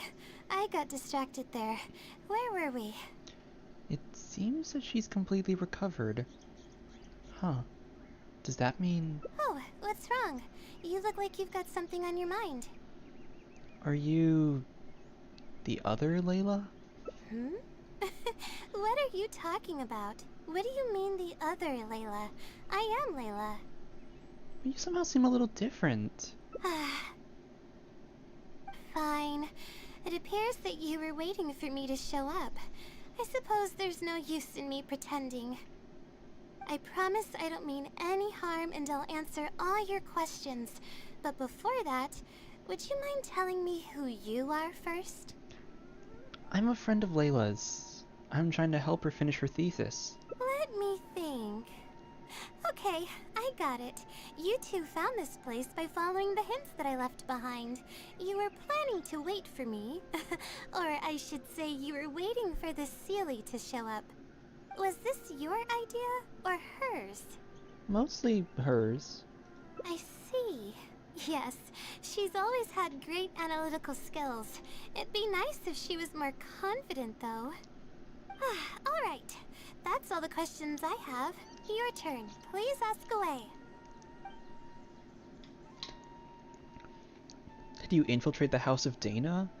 What about those rumors of special powers? Infiltrating the House of Dana was a total accident. She'd forgotten an important book, and the House of Dana happened to be closed at the time. There were only days before the paper was due. I had no choice but to scale the walls with some simple climbing ropes and sneak in from above while the Core 30 wasn't paying attention. I had no idea there was still a student inside. I had no choice but to put him to sleep. Any clear evidence of my existence would only hinder my ability to conceal my identity. It would also expose me to Layla as well. As for the special powers, well, they're just things I did during the process of trying to finish the thesis. It's like I said, I don't have much time, so I need to be as efficient as possible. You're the Seelie, aren't you? That's right. Though I didn't intend for it to turn out this way, really. I just wanted to help out a few other classmates who were having a hard time while I was helping Layla finish her thesis. You see, Layla doesn't have many friends at the academia. If the others noticed her helping them out, I thought maybe I'd help her become more sociable. Unfortunately, that didn't really work out. Instead, legends of the Seelie started going around. But that's alright. What's with the Seelie pranking people? I can instantly tell which students are asking serious questions and which are just trying to take advantage of me to slack off. My time to move freely is quite limited, so it's only natural that I would punish the people attempting to waste my time. My intention is to help people. I'm not here to cause any harm. Well then, does that answer all your questions? Actually, I have one last question. Why don't you want her to know you exist? You see, her emotions are incredibly unstable. She's constantly doubting herself. If she knew that there's another Layla who is capable of doing everything, she may think even less of herself. She could think, maybe I should just leave it all to her. I'm always relying on her anyway. Why not let her live my life for me? She might start thinking about giving up completely, and that's the exact opposite of what I'm trying to do for her. After all, she and I are one and the same. We're two sides of the same coin. No one knows her greatest strength more than I do. It's her resilience. If she's able to persevere in everything she does, then one day she won't need my help anymore. I trust that she's capable of doing that, and it's something that she should do on her own. I see. She actually discovered the key data she needs for her thesis a long time ago. She just didn't organize it well enough. I'll complete her thesis for her just as I have in the past. Oh, please don't share any of this with her. I would like to keep this a secret for both of our sakes. I understand. Thank you for doing this for me. No, for us. She seems to be waking up now. Well, this is goodbye. If we never meet again, then I guess I did something right. Aww.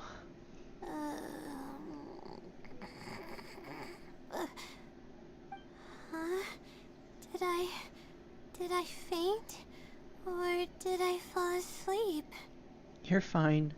You just had a little nap. Oh, I see. Was I sleepwalking? I wasn't I? Nope. Really? I don't believe you. You're hiding something from me. It's written all over your face. I'm not really. You said you were gonna help me, didn't you? Why are you holding out on me now? Please tell me. You promised you'd help.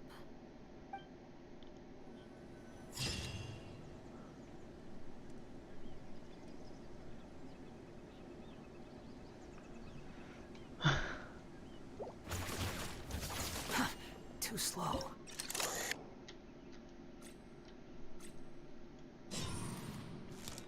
Whoa.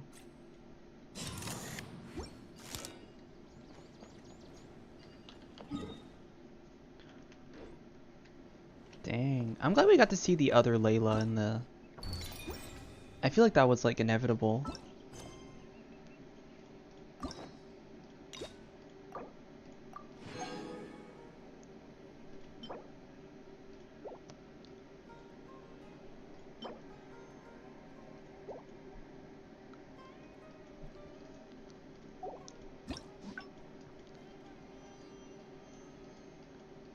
Okay, and then there's the other end of this.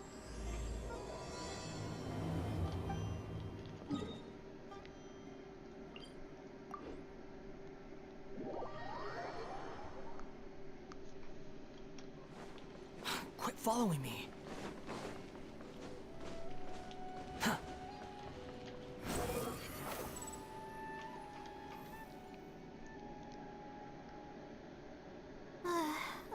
Sorry, but originally looking up some information at the House of Dana, but the more I read, the more I realized that my thesis is horribly lacking.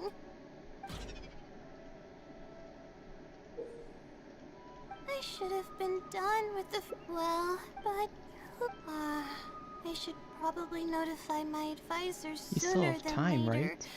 To be honest, I haven't slept a wink for lack of sleep, and I've seen the if Are they a sage? if that was the case, I would have already left on my own. Just the idea of being watched by a sage is terrifying.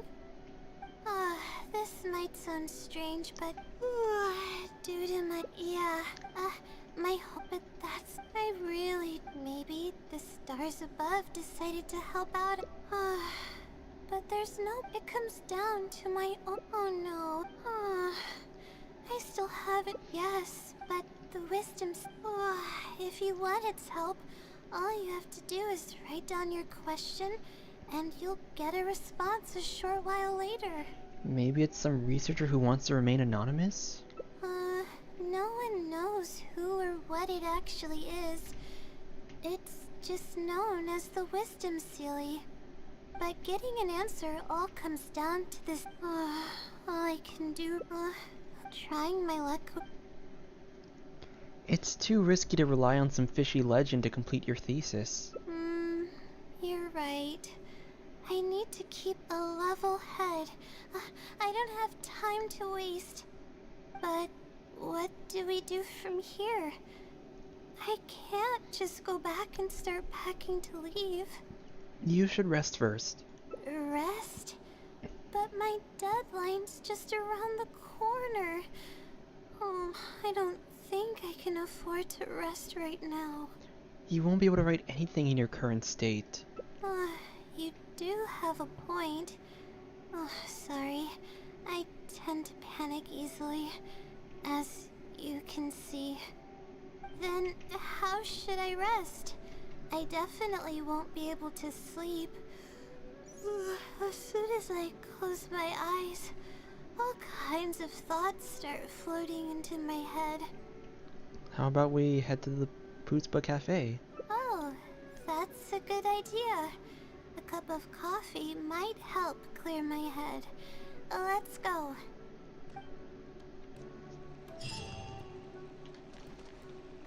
Quit following me.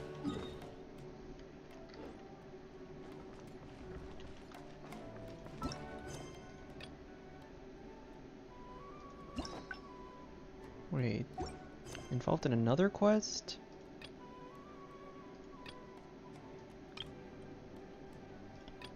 Oh my gosh.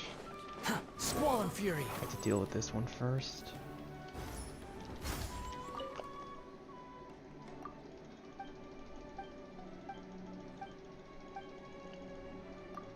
I'm just not even gonna... I'm skipping all this.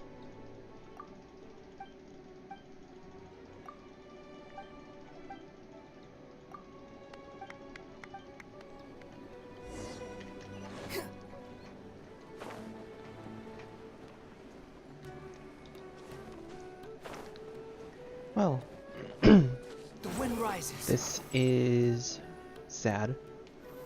Quit following me.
let's sit down here and Oh, there we have some go. coffee and sweets. It'll help me put my thoughts together. No. We're here to rest. My problems will have to wait for now. Oh, hey, Layla. Huh? Sorry, but who are you? I'm one of Layla's classmates. I just came by to say hi. I just look so angry. We just submitted our theses and we're totally beat. Everyone will be meeting here to celebrate. Seeing how relaxed you look, you must have already had your thesis finished ages ago. Oh, no, I'm actually having a lot of trouble with it. You say that every time we talk, but you've never missed a deadline. Not only that, your papers are always well written and thorough. Your advisor is constantly praising your work. Yet you're always going around saying stuff like, I can't make it, I don't understand, I'm super worried. That kind of talk doesn't reflect your work at all, you know. Well, Why are you so hostile towards Layla? For starters, she doesn't even try to participate with the group at all. It's one thing that she's not willing to help us, but she doesn't even bother showing up for our discussion meetings. Every time we come to see her, she looks out of sorts and on the verge of a breakdown. It's not like we can't finish our own theses without her, but no one wants to always see her this way. I know. Sorry. She's a bitch. Dude. If she's not mentally okay, why are you getting mad at her for not being mentally okay?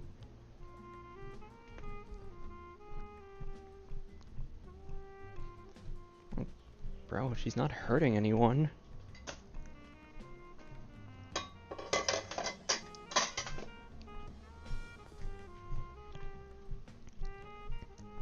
Honestly. You don't know what someone else is going through. Why are you getting all mean about it? Whatever. There's no point in starting an argument here. If you think she can justify her behavior, then that's your opinion. Thanks for standing up for me. I really want to help the others, but most of the time I'm barely scraping by myself. There's very little I can help with. Is it because you don't want others to know about the blessing of the stars? Yeah, I can't ever tell my classmates about that. I'd be a mess if they ever reported it to my advisor. It's really just a big misunderstanding, and there's nothing I can do about it. Everyone just gives me weird looks and judges me. It's making it really difficult to find friends. It's actually pretty rare for someone to actively engage in a conversation with me, like you do. I think I understand your situation now. Huh? What do you mean? You think that the blessing from the stars is some external power that's out of your control. Yeah, that's exactly it. Seems you know just as well as I do. The thing is, I'm terrible under pressure. That's just my nature. Even the thought of everyone's expectations back home is enough to make me feel nervous. And the more nervous I get, the worse things become around me. Take what Munira just said, for example. I don't think I'll be able to get it out of my mind for the entire day. That means I won't be able to relax at all today. Why don't we try facing the problem head on? Face it head on? What should I do? Do you really think I can? It's simple. Just break down the unfinished parts of the thesis into different tasks and tackle them one by one. Okay. I've got a pen and paper with me. Let me go through them real quick. The theory sections are pretty much finished. I'll be able to finish organizing the rest on my own. As of now, I'm missing crucial observation data. I need the results of an observation to validate the conclusion of my thesis. And then there's the preparation for my thesis defense. I'll need to mentally prepare. Those don't sound too difficult. I can help you. What? You want to help me with my thesis? Thank you. Thank you so much. I don't even know how to show you my gratitude. Don't worry about it. We've already come this far. You're so kind. I had no idea I'd meet someone so nice in Sumeru City. Okay, I'll do my best. It's the least I can do, considering everything you've already done for me. First on the list is the experiment to get observational data. I actually had it all planned out several days ago and even borrowed a celestial globe from a Mahamada. However, the weather was rainy every single day after I borrowed it, and I was unable to compare the night sky against the celestial globe. There were a lot of people waiting to borrow the celestial globe, and I wasn't able to extend my time slot, so I returned it and haven't been able to borrow it again since. That's why I still haven't performed the necessary observations yet. I don't know what to do.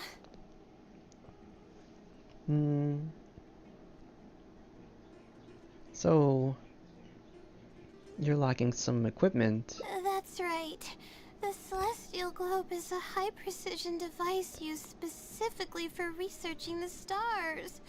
Submitting an application to borrow one from the academia is pretty much the only way for me to get my hands on one. Looks like we're gonna have to ask around at the Adventurers Guild. Huh? Why the Adventurers Guild? Because no one has a network like Catherine does. Oh, I see. The Adventurers Guild is open to everyone's commission, so she might have some ideas. Okay, let's go and try our luck.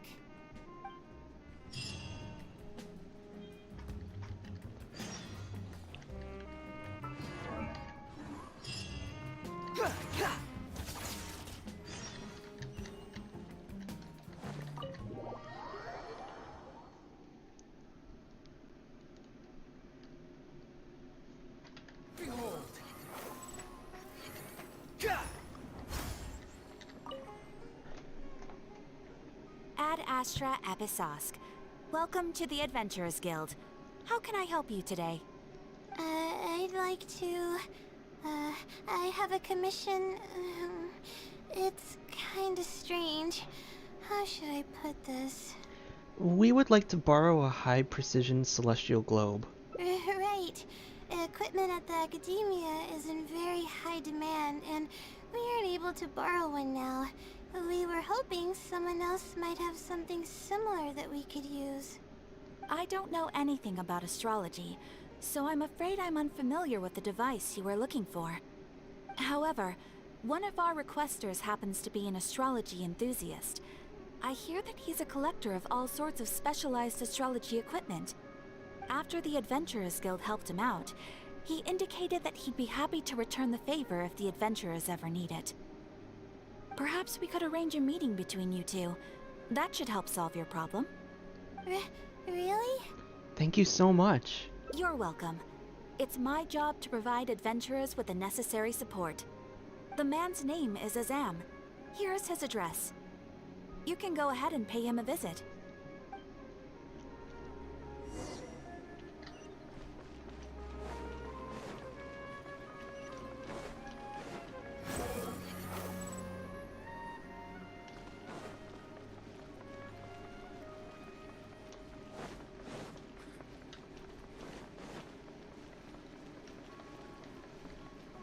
I'll be able to go over and look at the stars tonight.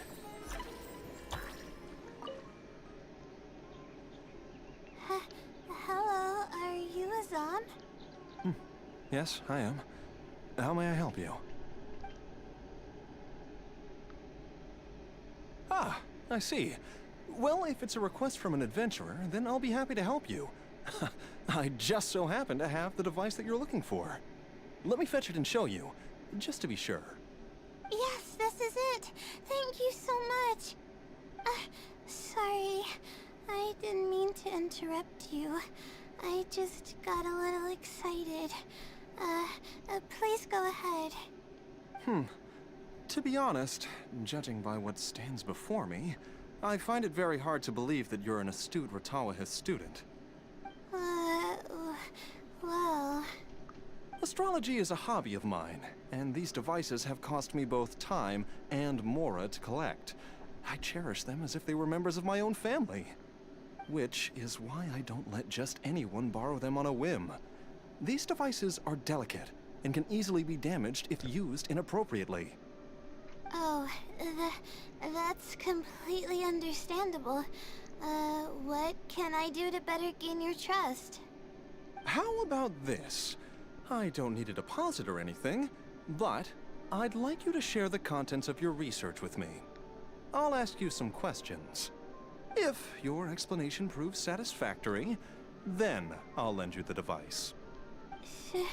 Share the contents of my research and answer questions?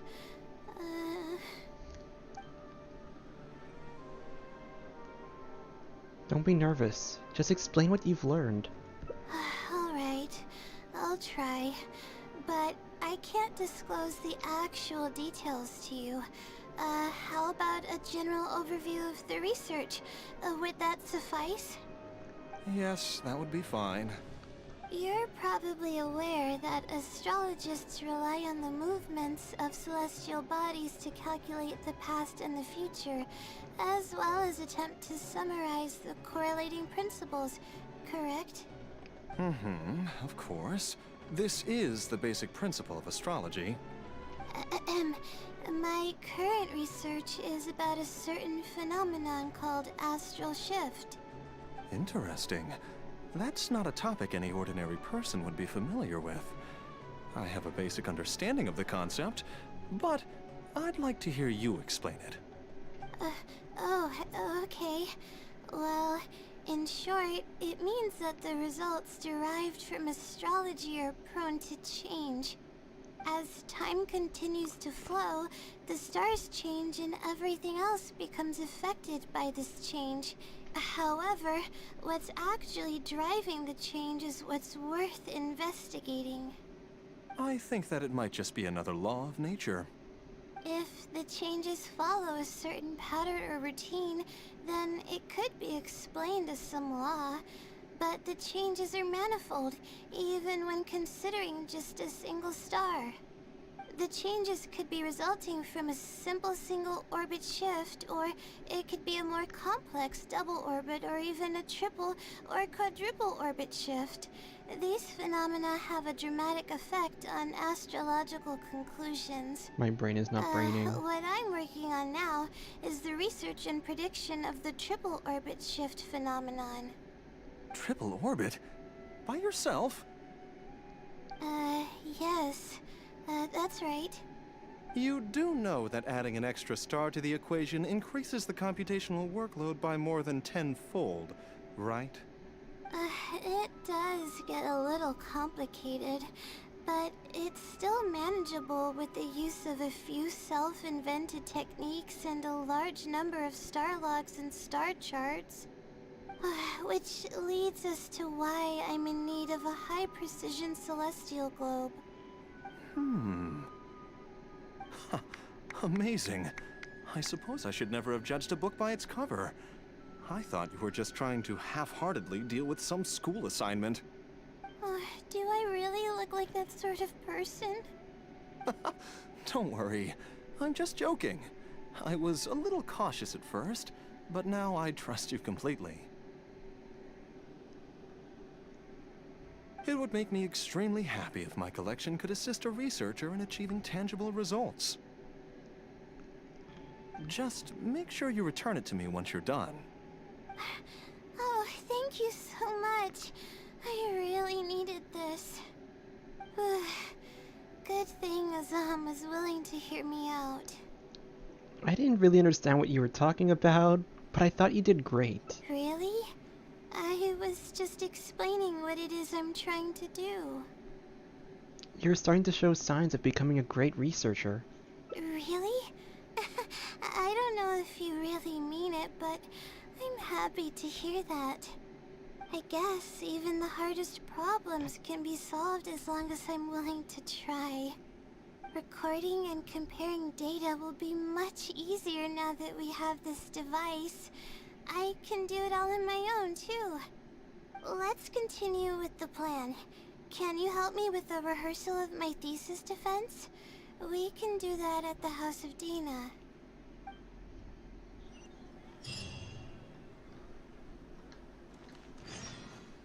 There's nothing to worry about, right?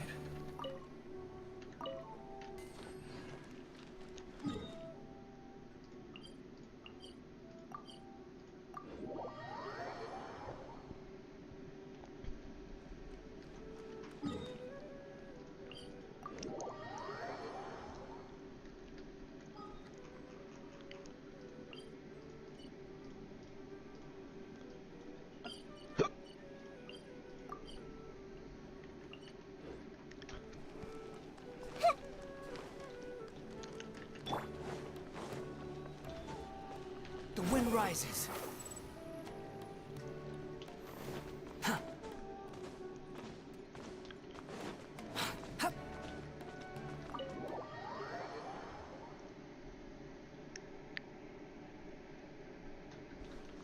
Behold!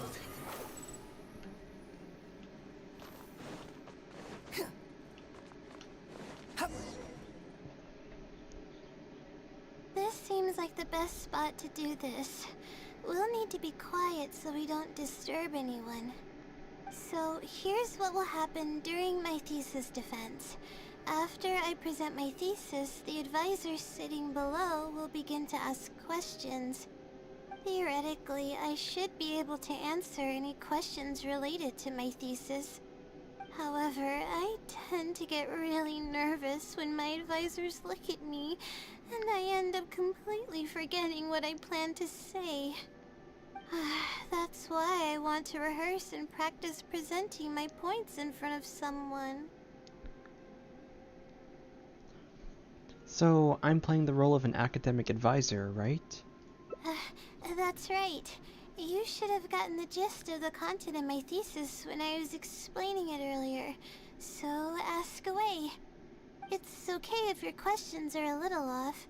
I'll still treat them as real questions from an advisor and answer seriously. Got it. You ready? Wait a moment. Alright, Layla, you got this. You were able to explain everything earlier, so you can do it again. Alright, ask away.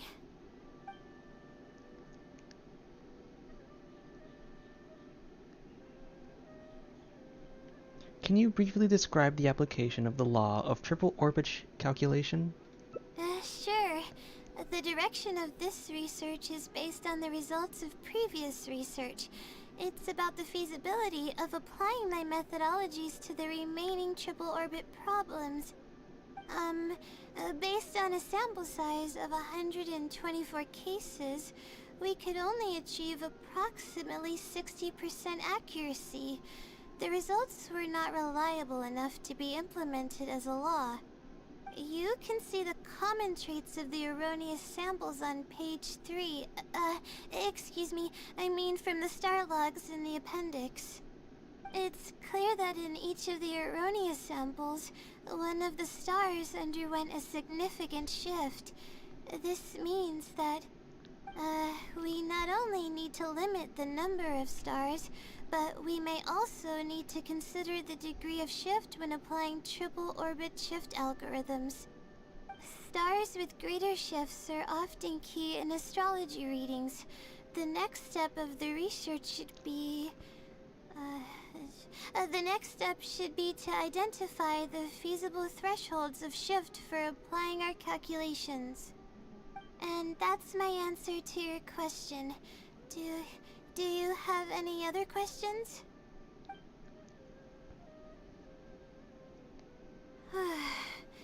We're finally done. I'm gonna need more practice. I can feel myself getting flustered, and I start to stumble whenever I'm asked questions that I'm unfamiliar with. Your presentation could use some work, but I can tell that your logic is sound. Oh, really? You mean it? Then this practice must be helping. During my first thesis defense, I stood like a statue on the stage and my palms were covered in sweat. I couldn't get a single word out. It seems we've managed to address all the major challenges for you. I didn't even realize it, but you're right. It doesn't seem like there's anything holding me back now. I guess that means I'm capable of completing the thesis all on my own. I can hardly believe it. This is amazing. Oh, I'm sorry. It's just that I'm really excited. This is the first time this has happened, really. I'm so happy. You worked hard to reach this point. You don't need to rely on others anymore. I'm not sure how to put this. I'm really happy about everything that's happened, but I'm also feeling a little sad. I still don't know anything about the blessing from the stars. Will it never happen again since I don't need its help anymore? That somehow makes me feel a little lonely. Lonely? Yeah, it almost makes the blessing feel like it was just a tool used for my studies, no? But I would really like to discover what the blessing actually is, if I ever get the chance. I want to express my gratitude for it, or better yet, maybe we could be friends. That's basically how I feel about it. Even if I know nothing about the blessing, I could still feel its companionship all along. It's almost like how you help me. I really cherish and appreciate it. After all, it wouldn't be right to take such blessings for granted in our lives. I'm sure it will also feel very happy to know you feel this way. That's good. I hope it's a little more satisfied with the way I am now.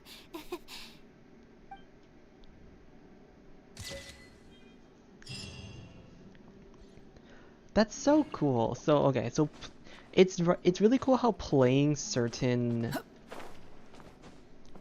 oh my gosh, it's like how playing certain like pathways first makes certain endings feel more impactful. Like for example, if I were to have played the other like this path first and then go to the other one where we meet sleepwalking Layla, I would feel a little saddened. I'd be like, oh, because I always think like the last pathway that I take is one of the canon ones. So I would have felt like I canceled like the good ending and gotten one that's objectively worse.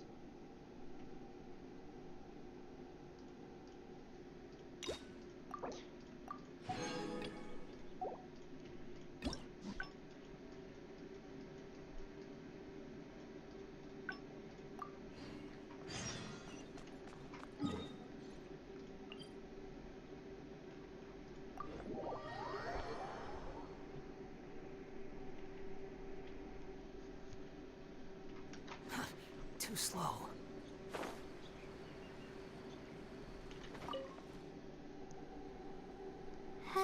Hello?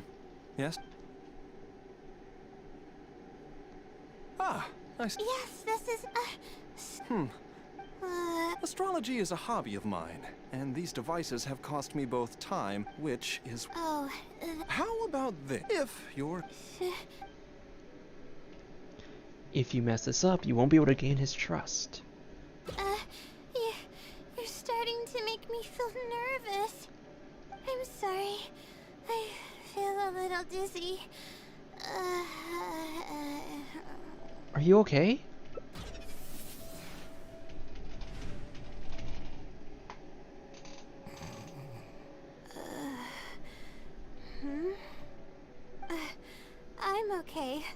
My mind just decided to stray elsewhere for a moment. Give me a second to gather myself. Oh, is this the celestial globe that I needed to borrow? Why is she asking? Correct.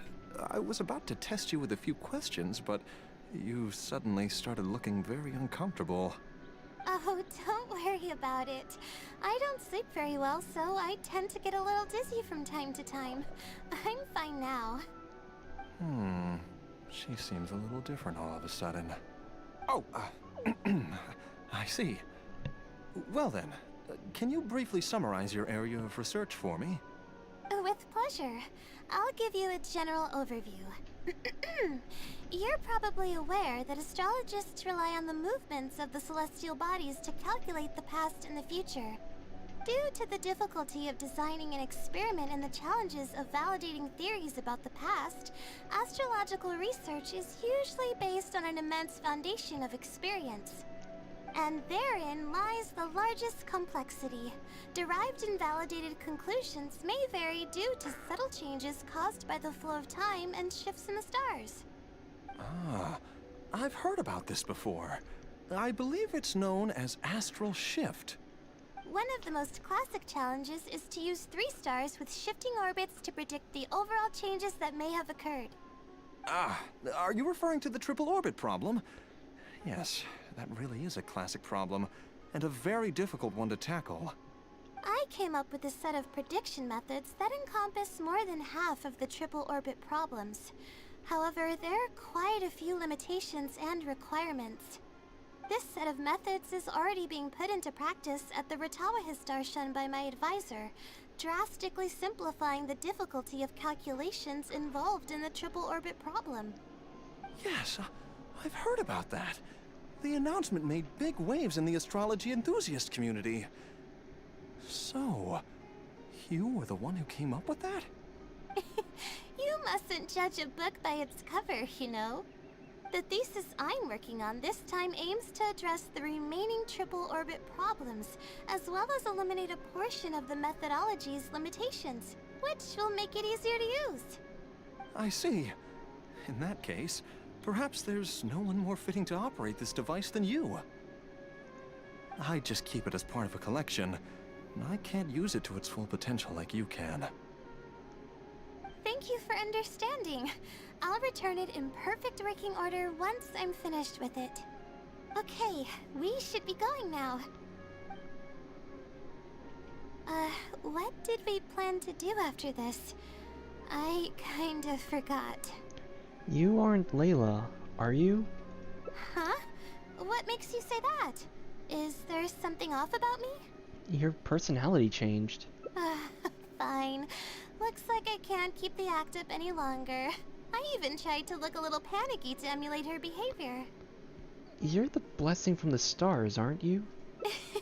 I suppose that is what she's been calling me.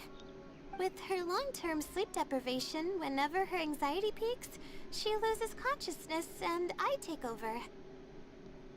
However, her unpredictable and variable sleep patterns are completely out of my control, so I have to make every second count. There's no one willing to help her here, so I have to step in.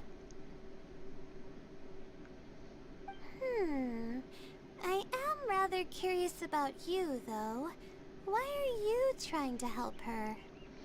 Well, she's finally decided to face the problems with her thesis head-on, and she's working very hard on it.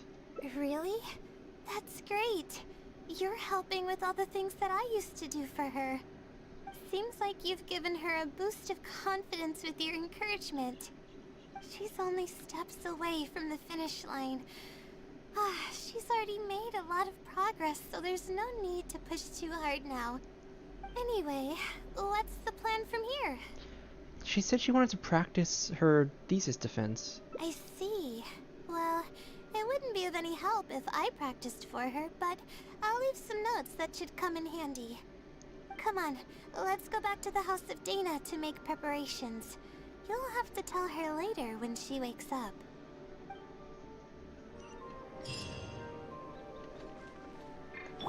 There's probably nothing to worry about.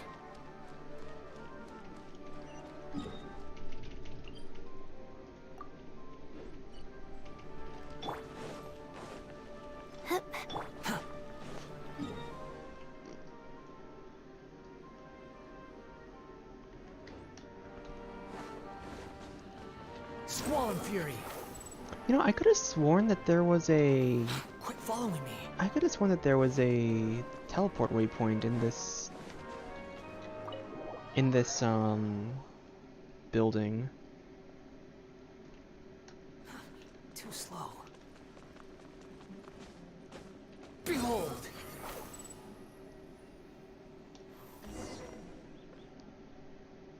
Okay, I should get started on those notes. If there's anything you're curious about, you may go ahead and ask now. I can answer you as I write. I'm used to multitasking. Oh, and I have to ask a favor. When you give the notes to her later, please don't tell her about my existence. Why's that? Well, she's always been in a fragile state. If she knew that there was another Layla who's always taking care of everything, she might feel like everything she's ever worked for is pointless, and that could lead to some demoralizing thoughts. She's a resilient girl, but no matter how resilient she may be, no one can hold up to criticism and torment from themselves. If her condition grows any worse, it's possible that I might cease to exist as well. Then there wouldn't be anyone to help her. But she's not doing very well now either. She's getting better though, isn't she? It's apparent how hard she's working now. She's my source of knowledge. I'm merely the representation of how she would be if she were rested and healthy. I believe that she's one of the best, even in a place like the academia where geniuses come by the handful. But growth is a process and shouldn't be rushed. I will always believe in and support her. It's a good thing she has you, or she might have already hit rock bottom. Believe me, even if she were to end up at rock bottom, she'd find a way to somehow laugh it off as one of her silly mistakes and climb her way out. That's the kind of person she is. Alright, I've written down all the possible questions that I think the advisors might ask. Next, I'll put together a few words of encouragement for her. I'm not going to sign it, obviously. Oh, and don't forget about our agreement.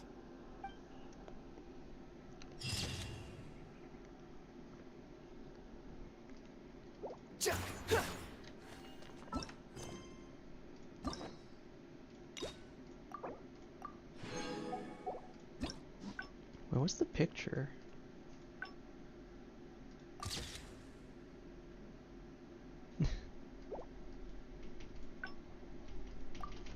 Okay, and this is the last.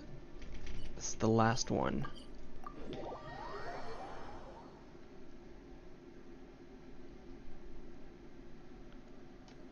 Quit following me.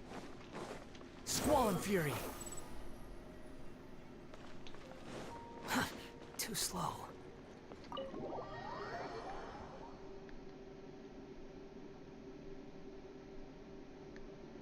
Let's sit down here and have some coffee and sweet. No. Oh, hey, Layla. Huh? I'm one of Layla's classmates. I just came by to say hi. We just submitted our seeing how Oh.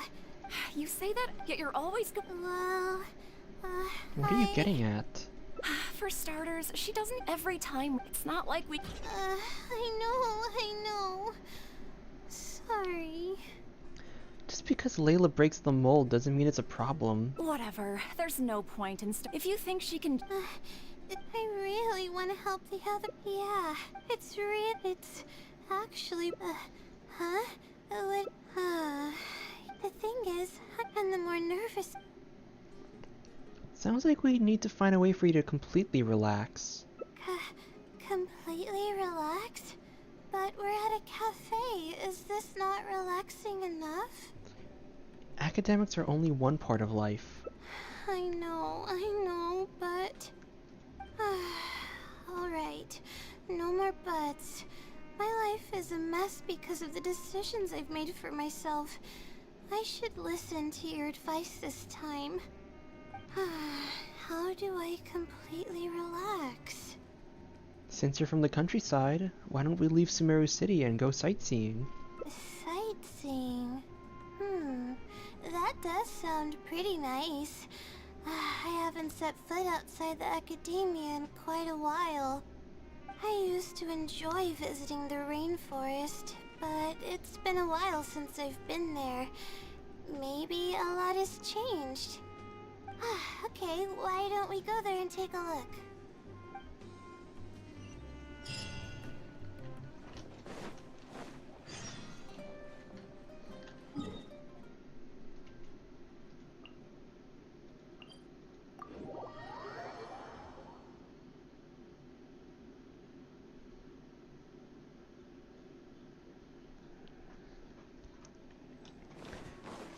I feel like I'm definitely seeing like more sides to Layla than I was previously expecting.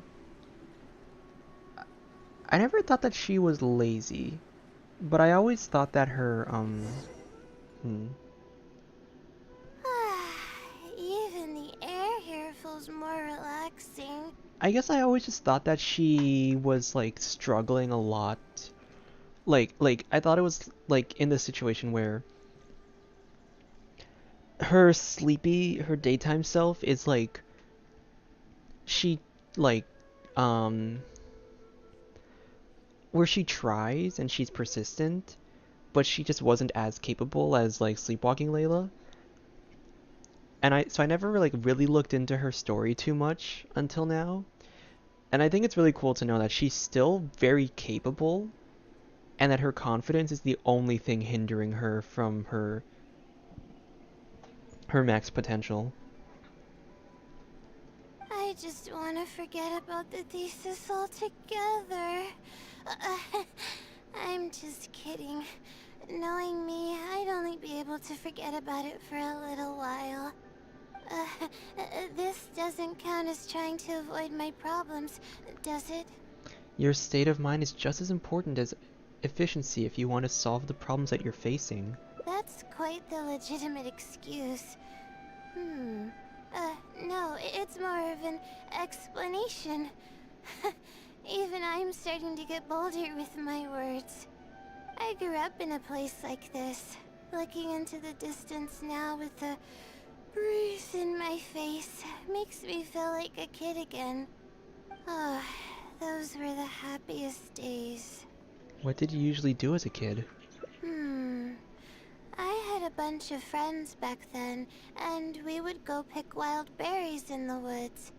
No matter what ingredients we found, we would cook them over a fire, and whoever lost one of our games would have to eat all of it. That sounds a little intense. No, it wasn't that bad. It really depended on how lucky you were. Grilled apples and sensettias are actually quite delicious. Why don't we go find something to grill as well? Sure. I haven't done that in ages. Let's go. Apples and Zaytun peaches were the most popular fruits back then. Oh, and of course grilled fish is delicious too. Oh, fish skin releases oils while cooking, which drip into the fire and cause it to burn even brighter.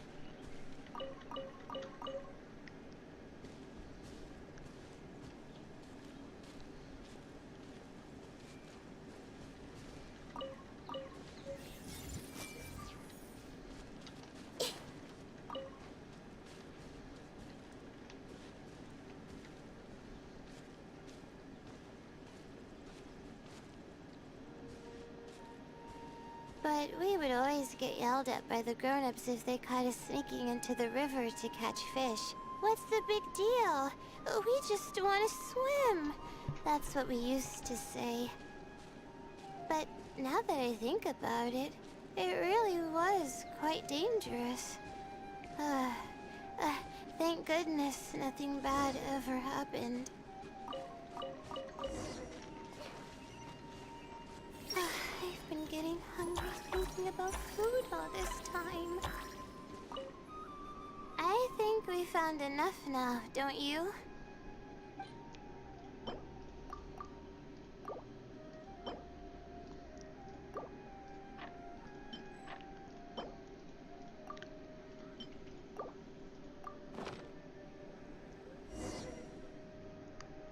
Alright, these should be enough. There's nothing like the smell of fresh ingredients. They already smell delicious. I'll be here cleaning the ingredients. Can you please fetch some firewood for us?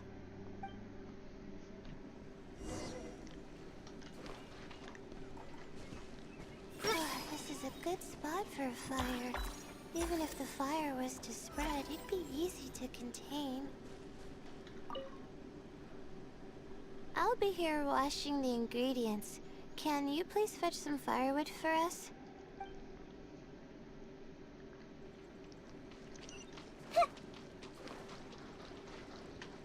Behold!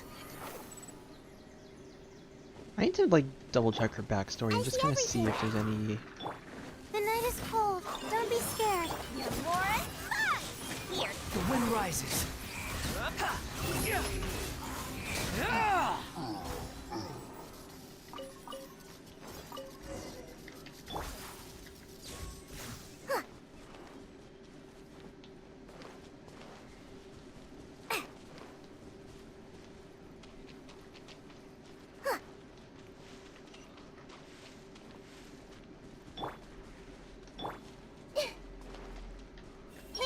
This is a good spot for a fire.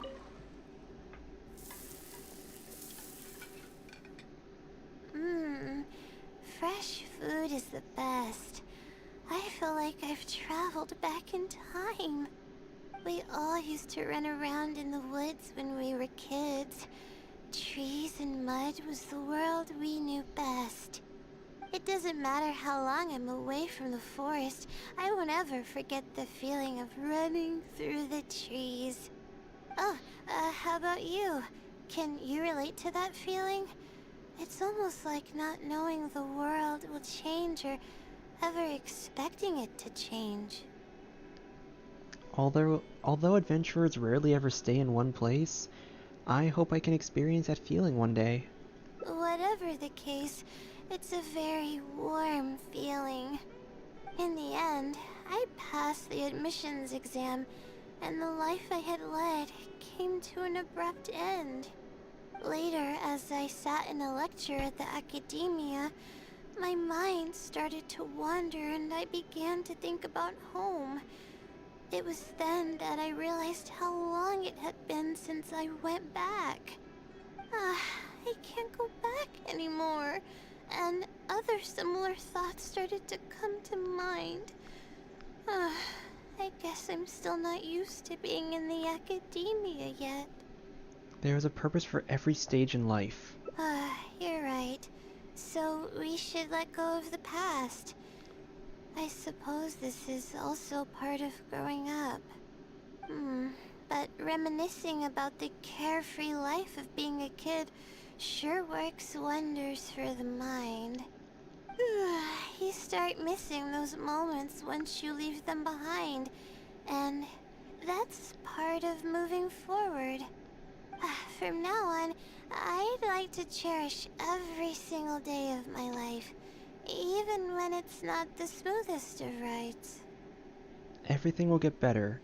I know you can do it. I'll take the compliment. A little bit of sugar and a good view really go a long way for relaxation. I thought it'd be impossible for me to enjoy something like this.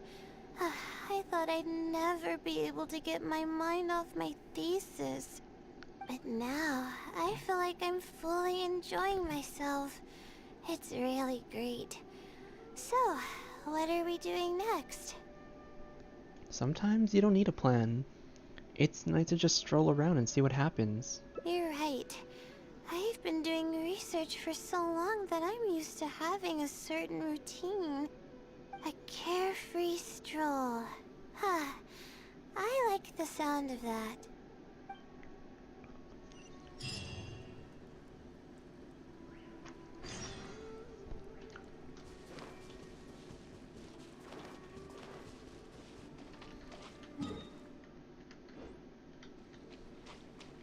Everyone hold hands!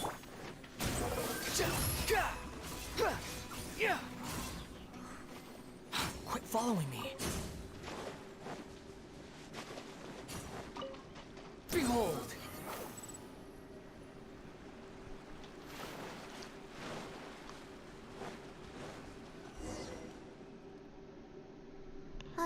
Wow. I never knew there was such a large lake here. It's so beautiful. The feeling of cool lake water can wash away all your troubles. Can you wait for a minute? I'd like to wash my face. I think it'd be refreshing. Why don't we just go for a swim? Huh? A swim? I can't remember the last time I went swimming. I might not even know how to anymore. That's impossible. It's one of those things that you never forget. Okay. I'll try to swim over there. Let's see who can get there first. Wait, no. I'll definitely lose. No. Forget about winning or losing, Layla. It'll be fun either way. Wait, we're starting already?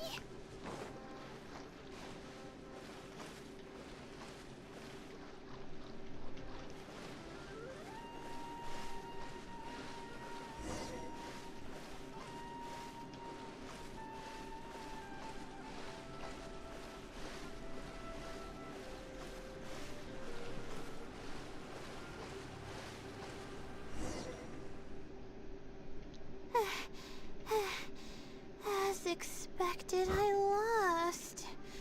How would I be able to beat an adventure at something like this? I think you're a great swimmer. You weren't too far behind. Really? Among my childhood friends, I was considered one of the more athletic ones. But that's just like how I used to think that I had a gift for learning. After coming to Sumeru City, I realized that I only thought that because my hometown is such a small place. On top of that, I'm getting weaker and weaker because I'm barely able to sleep nowadays. There's no way I can bring myself to brag about anything now. You really are too modest. Please, you're always encouraging me. I'm starting to feel embarrassed. But swimming again really feels great.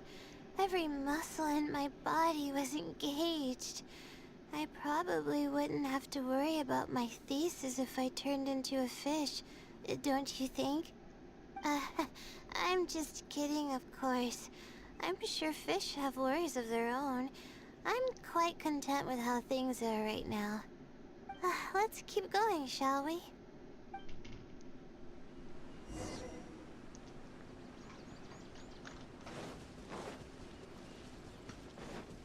There's a mushroom here. You want to jump on it to see what's up there? I haven't done this in a while. I kinda want to give it a try.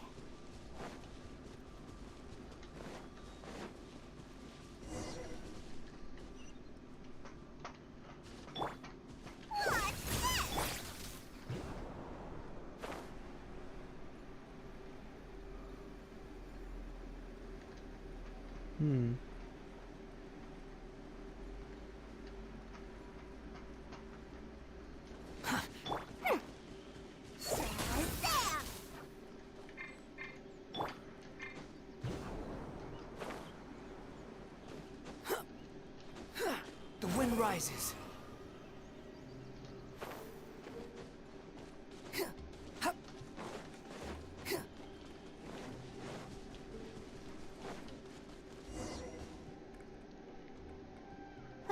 We've walked pretty far now, but I barely felt the time passing by. I've been staring at books in my thesis every day. I've forgotten how nice and happy life actually can be. That's why I said that life shouldn't completely revolve around your studies. You're right. No matter how much of a hard time I'm having in academics, I should still find the time to look after myself and fulfill my needs. You really understand more about life than I do.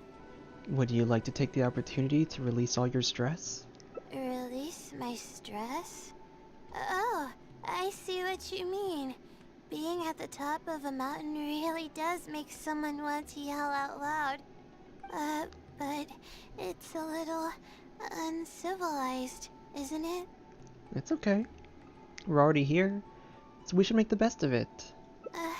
Alright, I'll give it a try. Just promise not to laugh, okay?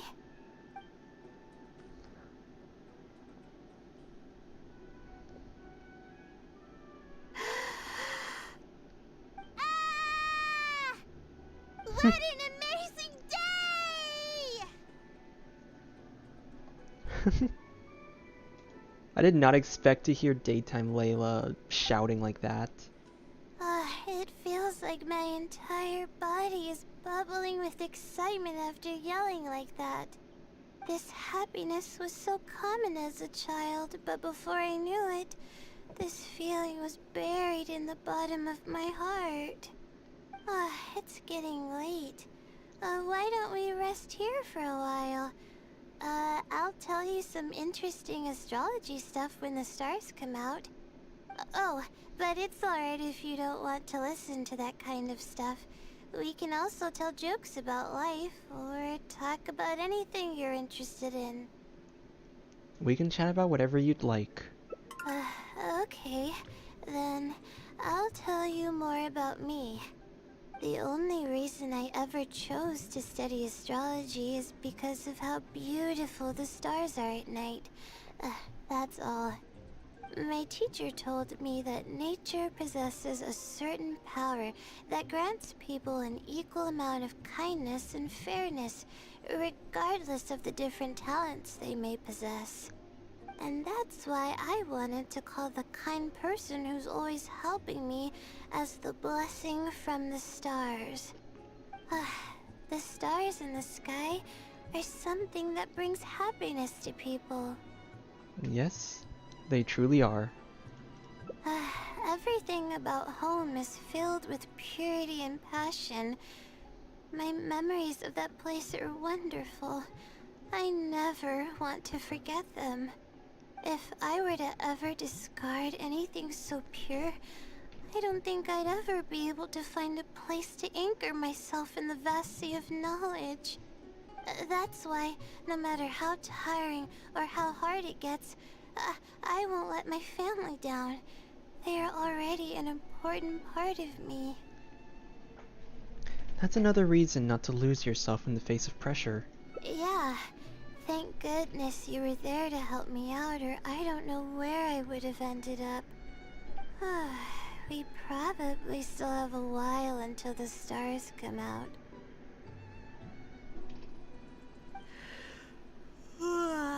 Only kids sit around like this, waiting for the stars to appear.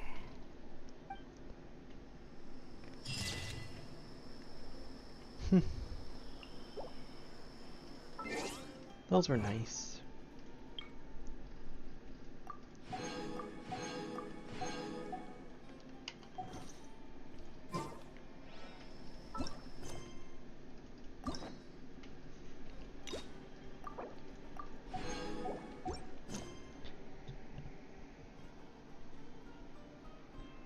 Yeah, I'm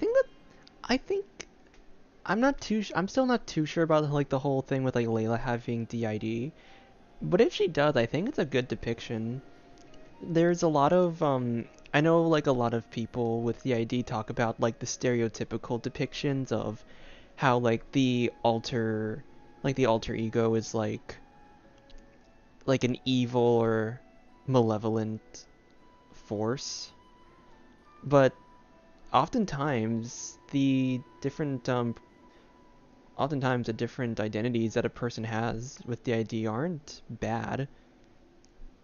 Sometimes they clash, but I don't think any of them have like issues or any like a lot of people kind of have like, you know, different personas. You think I've got a sharp tongue?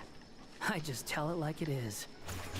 And the fact that this alter ego is like, you know, determined to help like the daytime Layla succeed just shows that like, you know, she's still a really, you know, she's a great person. So, I have a few wishes. I'm going to try and wish. I want to try and get Ganyu, because maybe I'll get lucky, but that's kind of unlikely. Oh! But we got Baby Girl. I mean Kaveh. I guess I know who I'm building.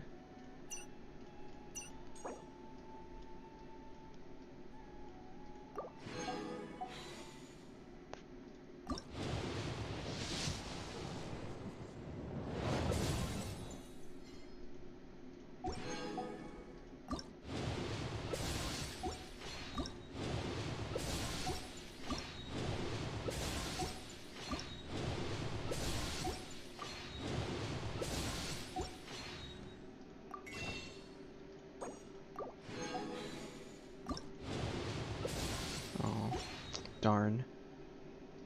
No Ganyu. How many more days? I have 18 days.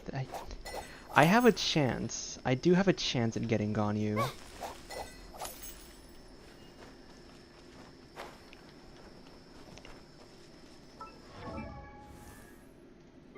Ah, wait, the thing is, I don't have the materials that I want. Where's my key? Aw, man. I'm actually gonna have to go out and... Watch and learn! Breaking new ground! Feast your eyes! Scanning! Come at me! Sight clear! I'm actually gonna have to... Oh, no, I have to go explore the new region, or not region, the new,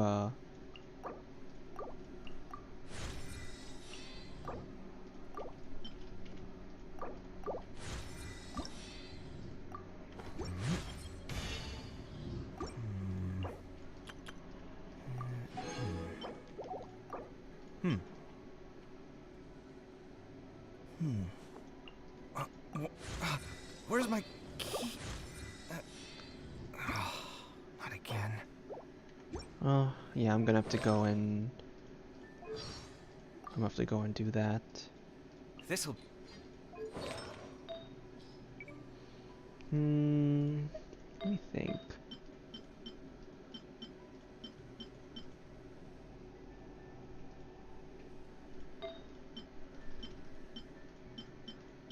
Gonna need elemental mastery, crit rate.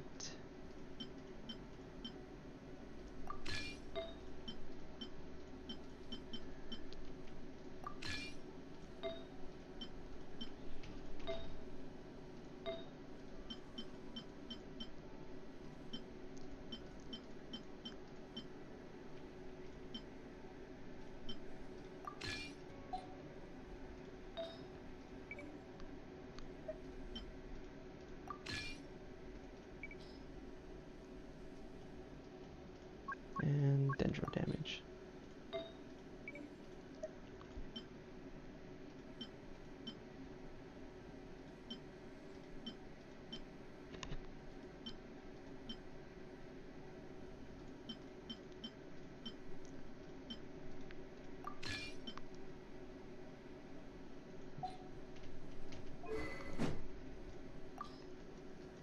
We have mailed flower.